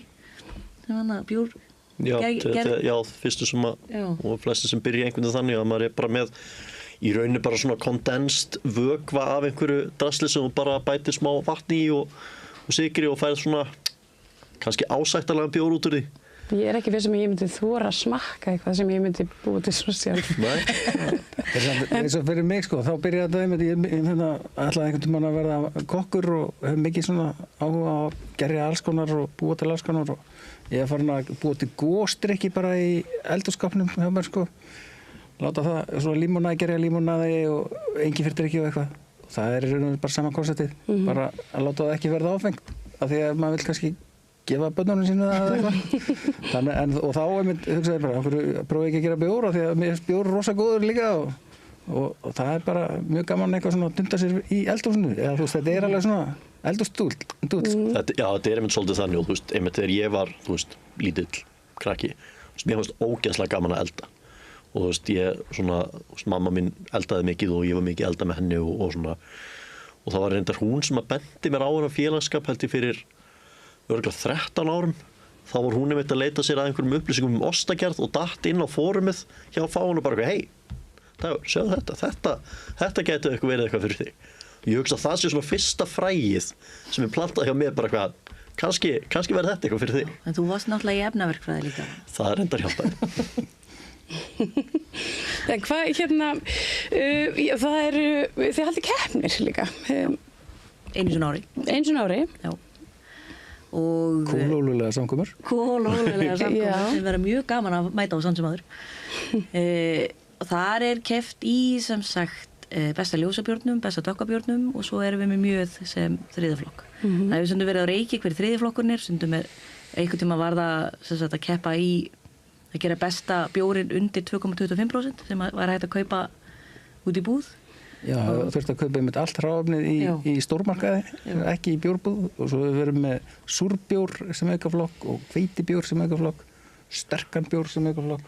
Við svona eiginlega tókum ákvörðun að hafa þetta mjöðu var í fyrsta skipti í fyrra sem aukaflokkur og það tekur svo langa tíma að búa til mjöð, það getur tekið alveg 6 mánuði pluss að gera mjöð að við ákváðum að hafa það aftur og jafnvel bara festa það sem þriðaflokkin bara líka til þess að kynna mjöð fyrir Íslendingum, sko. Það er svona...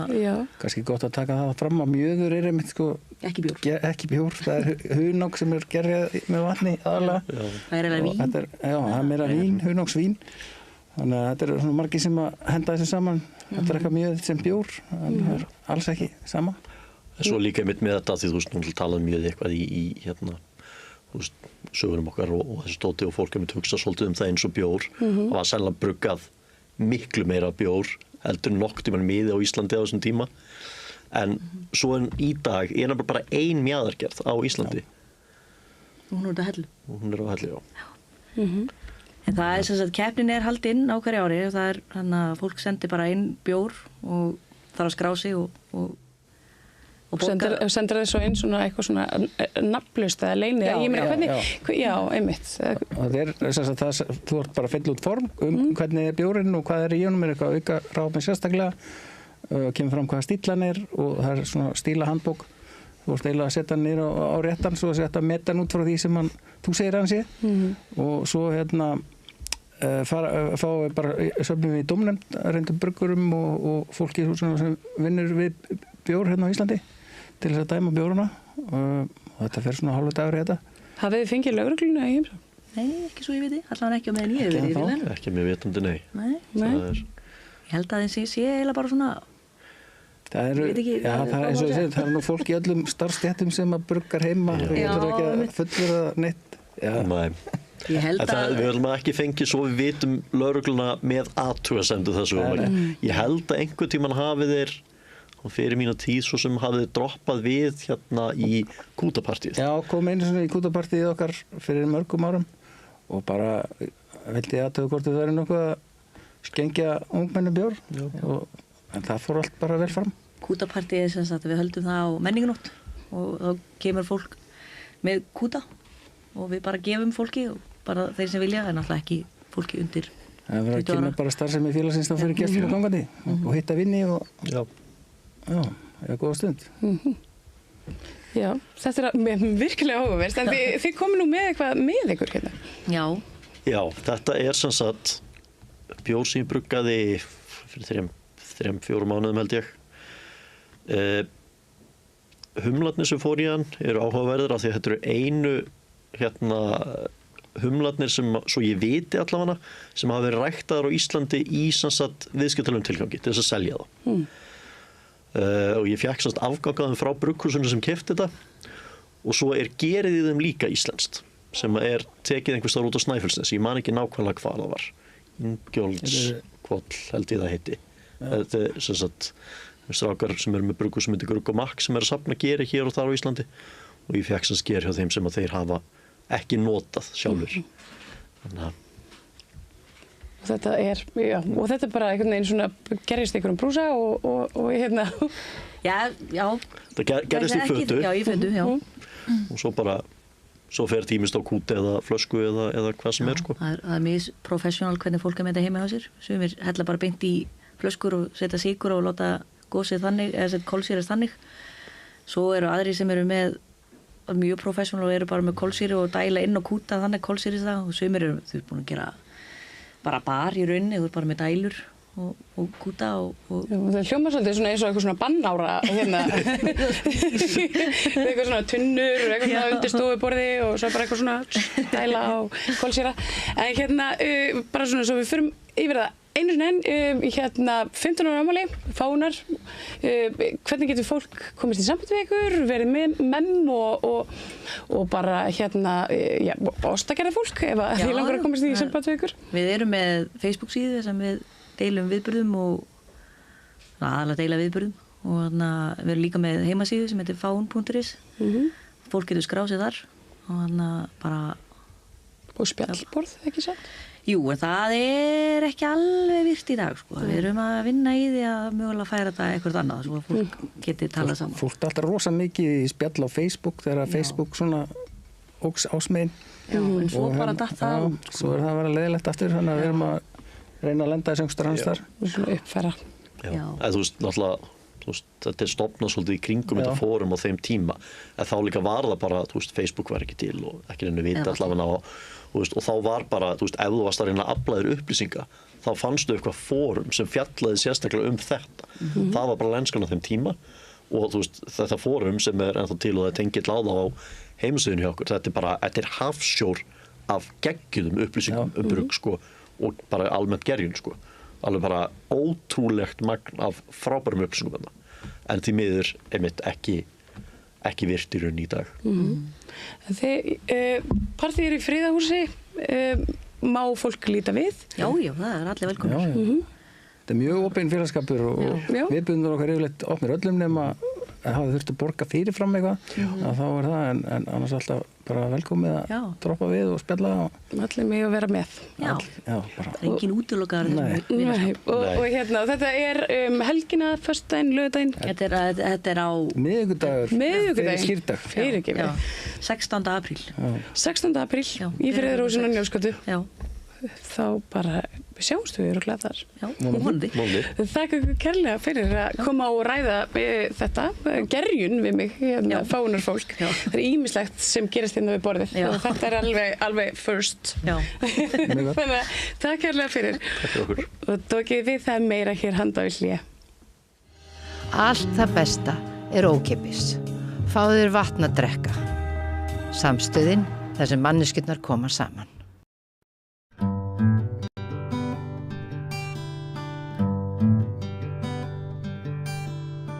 Komið sæl og verið velkomin að Rauðaborðinu í tal víðerni og landsbyggðina. Við erum búin að vera með svona umræðu háskólasetur og rannsóknarstarf, þekkingar, eiginlega samfélagið úti á landi í tengslum við bara þekkingarsamfélagið hérna í höfuðborginni og hingað komin engin annar en Þorvarður Árnason. Þú ert nú stundu kallar Þorri.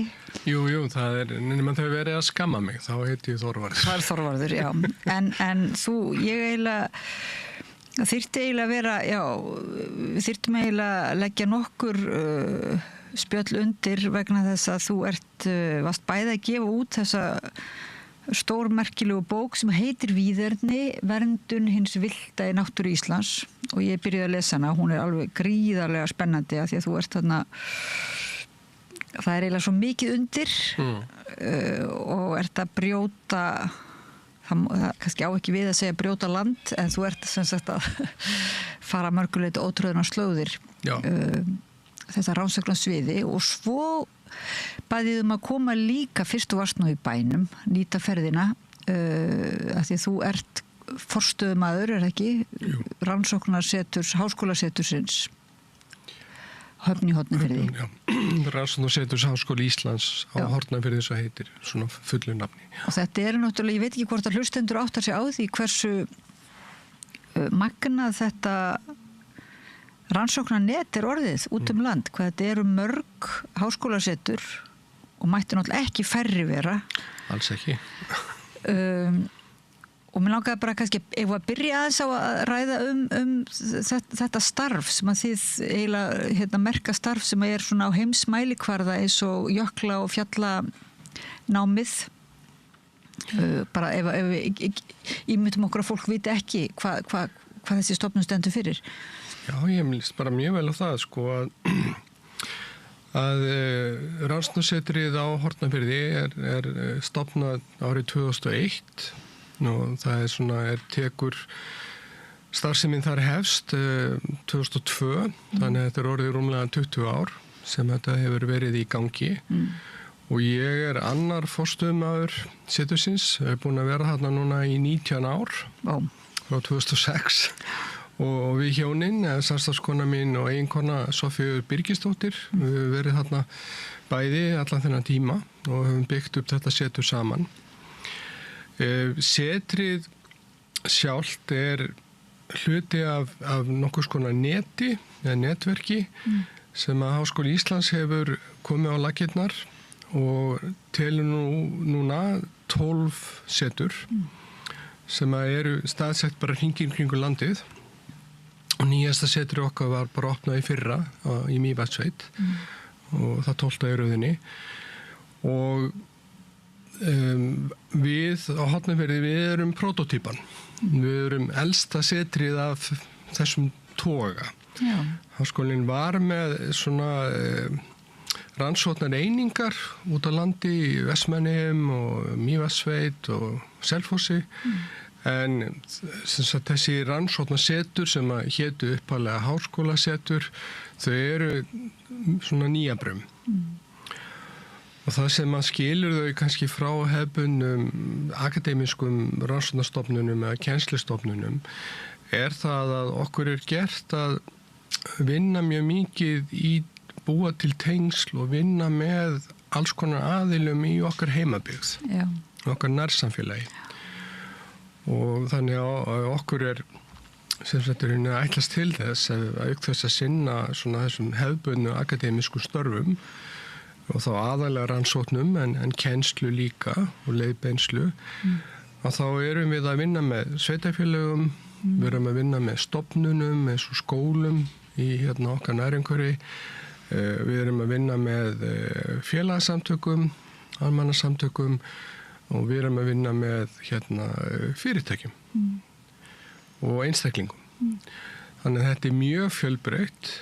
Já, og gæti virst vera einmitt einhvers konar svona byggðastefnu áform eins og þegar verið að senda fyrirtæki einhvern veginn út land og það hefur verið alltaf umdeilt að þetta sé svona já, að þarna sé raunverulega engin alvöru starf sem á sér stað, þetta sé svona meira til þess að geta miðjan, þekkingarmiðjan og valdamiðjan geti svona krossa við að það sé búið að sinna landsbyggðinni og það sé eitthvað verið að gera. En svo líður tíminn og ég veit að þetta er ekki sanngjarnt gagnrýni því að þarna hefur alltaf verið alvöru starf í gangi, meir en lítið. En svo kemur í ljós að þetta er akkurat það sem kannski rannsóknarstofnanir víða heim og kannski virtustu rannsóknarstofnun er að leitast við að ná fram. Það er tengingin við nærsamfélagið, tengingin við náttúruna, svoleiðis að raunverulega tíminn hefur unni með ykkur, er það ekki? Jú, ég myndi segja það og þetta er, þó ég skilji alveg þessa athugasemd eða komment sem þú gerðir, þá er þetta nefnilega, þetta er algjörlega tvennt ólíkt. Það að flytja stofnun eða útibú einhverja stóra stofnunar út á land og rekana þar svona eins og með þessi útibú sem að flest heyra nú sögunni til Ég kynntist nú mörgum útibúum þarna í Nýheimum. Það voru útibú frá Nýsköpunarmiðstöð og það voru frá Matís og þetta er allt farið. Já. En við erum ennþá til staðar. Og ég held kannski að grundvallarmunurinn liggur í því að rannsóknarsetrin eru akademíska stofnanir. Þannig að við höfum alveg svona skýra leikreglur. En það sem hefur komið í okkar hlut, það er í rauninni að útfæra þessar leikreglur á nýjum vettvangi.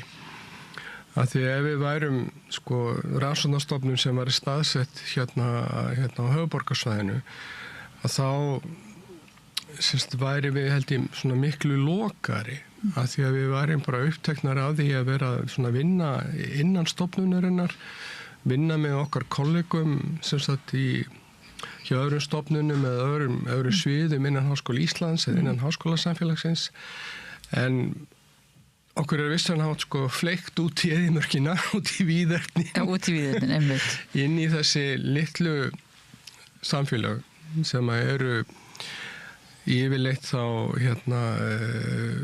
svona fiskiþorp flestum tilfellum. Þetta eru byggðakjarnar sem að hafa orðið til í kringum fiskvinnslu yfirleitt og eða þá landbúnað. Það sem að lífið hefur snúist frumframleiðslu og í mörgum tilfellum eins og hjá okkur þá kemur ferðaþjónustan mjög sterk inn núna, sérstaklega síðustu 10-15 árin. En sem sagt það hafa ekki verið taldar forsendur fyrir því að vera með háskólastarfsemi í þessum samfélögum. Og það var mikil umræða svona fyrir þetta 15-20 árum það að það þyrfti að fá fleiri háskóla. Það þyrfti að vera með háskóla á Suðurlandi, Selfossi, háskóla á Egilsstöðum. Þetta hefur ekki gengið eftir. En í staðinu þá hefur sem sagt rannsóknarstarfið elst mjög mikið út á landi og stofnun rannsóknarsetra sem að byrjaði með 1 starfsmann þarna 2002 á Hortnafirði. Og núna erum við komið með 35-36 ársverk sem að skiptast á milli það bil 60 starfsmanna. Reyndar flestir, langstærstir hlutin af þeim eru lausaránir, því miður. En við erum komin með ofsalega öflugt og fjölbreytt starf sem að hefur mikla þýðingu fyrir samfélögin sem við þjónum. Þannig að við erum að þjóna þessi 12 setur, við erum að þjóna einhvers staðar milli 15 og 20 einstökum samfélögum út á landsbyggðinni. En þið náttúrulega eru með þjónustu skyldu eða svoleiðis við fleiri. Raunverulega eru þið að þjónusta þarna, það eru fjölmargir erlendir stúdentar sem að koma eins og til þín og ykkar á Höfn og þetta er alveg gríðarlegt svona, geta ekki þetta verður svona eins og vettvangur fyrir mjög sérstakar samræðu sem eiginlega gæti kannski ekki átt sér stað í Reykjavík. Ég sagði að það væri erfiðara, af því að, við erum með þessa ríku þjónustuskyldu eins og aðrir akademíski starfsmenn við akademísk samfélag á alþjóðavísu og líka náttúrulega landsvísu.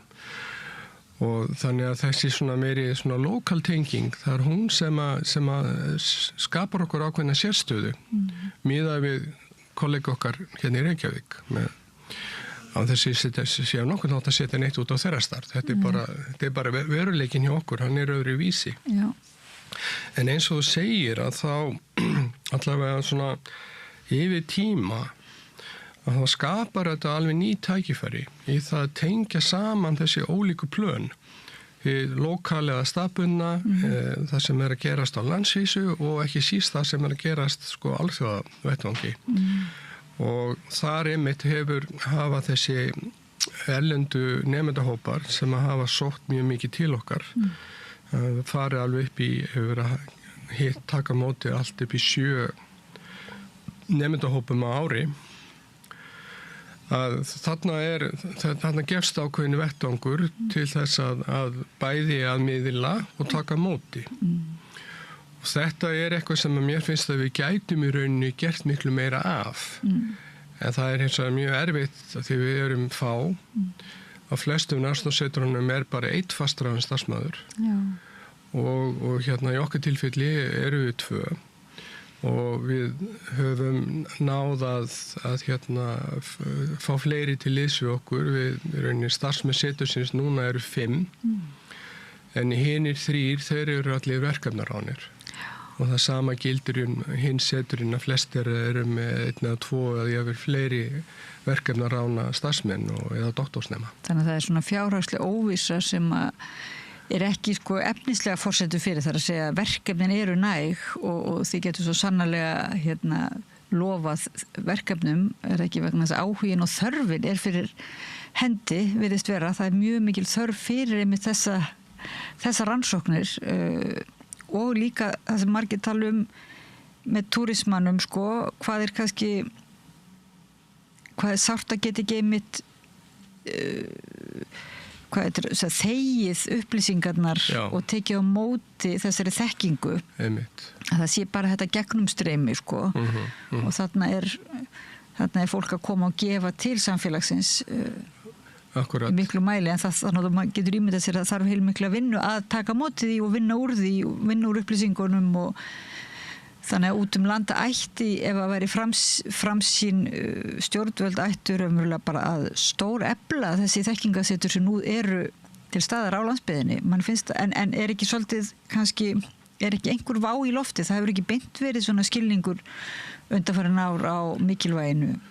Það er kannski ekki fyrir 2015-16 sem að ég svona get farið svona rólegur að sofa, að ég hefði atvinnu. Já. Og eiginkona mín sem að, því að við náttúrulega settum okkar egg öll í sömu körfu og börnin okkar yngstu sem fluttu með okkur. Þetta var ekki bara mitt starf eða minn starfsframi, þetta var bara fjölskylda mín sem að við lögðum undir. Já.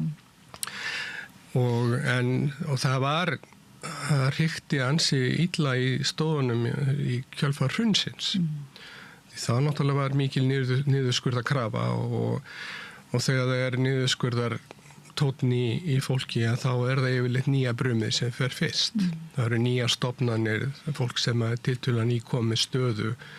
Þetta er það sem er látið fara, sko. Kannski skiljanlegum ástæðum.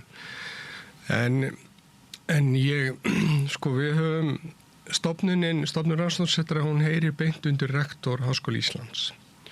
Og við höfum verið mjög lánsöm að rektorarnir sem við höfum starfað með og undir, þeir hafa alltaf stutt okkur með ráðadáð. Já. Og þannig að sko við eigum hana mjög sterkt bakland innan Háskóla Íslands. Er ekki rektorskostingarnar í dag? Jú, það er einmitt seinni umferðin hófst í dag. Hún hófst í dag og við verðum nú að skora þá á nýjan rektor að halda upp í merkjum háskólasetrana út á landi. Já, alveg ekki. Og ég hef svo sem engar ágjörð því hver sem hvort þeir verði fyrir valinu. En sko það sem auðvitað er stóri gallin í þessu allir saman er það að það hefur ekki verið skilningur hjá stjórnvöldum, hjá ríkisvaldinu að starfsemi af þessum toga sé risastórt byggða þróunarmál. Og við höfum reynda fengið sko viðbóta framlag frá háskólaráðuneytinu en sko ef þú skoðar bara byggðastefnuna íslensku að þá einhvern veginn er hún því miður ofsalega mikið miðuð við einhvern veginn aðstæður og hugmyndafræði eins og hún var sko á síðustu stundu ég vil þar síðustu öld sko. Og einmitt þetta sem varst að tala áðan með útibúin og þessar stofnanir sem eru fluttað með menn á mús út á land bara til þess að tekja í einhver box. Að hugsunin þar er bara við þurfum að skapa störf. Við þurfum að geta talið hausa á Selfossi og Egilsstöðum eða Bolungarvík. En það sem við erum að gera fyrst mér að við erum að skapa forsendur fyrir nýjum störfum sem að hafa aldrei áður verið til. Já. Þegar ég flutti til Hafnar fyrir 19 árum og þá var ég eina manneskja með doktorspróf á held ég bara rúmum fjórðungi landsins. Það var var fólk með doktorspróf á Egilsstöðum eða upp á Héraði og svo í Gunnarsholti en þar á milli var bara ég. Já, En núna erum við að minnstakosti 5 eða 6 sem búum á Höfn og fleiri svona hér og þar á svæðinu. Þannig að þetta er bara mikil breyting. En fegstu kannski bara á því að vera þessi svo kallaði sérfræðingur að sunnan? Eða varst þessi eini sem eða var þér vel tekið sko, að því nú er þetta líka alltaf þetta vandamál sko, þetta með menntunina og svona hinn meinta hroka sérfræðingsins sem kemur að sunnan. Jú, vissulega fann maður fyrir því svona í byrjun þegar að fólk var að kynnast manni og maður þurfti að vinda ofan af þessum hugmyndum mentarhroka, doktorinn sko. Já. Ég hef aldrei tekið sko gráðurnar mjög hátíðlega. Þetta er ekki gráður og starfsheiti segir mér ekki neitt. Heldur verkin og hvernig manneskjan er, hvernig hún vinnur, hvernig hún kemur fram með aðra. Það er það sem það skiptir máli. Og ég held að þessi sko, grunnafstæð mín, sko, hún hafi svona smám saman náð að brjóta ísinn. En því miður er það náttúrulega þannig ennþá að þetta hefur enda breyst mjög mikið. En það er ennþá sko til að sem ég kalla öfugur eða neikvæður mentarhroki. Það er hroki þeirra sem að hafa ekki sjálf ákveða að fara í framhaldsnám.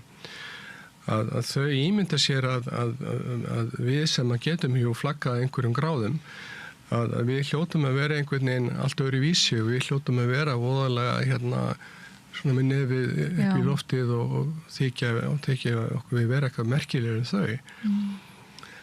Og En þetta nú kannski það einmitt sem að tíminn kennir manni og það sem að ég kannski reyna að segja svona í hnotskurð, það sem að ég hef lært sem háskólamaður.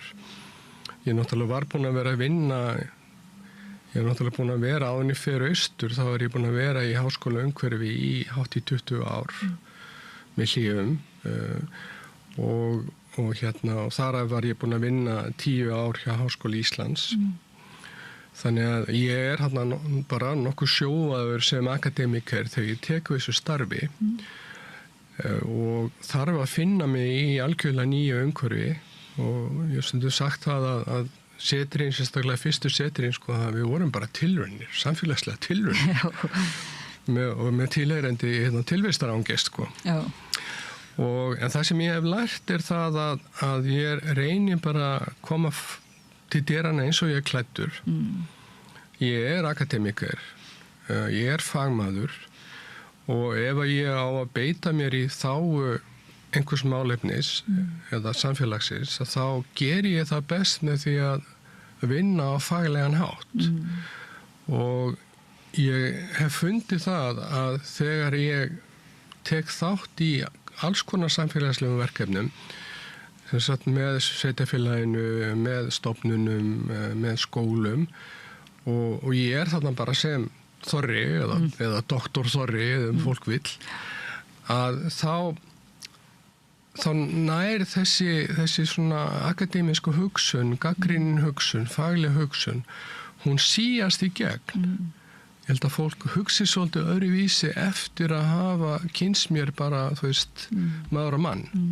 Já, enda kannski ert þú líka, það sem svolítið skemmtilegt við doktora sem eru svona eiginlega í grunninn allt múlíkmenn, ef svo má segja, að því þú ert ljósmyndari, þú ert listamaður, þú ert rithöfundur, þú ert fræðimaður og ég veit ekki hvort þú ert jeppakall líka og ég svona bæði jeppa og göngukall. Já, en svona þannig að þú ert ekki þessi dæmigerði doktor, sko, sem einmitt ímyndin frá 19. öld sem lokaður upp í sínum fílabeinsturni, sko. Þannig einhver leiti svolítið jákvætt og svo ertu þessi þverfagleiki, sko, fær svolítið nýja merkingu, virðist vera, eins og á háskólasetrinu ykkar. Þar sem að beinlínis verið að leiða saman lokal þekkingu, lokal reynslu í gegnum samræður, í gegnum alls konar verkefni og alþjóðlega strauma og á milli sviða, sko. Já. Og þetta eiginlega stundum einmitt hefur nú háskólinn svolítið háskólinn hefur nú stundum bara merkt við að eitthvað sé þverfaglegt á þess að þar hafi beinlínis verið mikill svona þverfagleiki í gangi. Já, við getum talað lengi þverfagleika, öllu heldur skort á honum. Sko, það í fyrsta lagi þá vil ég taka fram að ég til þverfaglegar nálganir á rannsóknir á engan hátt betri heldur en einfaglegar eða monodisciplinary, sem þetta mjög ljótt orð, þannig ég tala bara yfirleitt þverfaglegar og faglegar rannsóknir. Sko, það, ef við hugsaum grunnrannsóknir, þá þetta starf sem unnið af mínum kollegum sem að fara á dýptina yfir fjölda ára, ég vil áratuga. Þetta algjörlega ómetanlegt og þetta þessi grunnur sem að þetta svona kjölfestan í okkar vísindalegu þekkingu. En svo það þannig að það eins og mörg brýn mál eins og umhverfismálin, loftslagsmálin, sjálfbær þróun, landslag, víðerni, við getum tala upp miklu fleiri. Það sem viðfangsefnin þessi eðlis að það þarf aðkomu fleiri en einnar fræðigreinar, eins fags. Og í svoleiðis tilfellum skiptir mjög miklu máli að það sé til fólk líka sem að hefur þessa þverfaglegu sýn, hefur þekkingu, ekki jafn djúpa, en hefur eins og þessa breiðu þekkingu á 3, 4, 5 mismunandi fræðigreinum, helst mjög ólíkum. Og minn eigin þróunarferill bara mjög tilviljunarkenndur. Ég byrjaði að læra líffræði aðalega vegna áhuga umhverfismálum. Síðan þegar ég er búin að læra líffræðina þá er einhver listamaður sem fann að brjótast í mér og þá fer ég í kvikmyndagerð. Og svo þegar ég er búin í kvikmyndagerðinni að þá er einhvern veginn bara lífsins stóru spurningar eru farnar að kalla á mig og þá fer ég í umhverfishugvísindi með megin áherslu á siðfræði og fagurfræði.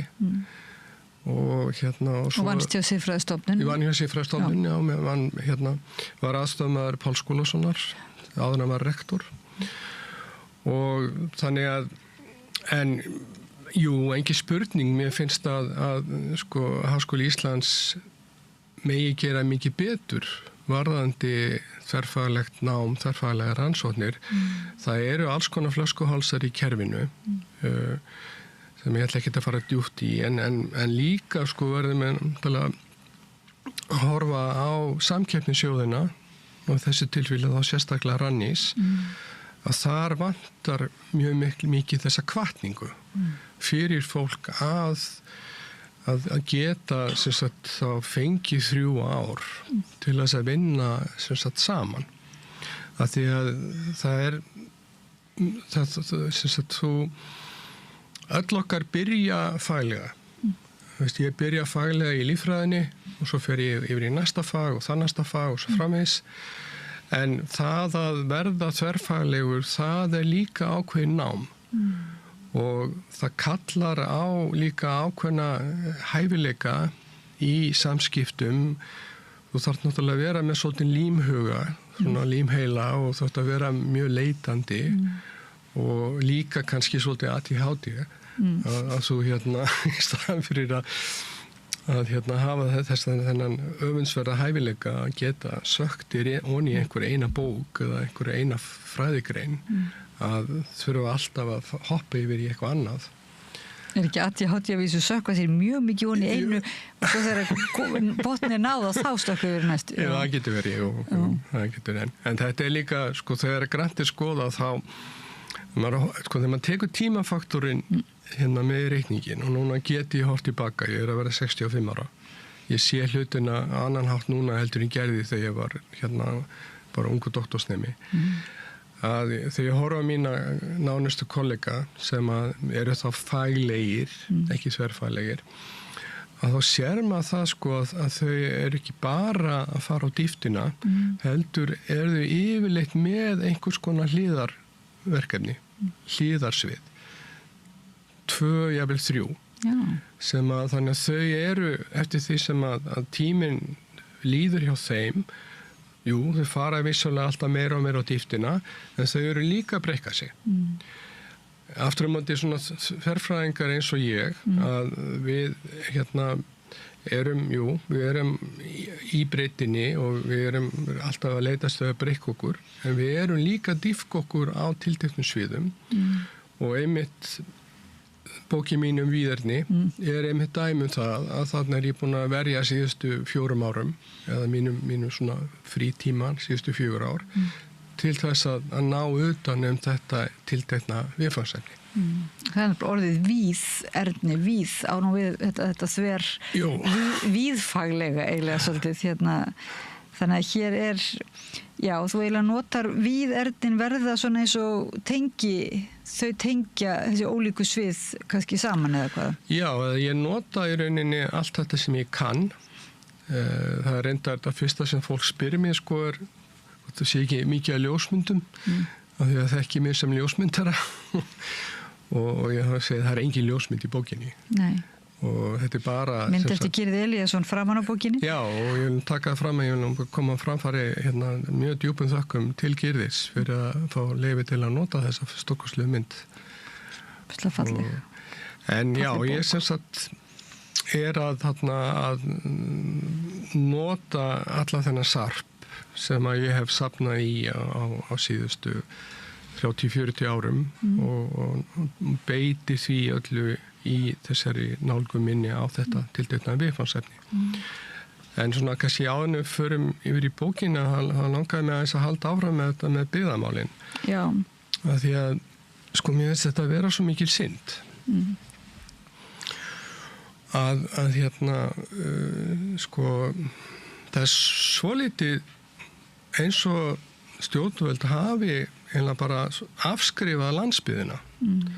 Að sko það er bara gert ráð fyrir því að á landsbyggðinni þar sé bara frumframleiðsla meðan það er einhver fiskur í sjónum, meðan það er hægt að vera með einhverja kindur eða kýr og samfélögin sem sagt á landsbyggðinni þau þurfi ekkert að þróast á sama hátt og samfélögin eru að þróast hérna á höfuðborgarsvæðinu. Getur ekki verið einmitt að þú varst að tala áðan útibúin, þetta sé svona lítið á þetta, einhvers staðar vanti að íta á endurnýjunartakkan að sko það sé eins og enga fyrirtæki kannski bara bankarnir koma fréttir þeir bara loka útibúum út á landi og jáfnvel það er ekki hraðbankinu sinni sko, sér nú hver þjónustar segir maður nú, eða útibúum er loka eins og þetta sé svona bara hvert annað og það átt að gera það rafrænt sko. En þetta er náttúrulega einhver staðar segir þú að það sé alveg merkilegt hvað er hægt að gera einmitt í gegnum netið og einhverjum skiptir staðsetningir kannski ekki máli en á hinn bóginn skiptir staðsetningin höfuðmáli. Það er að segja einmitt þetta er staðsett úti á landi í þessu samfélagi og í eitthvað tilfelli líka sko og kannski tilfelli allra setrana sko nálagt þessum einhverju náttúru undrum? Já, sko það er náttúrulega það sem að setrin gera og það sem einmitt skilur þau frá útibúunum er það að rannsóknina sem eru okkar svona ær og kýr þær snúa sko að einhverjum fyrirbærum í nærsamfélaginu og svona á þessum 12 setrum upphæðlega voru þetta aðalega sko náttúruvísindafólk sem var ráðið til starfa en svona seinna árum hefur bæsti sko hugvísindafólk og núna er þetta svona nokkuð jafnt náttúrufræðingar, aðalega líffræðingar, einn jarðfræðingur og síðan hugvísindafólk, bókmenntafræðingar og sagnfræðingar, þjóðfræðingar líka. Svo er þetta umhverfis hugvísindi er ekki? Það er svona nýtt konsept eiginlega sem við rættum einmitt við hérna við rauðaborðið við fræðakonur fyrir norðan. Já, einmitt, ég er náttúrulega gleðst alveg óskaplega yfir því að nýjasta setri okkar hérna á Mývatnssveit að það skuli vera helgað, beinlínis helgað umhverfishugvísindum eða náttúruhugvísindum eins og þau líka nota. Og hérna, og það er við erum einmitt sko ég er náttúrulega búin að vera mjög mikið í umhverfishugvísindum og svo kemur Auður núna Aðalsteinsdóttir á Mývatni en þar fyrir utan eru við með Unni Birnu Karlsdóttur, umhverfissagnfræðing á Egilsstöðum og Soffíu Auði, bókmenntafræðing á Höfn með mér og svo hafa fleiri kollegar okkar hugvísindafólk hérna, verið að fást við umhverfis- og náttúruverndarmál. En Þorvarður Árnason, heldur þú að fólk svona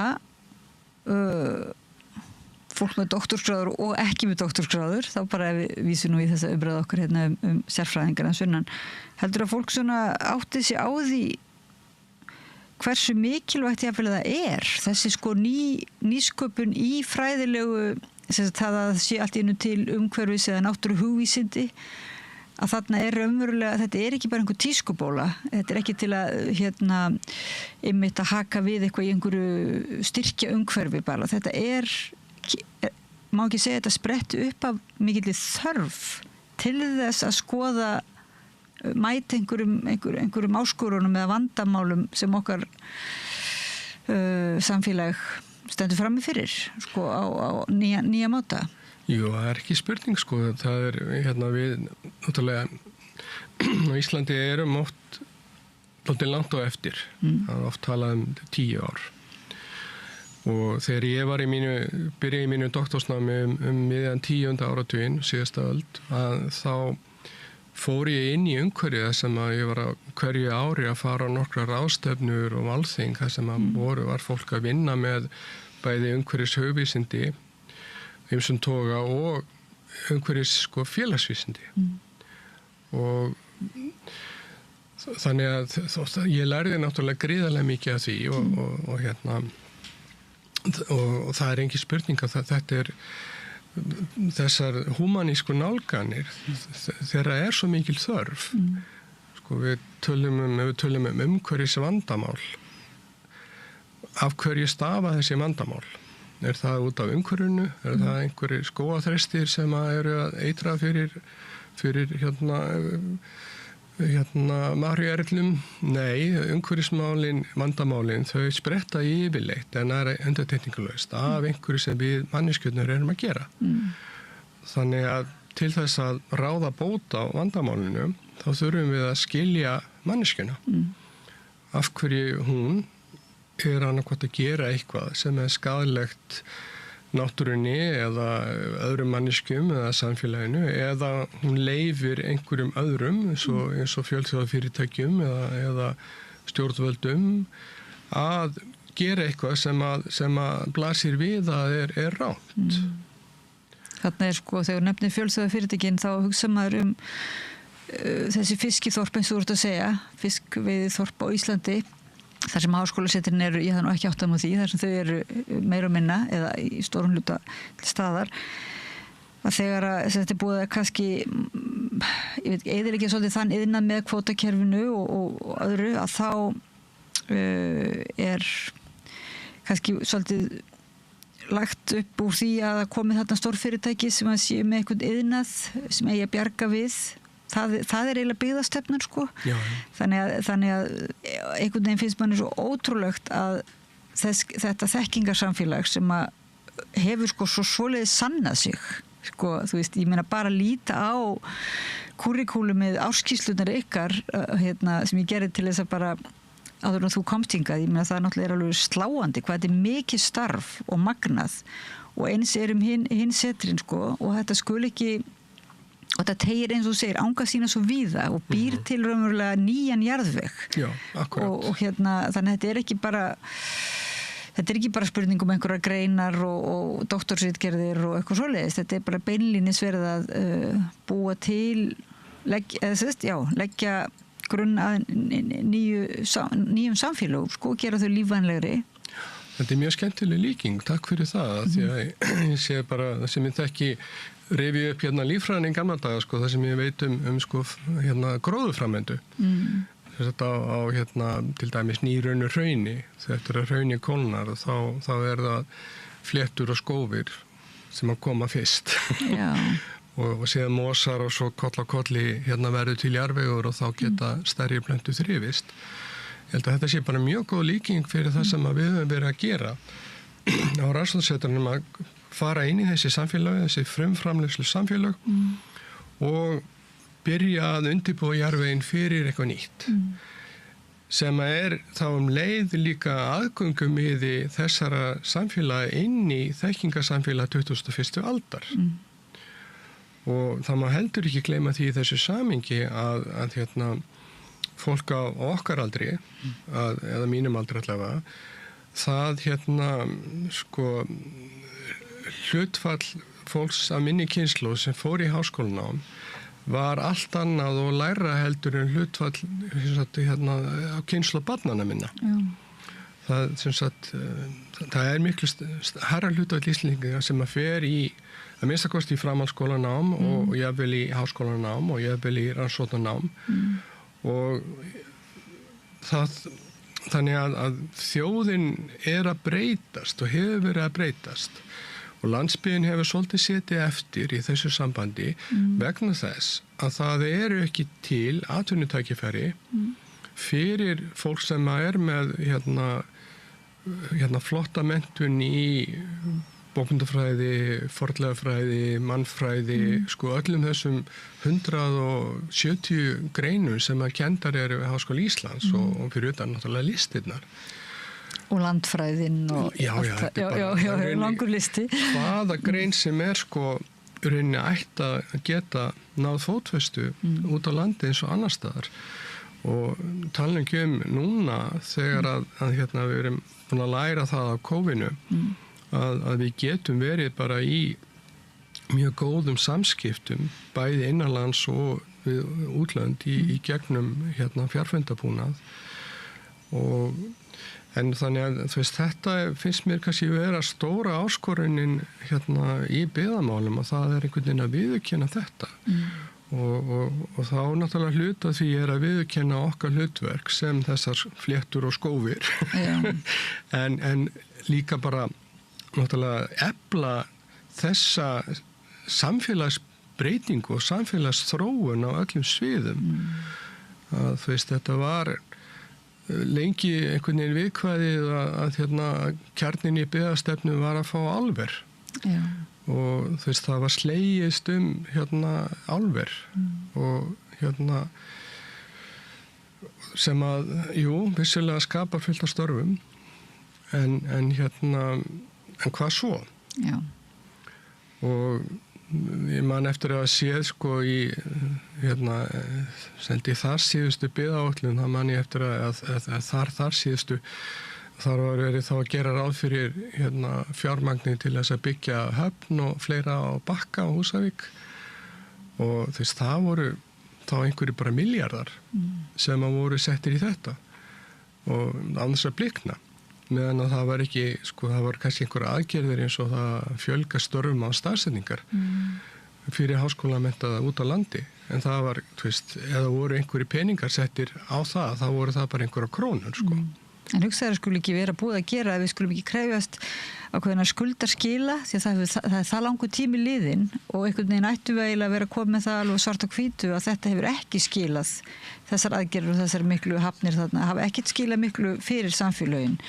Þau hafa hittu skilað miklu meira en það vantar bara einhvern veginn að koma með það upp á yfirborðið vegna þess að ef þau skuldaskil verði ekki og sá sannleikur er dregin fram í dagsljósið þannig að mjög mikil synd ef það verður mikil senkun á því og ef að þetta brautryðjendastarf eins og þið vinnið ef það verður rof síðan ef það tak ekki aðrar hendur við og það verður svona þekkingarof það er náttúrulega mjög dýrkeypt fyrir þessi samfélög.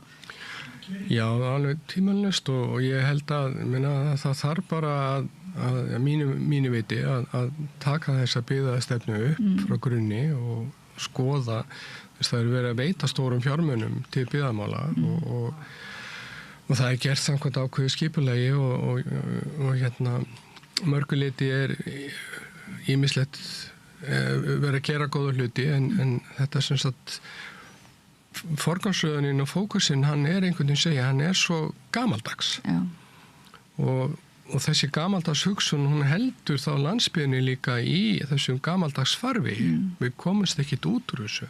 Þá kemur að miðluninni að því þessir endurnýjun sem á sér stað í hugafarinu og í vinnulaginu og verklaginu sem á sér stað í þessum háskólasetrum og þekkingar samfélögum sko, sem að þá kemur það að miðla þeirri þekkingu þannig að þá ert þú nú aldeilis búin að gera hérna bók ég veit ekki hvort við höfum sko nefnilega tíma til þess að síðan endarum að tala mikið bókin þá verður meil ef að þú gætir komið aftur þegar þú átt næst leiðum bæinn til að og við kannski ræðum við fleiri rithöfunda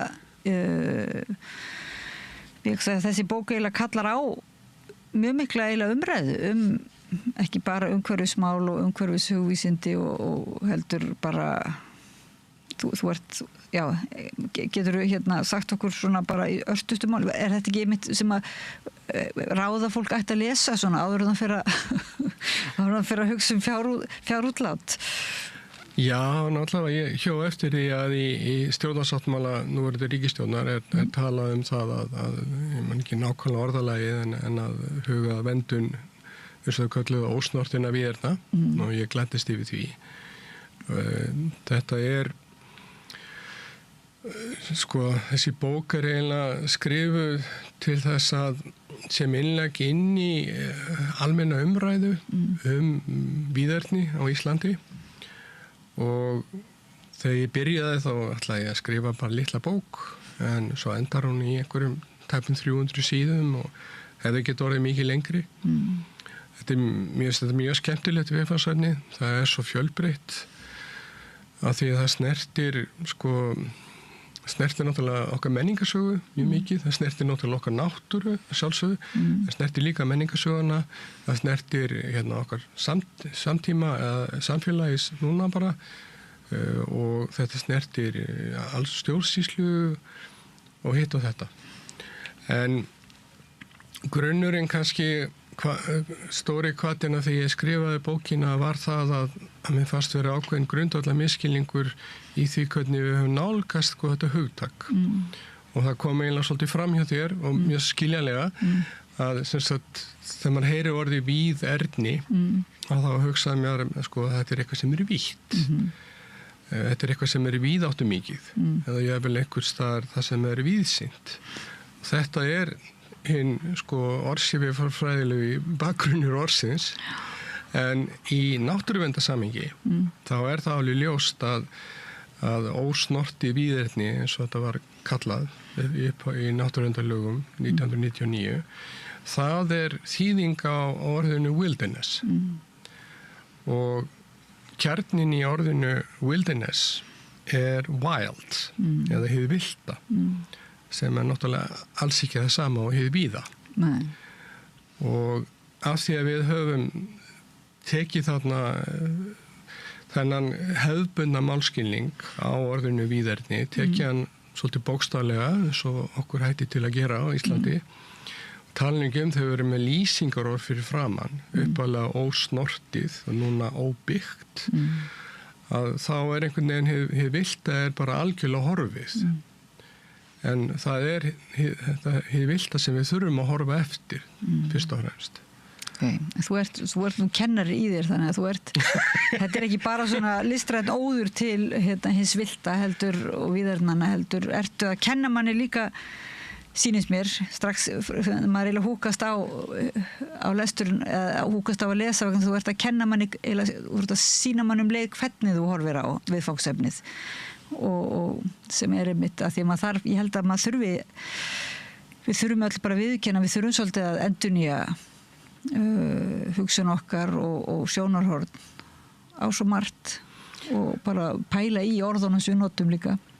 Já, ég meina þetta er eins og segja, þetta er ekki eins og þetta sprotti bara beint fram á hausnum á mér, þetta var langur ferill og svona alls konar tilviljanir sem að gerði verkum að ég fór inn á þessa braut Eitt var að nefandi minn franskur sem að bar ensku orðið wilderness fram sem wilderness. Já.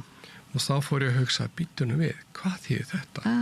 Og þá fór ég að hugsa er hluti af þessu fyrir mig sem mannveru að finna eitthvað villtara í sjálfum mér. Villingurinn, villimaðurinn og það er svona kannski loka niðurstað bókarinnar eða þannig eða svona einu grunnhugsunum bókarinnar er svo að þó að við séum menningaverur, þó við séum félagsverur, þó við séum siðferðisverur, þá erum við líka með þetta villta element í okkur og sem að stundum og oft er skilin sem bara einhver villimennska. Þú veist þegar að siðferði brotna niður og við hættum að viljum ekki tilheyra siðmenningunni, við erum jafnvel sósíópatar eða eitthvað svoleiðis, þá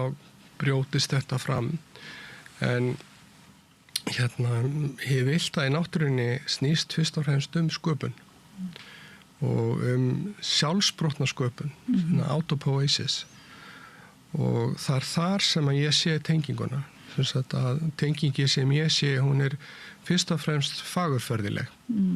Það er að segja að við sem ekki bara siðferðisverur en heldur líka fagurferðilegar verur, að við búum yfir hæfileika til þess að finna samsvörun í því sem að náttúran er að skapa. Þessum svona eilífu ringferðlum. Það eru ferðlanir. Síbreytileikanum. Já, akkurat. Og einhvers staðar rakst ég á það að ég held að verið haft eftir Ronny Horn að nafni í Ísland væri miklu frekar sagnorð heldur en nafnorð. Það lýsir Íslandi rosalega vel. Að Íslanda? Nei. Já, eða bara, Íslandi er verðandi. Já, svoleiðis. Það er svo mikil kvika í öllu landinu. Já.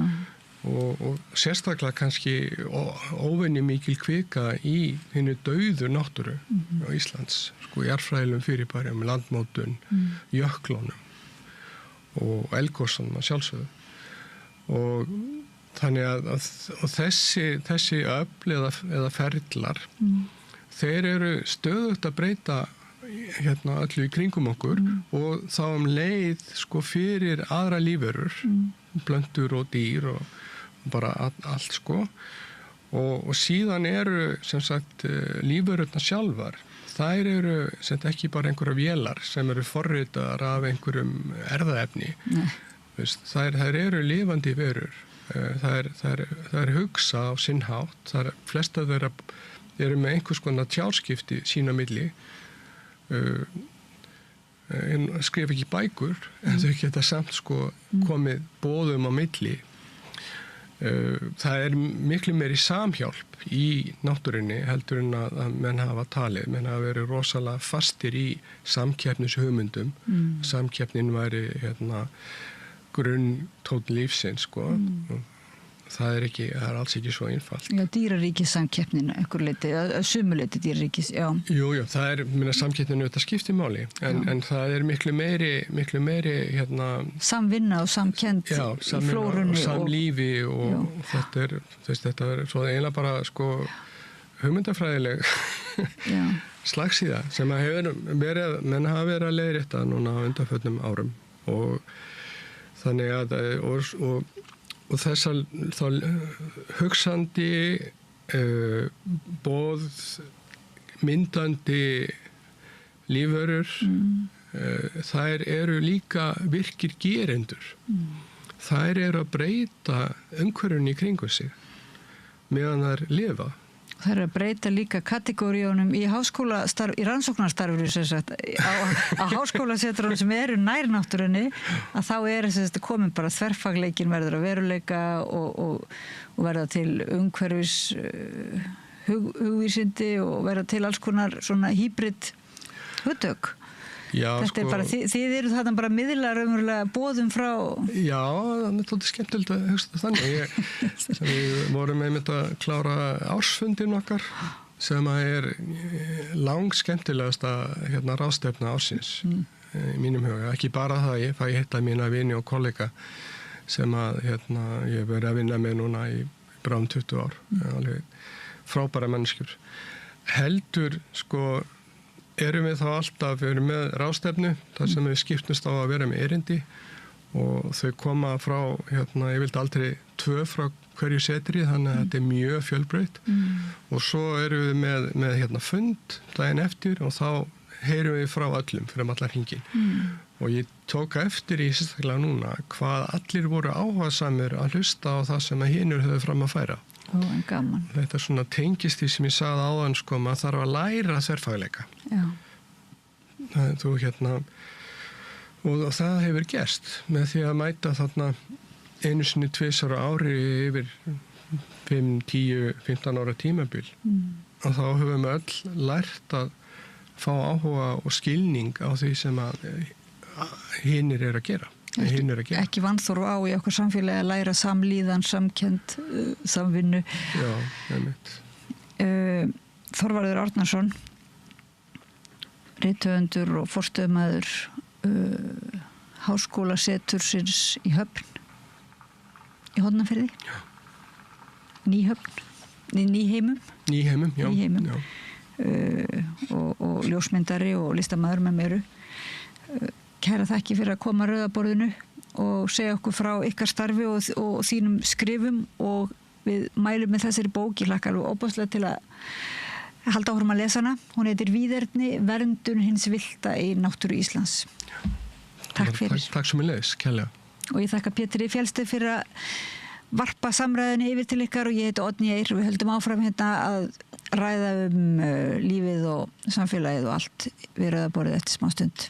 Samstöðin er í eigu hlustenda, áhorfenda og lesenda.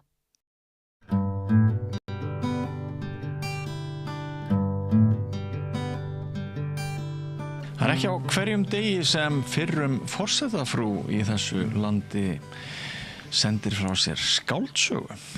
En nú eru uppi þeir merku tímar. Elísa Reid, forsetafrú, hún á morgun að kynna bók sem þá kemur út. Ég veit ekki hvort þetta glæpasaga eða hvernig bók þetta en ég spenntur að fá að vita meira. Vertu velkomin hér að Rauða borðinu, Elísa. Takk fyrir bjóð mig. Hvernig bók þetta? Hún einmitt glæpasögu. Hún glæpasaga? Já, hún fyrsta skaldsagan mín. Já. Og gerst, hún heitir Diplomati deyr. Og við getum sagt að það sé sendiherra og svona sendiherra heimurinn þar.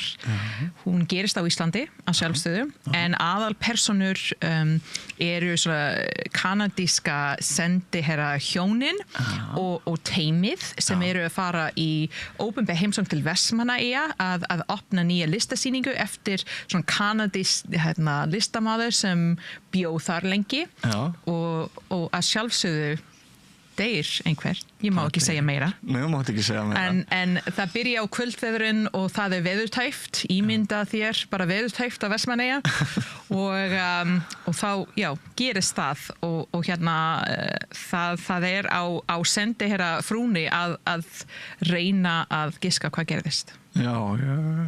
Þú ert sjálf kanadísk. Já, ég ólst upp í Kanada og fætt þar og þess vegna vildi ég hafa svona kanadískt aðalpersona í bókinni af því að mér fannst þó þetta allt bara úr ímyndaaflið og engin alvöru personur. Mér fannst þetta kannski auðveldara að skrifa fyrsta skaldsagan úr sjónamiði þessi svona glögta gestsauga, þú veist, eitthvað sem þekkti landinu en kannski ekki endilega fætt þar. Af því að þá sé maður bara hlutir aðeins öðruvísi kannski. Já. Skrifaður á íslensku eða ensku? Nei, skrifa á ensku, móðurmál mitt, já. Og hver snarar svo yfir? Hún Matthía Jóð Matthíasdóttir, Magnea fyrirgefðu, Jóð Matthíasdóttir. Hún þýddi líka fyrsta bókin mín Sprakkar og gerði þetta bara með mikið príði og var gaman að vinna með hana aftur. Hvernig bók var það, Sprakkar? Hún heitir Sprakkar og hún var gefin upp jólin 2021 sem var konur á Íslandi og sprakkar var mjög gamalt orð, Ísland orð sem ég fann sem þýðir bara kvenskurungar eða dugnaðarkona og reyndar á ensku.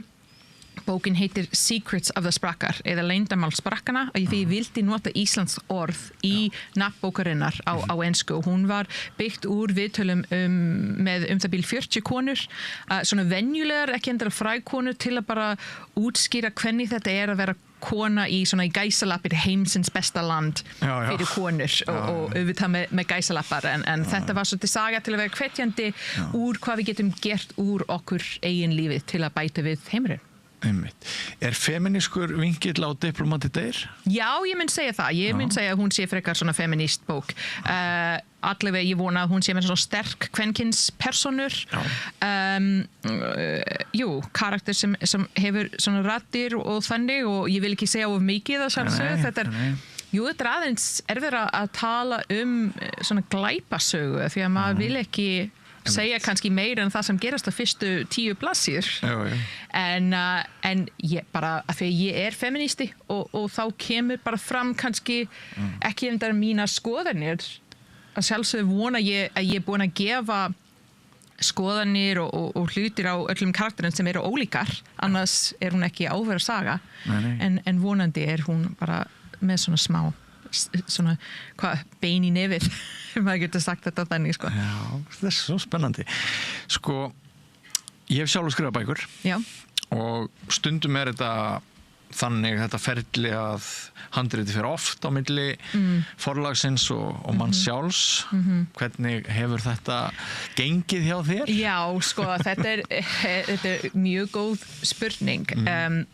reynslan mín við fyrsta bók, ef ég má byrja þar ég var með þessi hugmynd að skrifa konur á Íslandi og að því að ég var að skrifa aðalega á ensku þá var ég að reyna að selja þetta á erlendra markaði fyrst og þá maður með umboðsmann þá þurfti ég að finna umboðsmaður og skrifa svona stuttun svona kynningu hugmyndin mín sem var bara kynning markaðurinn og svona yfirlýsinga bókina og 2 dæmikaplar og þá maður selja bókina og skrifa undir samning og þá þarf að skila bókina eftir 9 mánuði og hvað það Núna með skjaldsagan það þarf að skrifa alla blessuna bókin áður en það getur selja þetta og heimurinn alveg sama hvort ég skrifa þannig bók eða ekki og mér fannst þetta bara aðeins erfiðra af því að sjálfsögðu við erum öll bara upptekinn fólk það nóg að gera hvort sem fyrir utan að skrifa bókina og að bara skapa nú tíman til að gera það og maður hugsa, þú veist, kannski mun ég skrifa þessa bók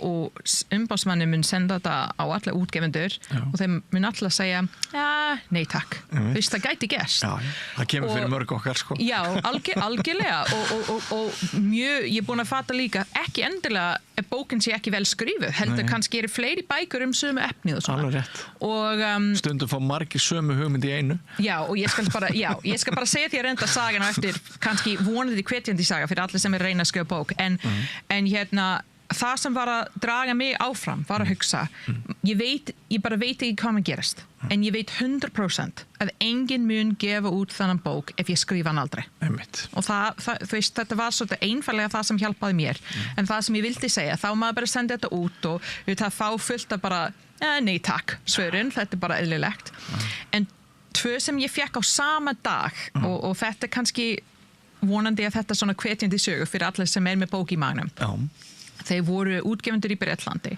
og eitt sagði vá, þú veist, bók sem gerist á Íslandi, þetta bara svo áhugavert og þessi Nordic Noir svo vinsælt og alla karakterin bara ofboðslega áhugaverður og sagan velskrifuð en við finnum að þessa svona diplomati heimurinn aðeins svona of hástett og tengist ekki almenningar og bara of svona bara þá við nei takk hinn nei sem ég fekk sama dag frá önnur útgefendur var að segja við elskum þetta konsept að hafa diplomater og allt verð þekkt en þú veist, það bara fullt af sögur Íslandi og bara þá þið voru bara að segja nei fyrir gjör ólíkar aðstæðum og þá maður bara sé, þú veist, þetta bara pínu random hvað maður fá og ég veit ekki hvort það sé hvetjandi eða ekki en mér fannst það pínu hvetjandi að hugsa bara, það var ekkert sem ég hef gert með þessa saga, sko, sumir mun bara segja þetta ekki fyrir mig, þetta ekki eftir mínu smekk og það ekkert sem ég hef gert í þessu sko.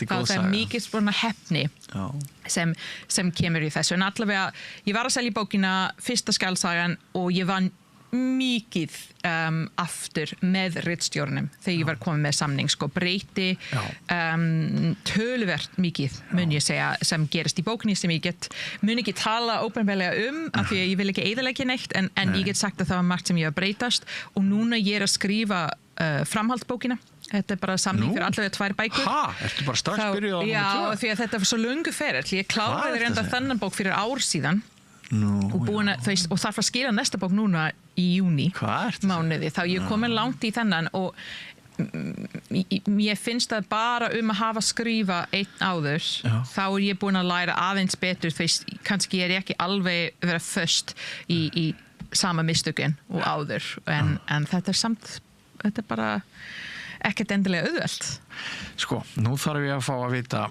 eitthvað praktískar hliðar þessa verks. Hvenær hófst ritunartíminn? Hvenær byrjaður að skrifa hana? Skrifa bókina. Varstu það ennþá fórsetafrú? Já, ég kláraði reyndar þann bók þegar ég var ennþá fórsetafrú. Ég segi það. Ég skrifaði alla sprakkabókina auðvitað í þá. Þetta var mest, núna ég reyna að hugsa, ég kláraði sprakkabókina það bil voru 2021. Og strax eftir það hugsa ég þetta búin að vera áhugavert ferill, svolítið skemmtileg að skrifa bók erfitt en svona skemmtileg áskorun mér langar kannski aftur að skrifa bók en ef ég byrja ekki strax þá mun ég aldrei gera þetta af því að það alltaf eitthvað annað að gera alltaf eitthvað annað og þá ég var ekki strax með hugmynd eða neitt en hugsa bara ég ætla að reyna kannski að skrifa skjaldsögu, ég hef aldrei gert þetta finnst þessu krimmu glæpa heimurinn áhugaverður las alltaf Agatha Christie og allt þetta þegar ég var krakki og varst alltaf að spá í plottið og karakterinn og bara einhver svona gaman, en ekki mikið blóð en ekki mjög svona meira, ég get ekki sagt létt sko en það sem ég kalla svona klassísk svona bresk stíl vonandi ekki endilega eitthvað sem maður var bara vaknaður alla nóttina og bara hrætti við að slökkva ljósin sko. Ekkert splatter? Nei, ekki þannig. En þá þurfti ég bara aðeins að pæla í og hugsa hvernig að skrifa svona bók, þá ég byrjaði kannski strax en fór, þú veist, svo fór ég út að kynna bókinu, þú veist, kannski gerði ég ekki neitt í nokkra mánuði, svo fór ég aftur og allt, þú veist, að þetta var bara kannski 2 ár áður en ég kláraði, ég var að selja bókina kannski í 2023, kannski.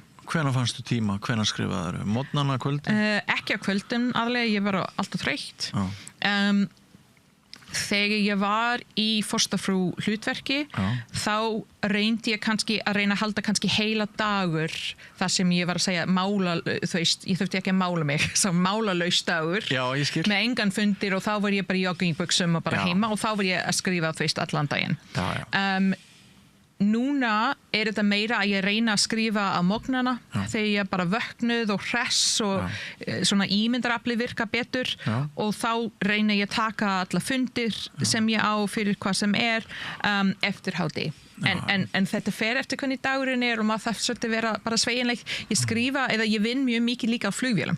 Ég svolítið mikið á ferð og ég reyna að nýta þannan tíma þegar þá engin börn svangir og engin að hringi í manni eða neitt sko. Nei, það lemms Ólafur Jóhann Ólafsson þegar hann var businessmaður þá skrifaði hann bækur sínar að miklu leyti borðið í flugvélum fyrir langa löngu. Já, ég skil þetta bara mjög vel. Stundum fólk kannski hugsa, þú veist, ég var að reyna að lesa upphátt einhvað sem ég nýbúin að skrifa því að það breytist alltaf þegar maður að lesa þetta upphátt og ég var að fljúga og reyna að svona kvísla til sjálf mig, þú veist og hugsa bara, já, manneskja við hliðina á mér bara á því að hugsa, hvað hún að gera? Má ég spyrja hvernig Guðna leist á þessa hugmynd? Hann hefur alltaf bara stutt mér bara mjög mikið og auðvitað hann hefur skrifað hvað 7 eða 8 bækur, kannski vita betur þá við erum bæði að skrifa mikið en ólíka hlutir og hann skrifa mjög mikið á kvöldum til dæmis, hann getur bara detta í að skrifa og alveg einbetta sig þá, hann hefur alltaf verið bara stuðningsmaður nummer 1 hjá mér og þó hann ekkert mikið fyrir glæpasögur, hann les þeim ekki mikið, hann les þetta yfir fyrir mig og það var áhugavert hvaða ábendingar hann kom með í bókinni því að þú veist, ekki kannski svo mikið fyrir karakterinn eða plottið en eitt þannig, hann, þú veist, til dæmis þau fer einhvern tímann að heimsækja fiskvinnslustaður á Vestmannaeyjum sem auðvitað gerfi en einhver staður og hann segir, já, á þessu árstími þau mun ekki að vera að flokka, þú veist, ísu, vera frekar bara þorskur eða eitthvað slíkt og hann með mjög svona nákvæm ábendingar sem þau statt ekki í hug hjá mér. Svona fact checking. Já,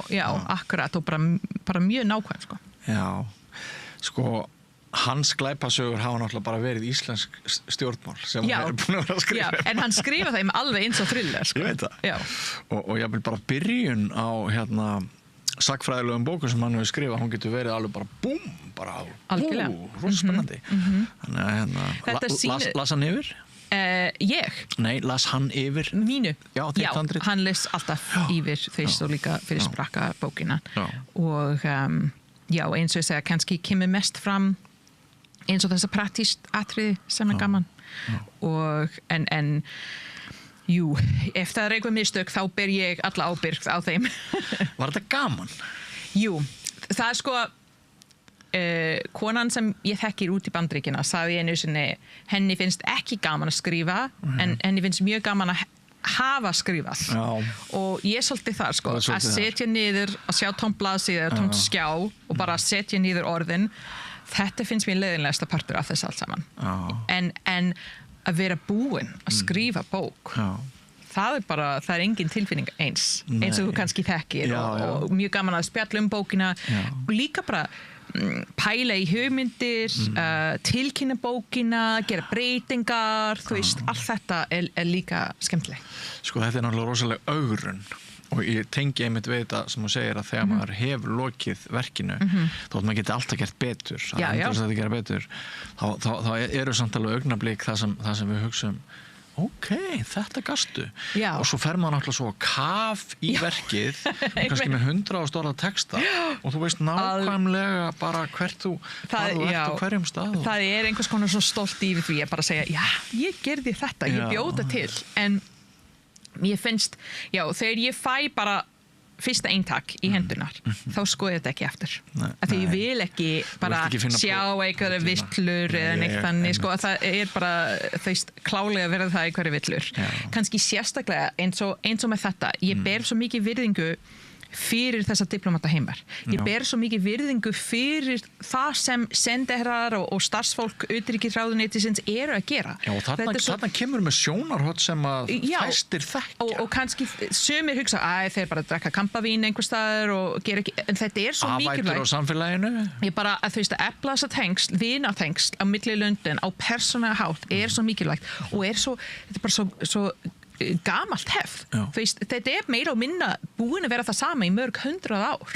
Og mér, ég ber svo mikið virðingu fyrir þessu að ég vona að þetta kemur frem og sömuleiðis fyrir íbúar Vestmannaeyja.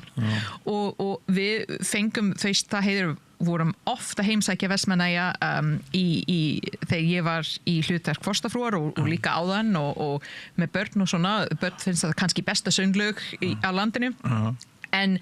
En ég vona að þetta virðingu fyrir Eyjamenn kemur fram líka. Að þetta er bara, en auðvitað það gæti verið mistökun, sko, einhvað ég er búin að skrifa rétt eða bara misskilja hvað einhverju hús er og búin að færa þetta, en maður bara gerir sér besta með þetta. Ertu bæði, sko, róttæk, frjálslynd og íhaldssöm?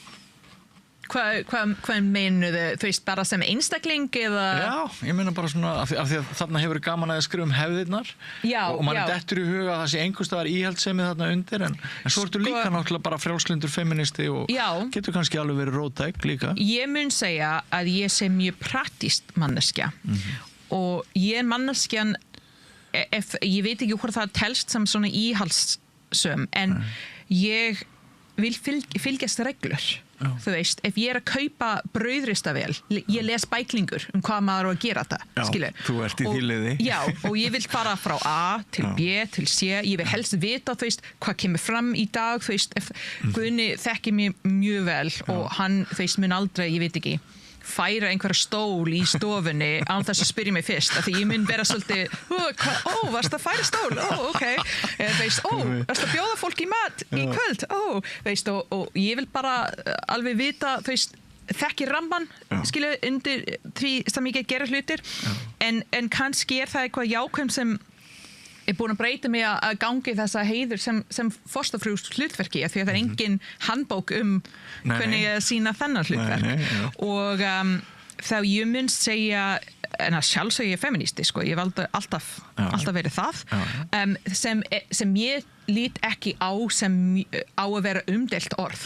Þú veist, fyrir mig er þetta bara mjög basic orð sem snýst bara mannréttindamálum og ég reyna að nýta þetta sem oftast af því að fyrir mig er þetta ekki umdelt og ég tel mig ekki sem mikið aktivisti þó mér finnst að ég sé ekki hrædd við að nota röddin mín og röddin sem á íslensku er með hreim sem er öll annað mál en mér finnst líka mikilvægt að fólk á Íslandi heyrist íslensku tala með hreim.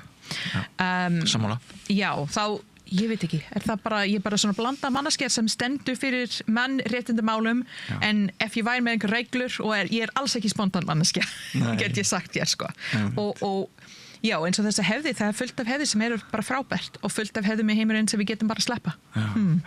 Er einhver móralskur vinkill í skáldsögunni, glæpasögunni? Mjög góð spurning ekki endilega beinlínis, ekki sem ég var pæli. Ég var sko, þegar ég byrjaði með bókina að skrifa hana, eins og ég var að nefna, þá er ein af svona aðalega karakter. Ég vildi ekki hafa lögreglumenn sem aðalpersonu, þá er það Unnur Stíl, bókina. Aðalpersonan er kona kanadíska sendirann á Íslandi. Og það var líka út af því að ég hugsa bara, já, maður getur kannski leika aðeins með þessi sko, að vera konan einhvers sem ég kannski þekkir aðeins. Og reyndar á endunum ég er ekki viss hvort ég var mikið að leika með þetta eða ekki en ég var að hugsa þú veist þessa pæling, nú er ég búin að gleyma hvaða spurningin þetta var. Hvort það væri svona móralsku tótt þarna undir? Sko, hvort þið langar til þess að segja sko 2 sögur, annars vegar svona aftreyingarsögur og svo líka svona einhver skilaboð. Sko ekki endilega, en ég vildi líka, mér finnst að fólk besta svona glæpasögur eru góð að því að það er svona spennandi glæpasagan sjálf og svo eru karakter og umhverju og allt þetta áhugavert og eins og þú segir bara þemar eru áhugaverðar og þá er ég kannski aðeins að reyna að tala hérna leyndarmál og hvernig við komum fram með eitt svona andlit ópenbarlega og eitt svona andlit prívatlega eða einhvað slíkt sko. En það er góð pæling og ég er ekki alveg viss hvernig ég svaraði hana en þá sko. Ég er mjög ánægð að þú hefur spurt þetta líka af því ég er að byrja þessa ferill að kenna bókina og ég þarf að bara æfa mig á svörin sko. Já, og svo geta verið einhver svona dulin skilaboð frá manni sem maður áttar sig ekki á sko. Nei, algjörlega og það var eitt sko sem var svolítið að stoppa mig þegar ég byrjaði að skrifa eins og ég var að segja við þig sko, ok, ég ætla að hafa kanadíska karakteru því ég þekki þessa svona glögt að gesaugan varðandi Ísland og ég ætla að hafa karakterinn sem er konan einhvers af því að þetta þekki ég líka en þessi aðalperson, hún er það ekki ég veist, og hún þarf að hafa sterkleiki og veikleiki og allt þetta alls saman og þegar ég var búin með fyrsta draug umbóðsmaður mín las yfir og sagði já, þetta er allt mjög áhugaverð alla persónur mjög áhugaverð nema þessa aðalkarakter, hún er bara svolítið ekki neitt og ég fattaði svo að ég var pínulítið hrædd við að ef hún var með þetta vandamál glíma með þetta, að fólk myndi hugsa já, það var Elísa að glíma þetta að hún væri einhvern veginn ég og hún er alls ekki ég en samt er maður alltaf að einhverju leiti að skrifa sjálfan sig setja sjálfan sig í allt ég mun segja alveg eins og klálega þessa virðingu fyrir utanríkis fólkið til dæmis eða stefnu og það gildist fyrir alla persóna í bókina. Það er enginn í bókinu sem er þetta er alveg eins og þessi gamla yfirmanni minn eða einhver slíkt sko. Og maður þarf bara að sleppa þessu press að hugsa hvað ef einhver lesendur hugsa hún glíma við vandamál í hjónabandi það þýðir Elísa er að glíma við vandamál í hjónabandi mér er alveg sama hvað fólk finnst það gekk nú svo saga líka hvað? Að þið værið að glíma með einhver vandamál í hjónabindunum ég bara, ég les ekki einu sinni hvað er fólk að gera ég veit alveg hjá mínu hvað ég trúi og þá er ég bara alveg sama hvað allir vil hugsa þetta er einhver frelsi með að vera eldri líka fólk þetta bara alveg sama Svo er það líka til sem að segja að Guðna hafi gengið svona vel sem forseta út af þér sko, ég held aðlega Guðni hefur gekk svo vel sem forseta af því að hann er góður maður og klár maður og var að gera þetta til hreinlega til að sýna embætti vel og virðingu og ég er bara ofboðslega stolt af honum fannst að hann gerði þetta bara svo vel En var þetta ekki brjálu vinna fyrir því líka? Jú, það var rosa gaman, það var mikið ævintýri og ég bara elskaði þetta og þetta er bara stærsta heiður lífsmins og jú, alveg bara stórkoslegt og að sjálfsögðu reynum við sem hjón að styrka hvort annað, ekki spurning og bara, við erum mjög ólíkar personur en sem er gildi og mér finnst þetta það sem er svo mikilvægt sko að maður vill bara, kannski erum við fara ólíka leið en við viljum enda á sama stað og þetta finnst mér bara mjög gott og ber bara mikið virðingu fyrir hvort annað að sjálfsögðu Það er lykillinn Já. Má ég aðeins byrja því í lokin Elísa ástandið í heiminum og Kanada og hvernig Trump hefur verið að bregðast við þínu heimalandi og bara á hvaða leið við erum Sko, já, það er maður finnur svolítið að allavega ég persónlega, ég er með þessi svona óþægileg tilfinningu eins og maður var rétt fyrir COVID að það er einhvað vond sem er að gerast maður get ekki alveg útskýra hvað þetta er eða hversu stórt þetta verður en þetta er þessi svona óþægilega óvissa og jú, þetta er bara óþægilegt mér finnst að við þurfum ekki öll að vera beinlínis pólitískt varðandi einhverja sérflokkstefnu eða neitt en við erum öll heimsborgarar og mér finnst að við eigum öll einhvers konar ábyrgð að gera heimurinn betra í dag. Og finnst þið Trump vera því? Alls ekki. Af því að það eru bara vondir karakterinn inn í heimurinn sem eru ekki endra sammála eða eru að gera þetta bara fyrir sjálfan sig eða þeirra fólk. Og þess vegna höfum við ennþá meira ábyrgð að því að þegar við almenningar stoppa það sem við ætlum að segja, hætta að vera að kritisera til að nota góða íslensku eitthvað, þá vinnur þeim líka af því að það er búin að gera alla vinnan fyrir þeim sko, af því að fullt af fólki er búin að bara hætta að segja neitt af því að þeim finnst þetta ekki nægslegt, en mér finnst það er langt flest af okkur sem eru ekki þjóðkjörnir fulltrúar, langt flest af okkur sem eru ekki með einhver risastóra budget eða stýra einhver stórfyrirtæki, en við höfum öll áhrif í okkar, svona í kringum okkur, hvort þetta sé vinnustæðri, í fjölskyldunni, í skólanum, bara hvaða æfir sem og mér finnst að við erum öll með ábyrgð til að gera einhvað og sko, lítið saga í COVID, þegar COVID byrjaði, mamma mín sem þú veist, ég ólst upp í sveit í Kanada og hún er svona alltaf heimavinnandi frábær manneskja, sko, ekki stór áhuga í pólitíki eða þannig, sko, en fylgst alltaf með. Hún ákveði COVID, já, ég ætla bara að hringja á hverjum degi í einhver sem ég þekkir sem reyn og bara spyrja þeim hvernig gengur, bara til að passa upp á alla. Og núna að faraldurinn sé bara búið, hún hefur ákveðið svolítið og hún hefur áttræðið, þú veist. Hún reyna að gera eitthvað á hverjum degi sem bara létta lífsins einhvers. Hvort þetta sé að hringi einhver, hvort þetta sé að fara í göngutúr með einhvað, baka einhver fyrir einhver stað, þú veist, bara eitthvað sem létta dagur hjá einhver annað. Og mér finnst þetta svo til fyrirmyndar, af því hún er ekki að reyna að vera fræg, hún er ekki að reyna að komast á samfélagsmiðli, þú veist, hún er ekki á samfélagsmiðli neitt þannig, en hún er að gera sitt og pæli alla þessa fólk sem teka móti þetta góðvilt og þú veist, og pælum í því og ég er ekki að reyna að vera svona létt, það er mjög alvarlegt mál sem er í gangi, alveg klálega sko, en þá núna tökum við á og reyna að gera bara leggja okkur að mörgum bara aðeins og það er eitt sem gott sem er búin að gerast í Kanada núna, ég er líka Kanadamaður yfir það, stoltur Kanadamaður. Þetta áskorun hefur draga Kanadamenn svo mikið saman eins og við Íslendingar þegar það reynir á, við stöndum saman sem einn og þetta er líka jákvæð. Já, það er frábært að hérna, ef ekki bara klára þetta á þeim jákvæðu nótum. Já, og bara hvetja fólk til að kaupa bókina sjá. Að sjálfsögðu. Þú ætlar að vera með partí á morgun á Fiskislóð, bókabúð Forlagsins. Alveg. 16:30. Já, einmitt. Sjáumst þar. Já, kærar þakki fyrir spjallið. Takk.